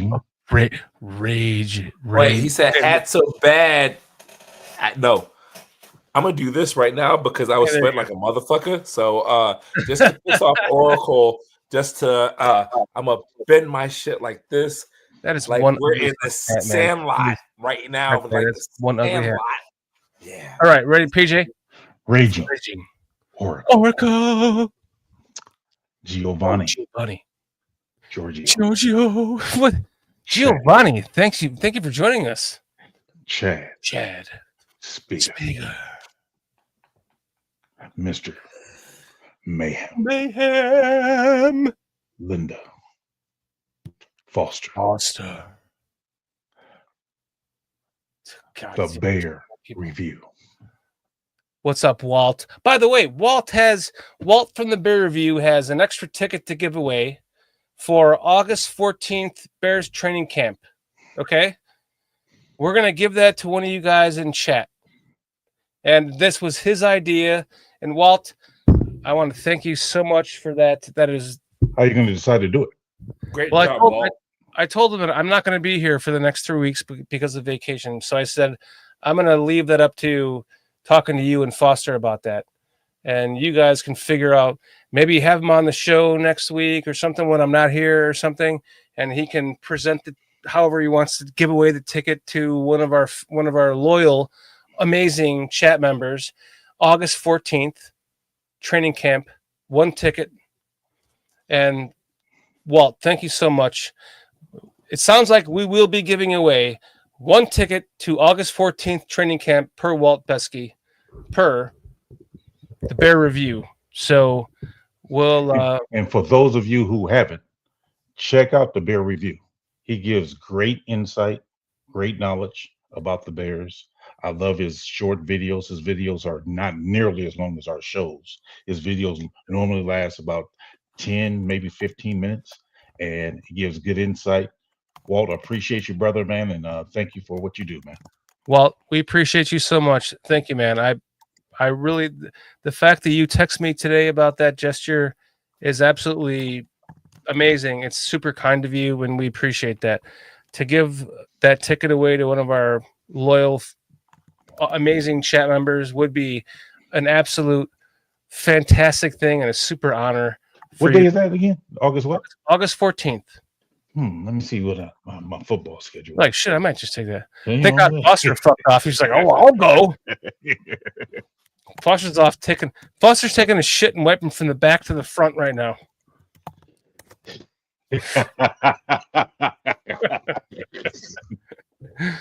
Everyone else, Mr. Mayhem, the Bear Review, Adam Mason, Tony Moy, Raging Oracle, Patty Lara, Armando Lara Jr.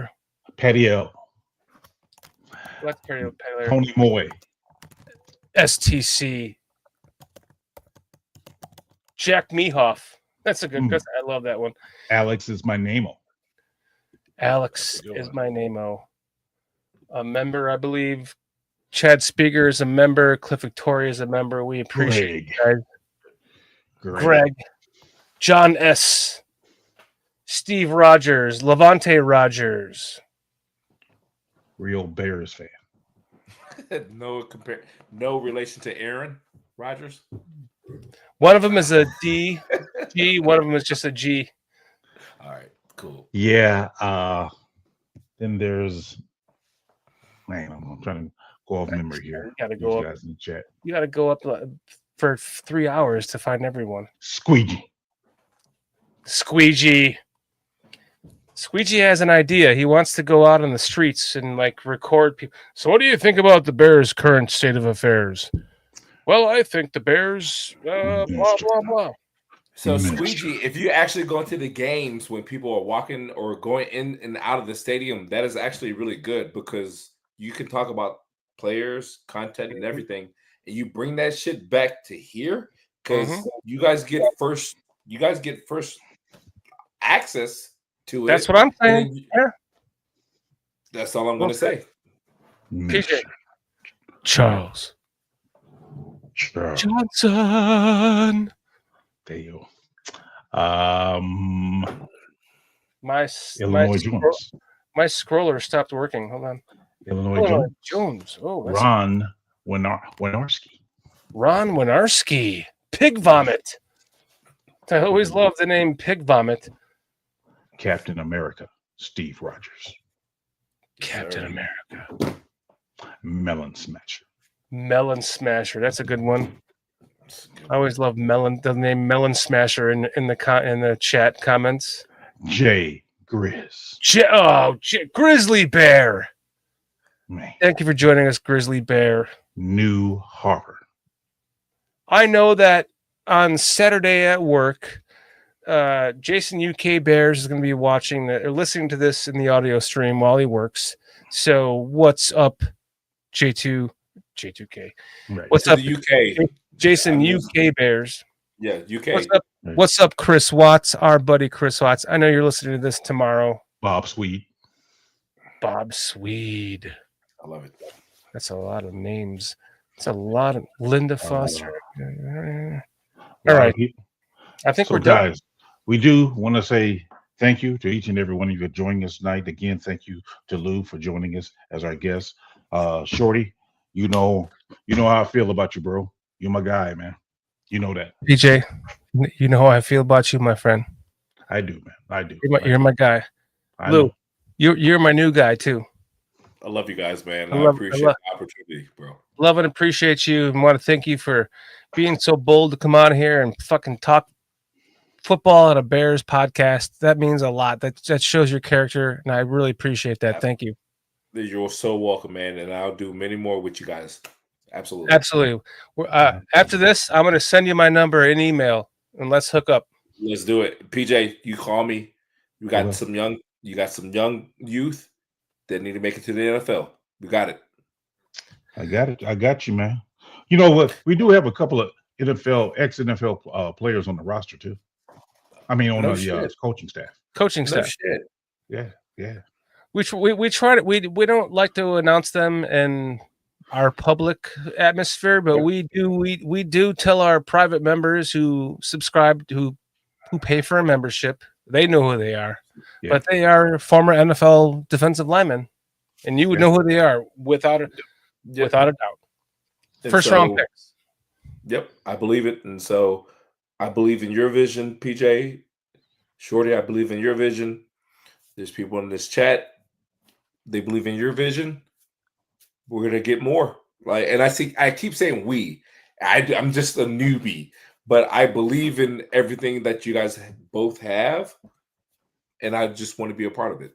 Hey, I believe you're gonna get us more subscribers just by hanging out with us tonight. Absolutely. I mean, so I can understand and I appreciate that, and we'll have you on whenever you want to come on, man. Look, just reach out to me, man. I'm definitely gonna hop on, talk football. Yes. So that I'm clear, so you're the DJ for the Falcons home games. So you're in the stadium doing your thing. So I'm not in the stadium. So I'm outside of. So there's a VIP tailgate where people pay $150 to pregame. Yeah. There's a lot of big time money, and I DJ at this tailgate. But they're like, hey, we want you to keep it modest. I don't know what the fuck modest is. I'm not. I don't know what it is. So I'm gonna go old school Atlanta rap music. Exactly. But people go crazy. And when I did that, the Mercedes-Benz said, hey, we love what you're doing. And there's people outside of the Falcon that are not doing it. So we would like to have you at both. But honestly, just give me the 4 hours before the game. Just give me that. I don't want to be an hour and a half outside of the stadium. Okay, so then I thought you were actually in the stadium. No. But I've been to that part. I've been to that part. I know what you're talking about. Yeah. So Big Tigger, and so I know Big Tigger. So huge shout out to Big Tigger if he watches this. Like that's like he's a big brother to me, and so like I know him. When I see him, we hug, we talk, laugh, crack up. And he's a new father now, so like congratulations, Big Tigger. Congratulations to him. It's huge.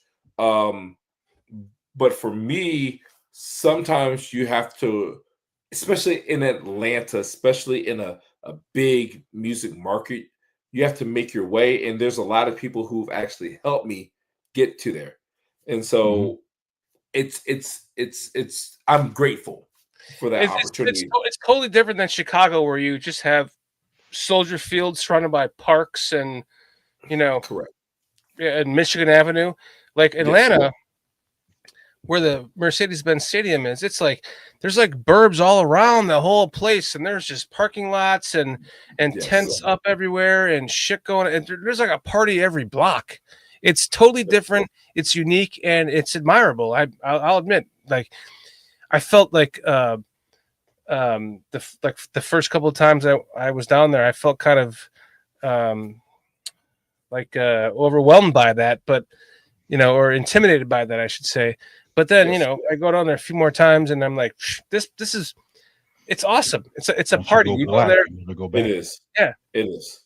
Sometimes it's free barbecue and drinks. Sometimes it's you can pay for it. It doesn't matter, but you get great music. It's bumping. Once you go black, you never go back. But that's what she said. Once Shorty eats fish and spaghetti, he will not go back. I'm telling you. I promise you, on my deathbed, I will try it before I die. No, but don't put spaghetti on the fish. No, I will not. I will do it just like you said. Because if you put spaghetti on your fish, you will die. Yeah, I'm not doing that. I know. White wine sauce or like a cream sauce or like tartar sauce with my fish. No, tartar sauce with your fish with some. You said you like Louisiana. Yeah. Okay. Hot sauce. No. I like my favorite hot sauce is El Yucateco. It's a Mexican habanero sauce. Yes, I know exactly what it is. Give you some of that hot sauce on your fish, man. You'll be all right. All right. Dude, I would mouth the shit out of that fish in that picture. I know that much. Hey. After I pushed off the spaghetti on another plate. Hey, no. Brother PJ, you did your thing on that, man. I saw that. I was like, he knows how to cook, brother. He knows how to cook, man. I'm sorry. That was my first time actually doing that type. So that was I know you fry your fish, but like doing it black, and I was like, yeah, that was the first time I did my actually that was my third time ever fixing catfish. My first time ever doing blacking. No shit. Yeah. Wow. Catfish is very hard because it's got a lot of bone. It's a lot of bones. No. Buffalo got a lot of bone. Catfish, if you cut it just right, you ain't gonna have no bones, bro. Catfish is love. Mm-hmm. Absolutely. You fillet it, blah. Yep, you're good. But I'm not a fisherman. I just know how to I'll fish it. You cook it. We're good. I'll be even better. We got a trio over here. Listen, Luke, I want to thank you for joining us tonight. You are a fucking awesome guest, awesome Green Bay fan. Like you won over the chat. An awesome person. Awesome person, man. We love you. I'm gonna get off here. I'm gonna send you my number right now. Yes. In email, and we're gonna become friends. You're gonna become that friend that I thought. Only you're just gonna be a fucking Packer fan. Fuck Green Bay. All right, fuck the Bears. We all love, man. Hey, make sure you put your Venmo, Cash App, or anything, because my $100 is going into that for your dog. Make sure you put it in this chat in the comments on YouTube, because guess what? Your dog is going to be here for the next 4 to 5 years. That's all I want to say. I can't. No words, my friend. Then put it up there, Shorty. Let's do it, Shorty.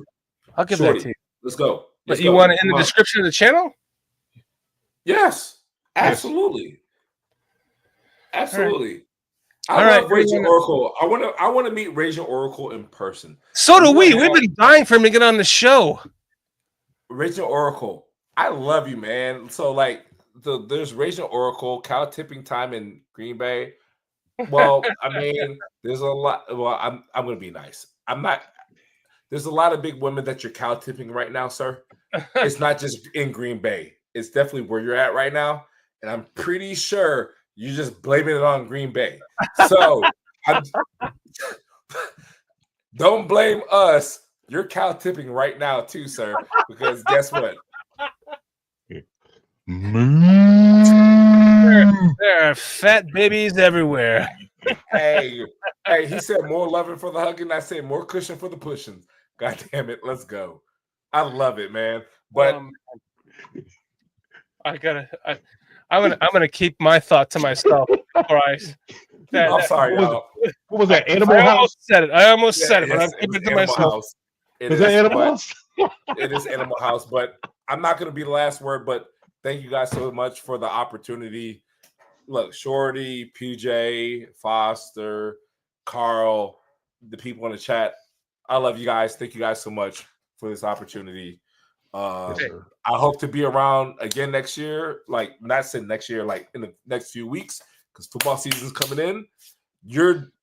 Your fur baby's gonna be here for the next 5-6 years, because you're gonna put the shit in the chat right now, and I'm gonna send you via Venmo, Cash App, $100 to get the shit started. How do you use Venmo? I use PayPal or fuck that. PayPal, that's fine. Okay, that's fine. What's the other one? The other one is like Zelle. That's fine. I got that shit too. I got that shit too. All right, we'll But talk.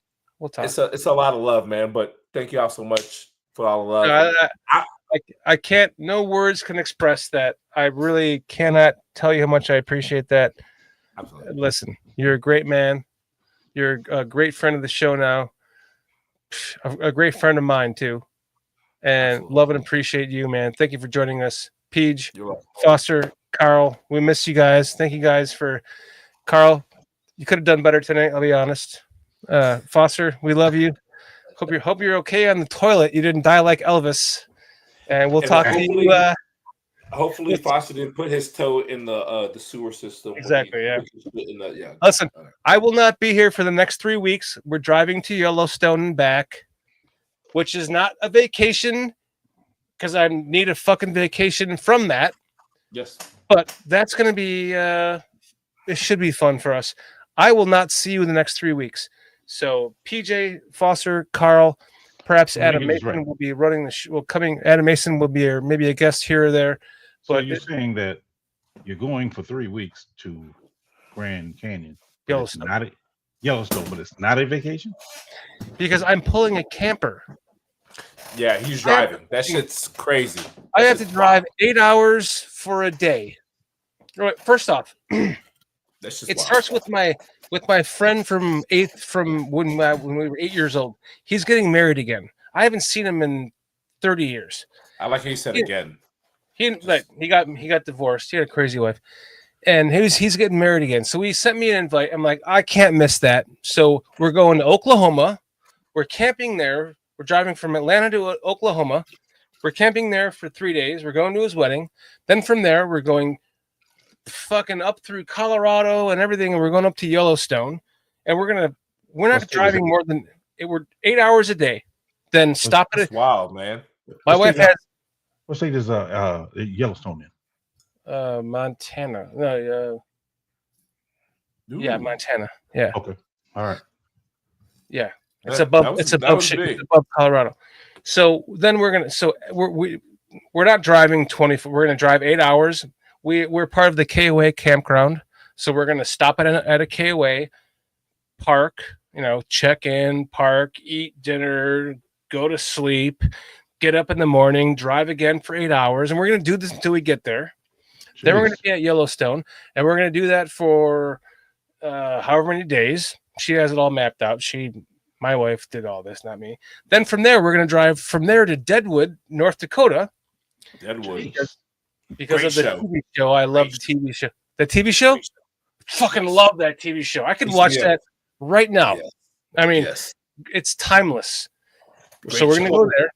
On your way back, which way you can leave in, after North Dakota, where you going? Well, we might go to the Mount Rushmore, but we're like, well, who gives a fuck? We've seen you go there, you go, wow, I see that in the picture. Who cares? So I think we're just going to leave from there and then just drive, I think, back down through. I don't know. I have to ask her. What do you want to meet up so I can give you your Justin Fields rookie card? Well, or I mean, about what time would you be coming back? Because I might be in the middle of football practice. July 31st ish. Oh, okay, I might be free. So you before camp begins for you. Yeah. We start camp like August 9th. We're supposed to arrive home on August 1st, but our last stop is in Paducah, Kentucky. So I imagine we're probably coming through Illinois again. So we might go through your area. We can talk. Yeah, man. Just yeah.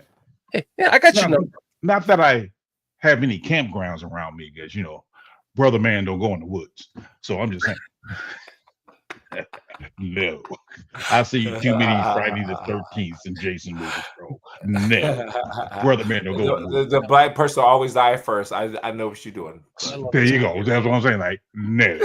So yeah, you ain't gotta worry about me being there, man. But Yeah, so we'll talk, right? But this will be my last show for 3 weeks. We will be here as we always are. Whoever is on the show, Foster, PJ, Carl, PJ, Foster, PJ, Carl. Foster will probably fuck off again because he's like, I can't do this anymore, just like he did tonight. But there will be a show, I promise you that much. And as we always end the show, I'm sorry, Lou, but this is how we end this shit. It's okay.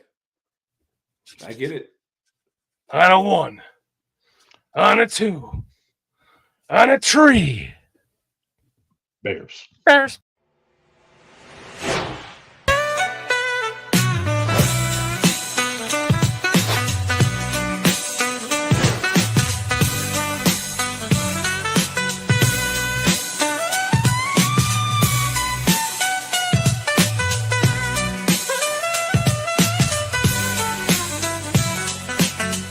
Giddy up, groove, stay.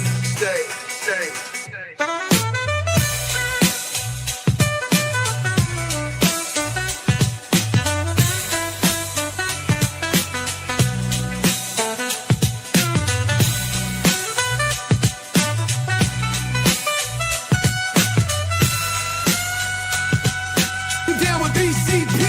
Yeah, you know me. You down with BCP? Yeah, you know me. Integral, grind exponential. You down with BCP? That's the way we rotate radially. You down with BCP? Down with BCP? You down with BCP? You down with BCP? That's the way we do things limitlessly. Yeah. You down with BCP? Yeah, you know me. You down with BCP? Let's blow. Switch the flow. Shift the tempo.